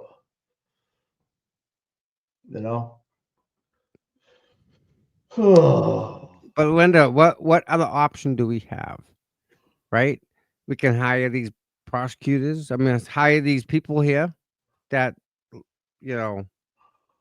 Karen hired at how much? Oh fuck. How much? What's the cost? Right? Pro bono. Right.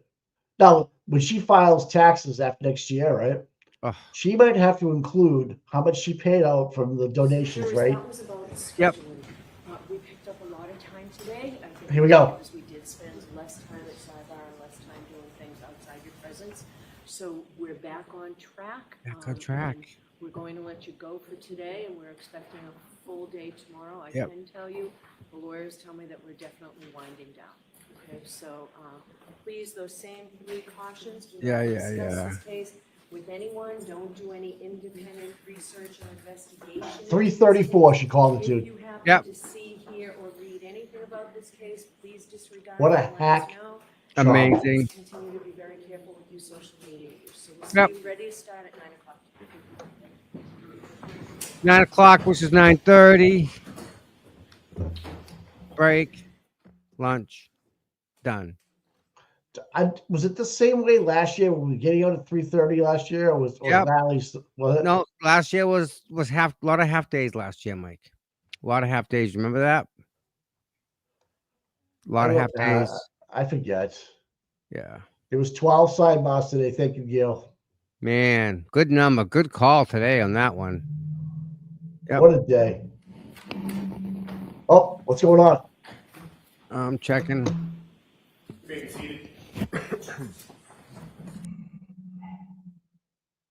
You are unmuted. Thank you. How come it All didn't right. share? It's over on your left-hand side. I can First see of it. all, anybody Oh. object if I give Ms. McLaughlin back the paperwork on the State of Rhode Island versus Michael Patino transcript or whatever she was giving Yeah. me? Any objection to Stick it. that? All right. Thank you. All that paper. All that printing. All All the right. ink. So, Mr. Jackson, for purposes of your edits, so the text will be removed from 5, 6, 8, 9, 23. The word measurements, I think, is perhaps the only word there. 24, Wow. 31, 32, 33, 34, 46, 47, 54, 55, Wow. 56, Everyone. 58, 66, 67, 68, 69, 71, 72, 73, 74, and 75, and 76.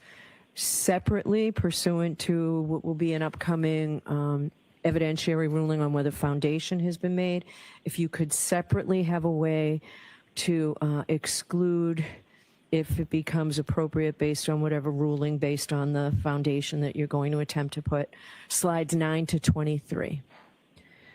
Now, as I said to you at sidebar, once you do this, or if you talk to the Commonwealth, if there's no objection to some of those numbered slides that I said needed to be edited, if the Commonwealth agrees that they come in, you can go ahead and put them in because I would allow them if it's by agreement. Okay? So basically, Hank's All right. pitching. So do you expect that we will up finish to with Hank. Dr. Rentschler tomorrow? I do, Your Honor. Okay, Mr. Brennan? I don't think I'll be as long as I was with Dr. Wolf.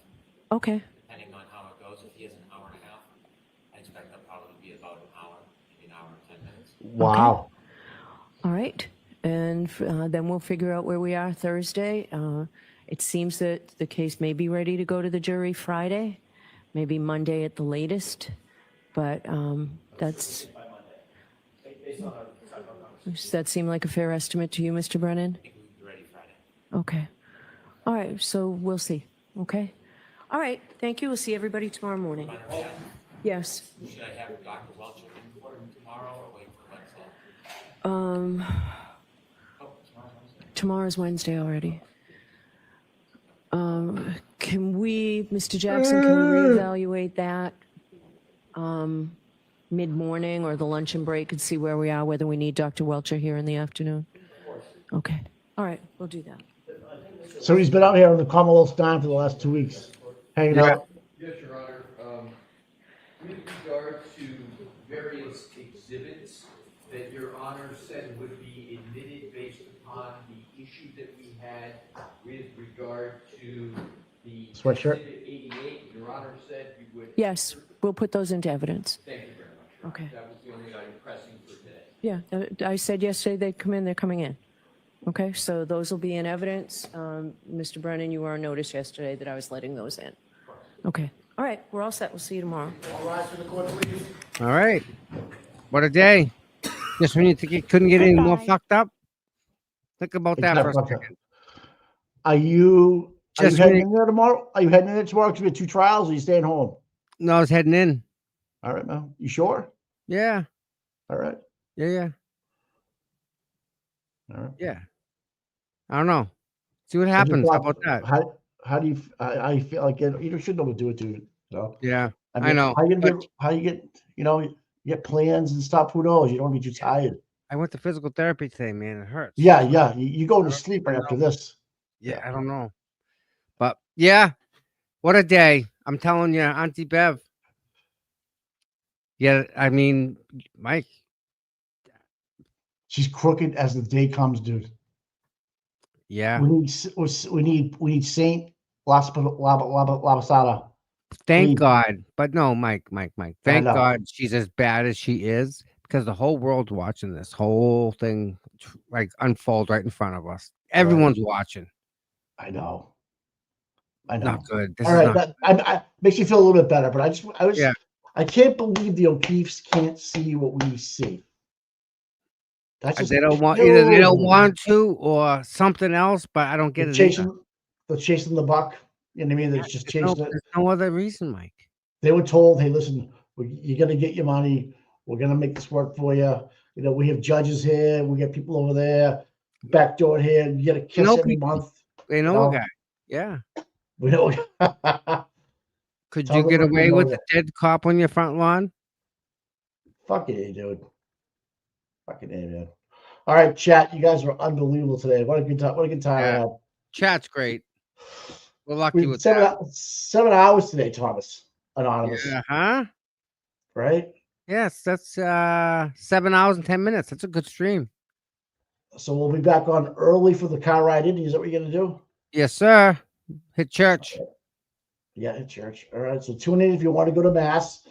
Yep. With Saint I think Lapasada. we'll do like 6:45. That gives me enough time to get in. I have to get in before 8 or I'm done. The traffic thing, the school buses. Oh yeah. We'll All figure it right. We have morning mass here tomorrow morning. Yep. Figure that out. It's easy. Maybe we do mass something. I don't know. We'll figure it out. It's right up the street, so it's pretty cool. You should go to mass tonight. I can go to mass anytime. The door's open. The door's always All open. right.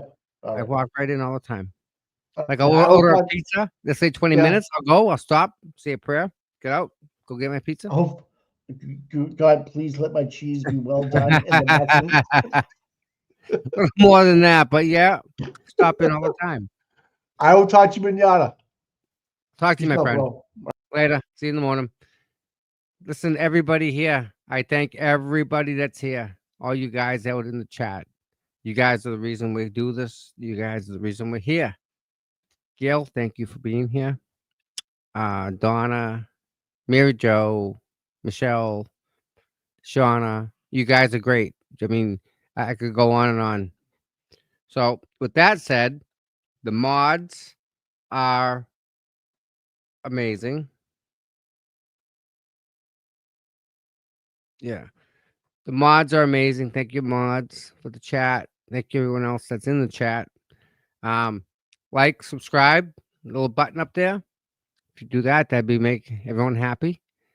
And yeah, and thank you everyone for the Cash Apps and the Venmos. I get 2 notifications real quick. I got Cash App. Bonnie Hayes. Thank you very much, Bonnie Hayes.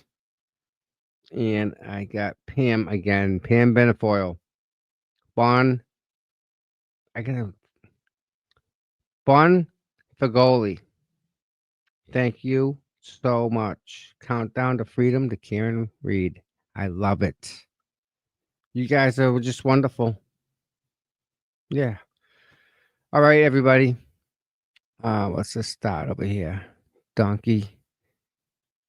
Need a therapist after a trial. Who's coming with me? No doubt. And that said, I mean, everyone take a second for your mental health, because this trial will absolutely it'll get your brain going. So take a step back every once in a while and put it into perspective. We're all fighting for the right thing. We're all fighting for the same thing. So we'll be all right. Everyone, I thank you all. I love you all. And we will all see you in the morning. Stay tuned for the thumbnail for tomorrow. I don't know exactly what time it is. But one way or the other, we'll figure it out. How's that? Either way, if you have a subscribe button, you'll know when I go live. All right, everyone. Love you all. Have a wonderful night.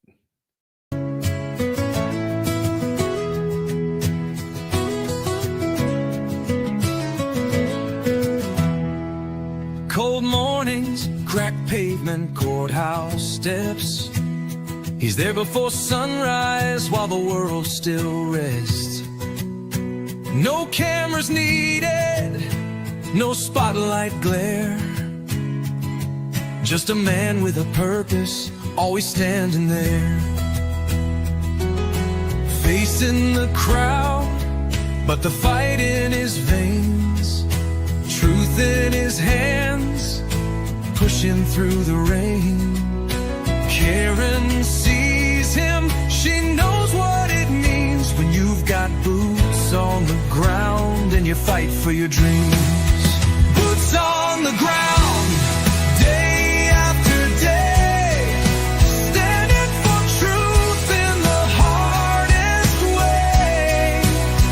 No fame, no glory, just a promise kept. Tom CPU, you never left. He don't ask for credit, don't ask for praise. Just fighting the good fight in 1,000 ways. When the cameras fade and the voices die, he's still right there, never asking why. He's got a handshake that you can trust, eyes that don't blink when it comes to us. Karen smiles because she knows it's true. She's got a soldier and his name's CPU. Boots on the ground, day after day, standing for truth in the hardest way. No fame, no glory, just a promise kept. Tom CPU, you never left.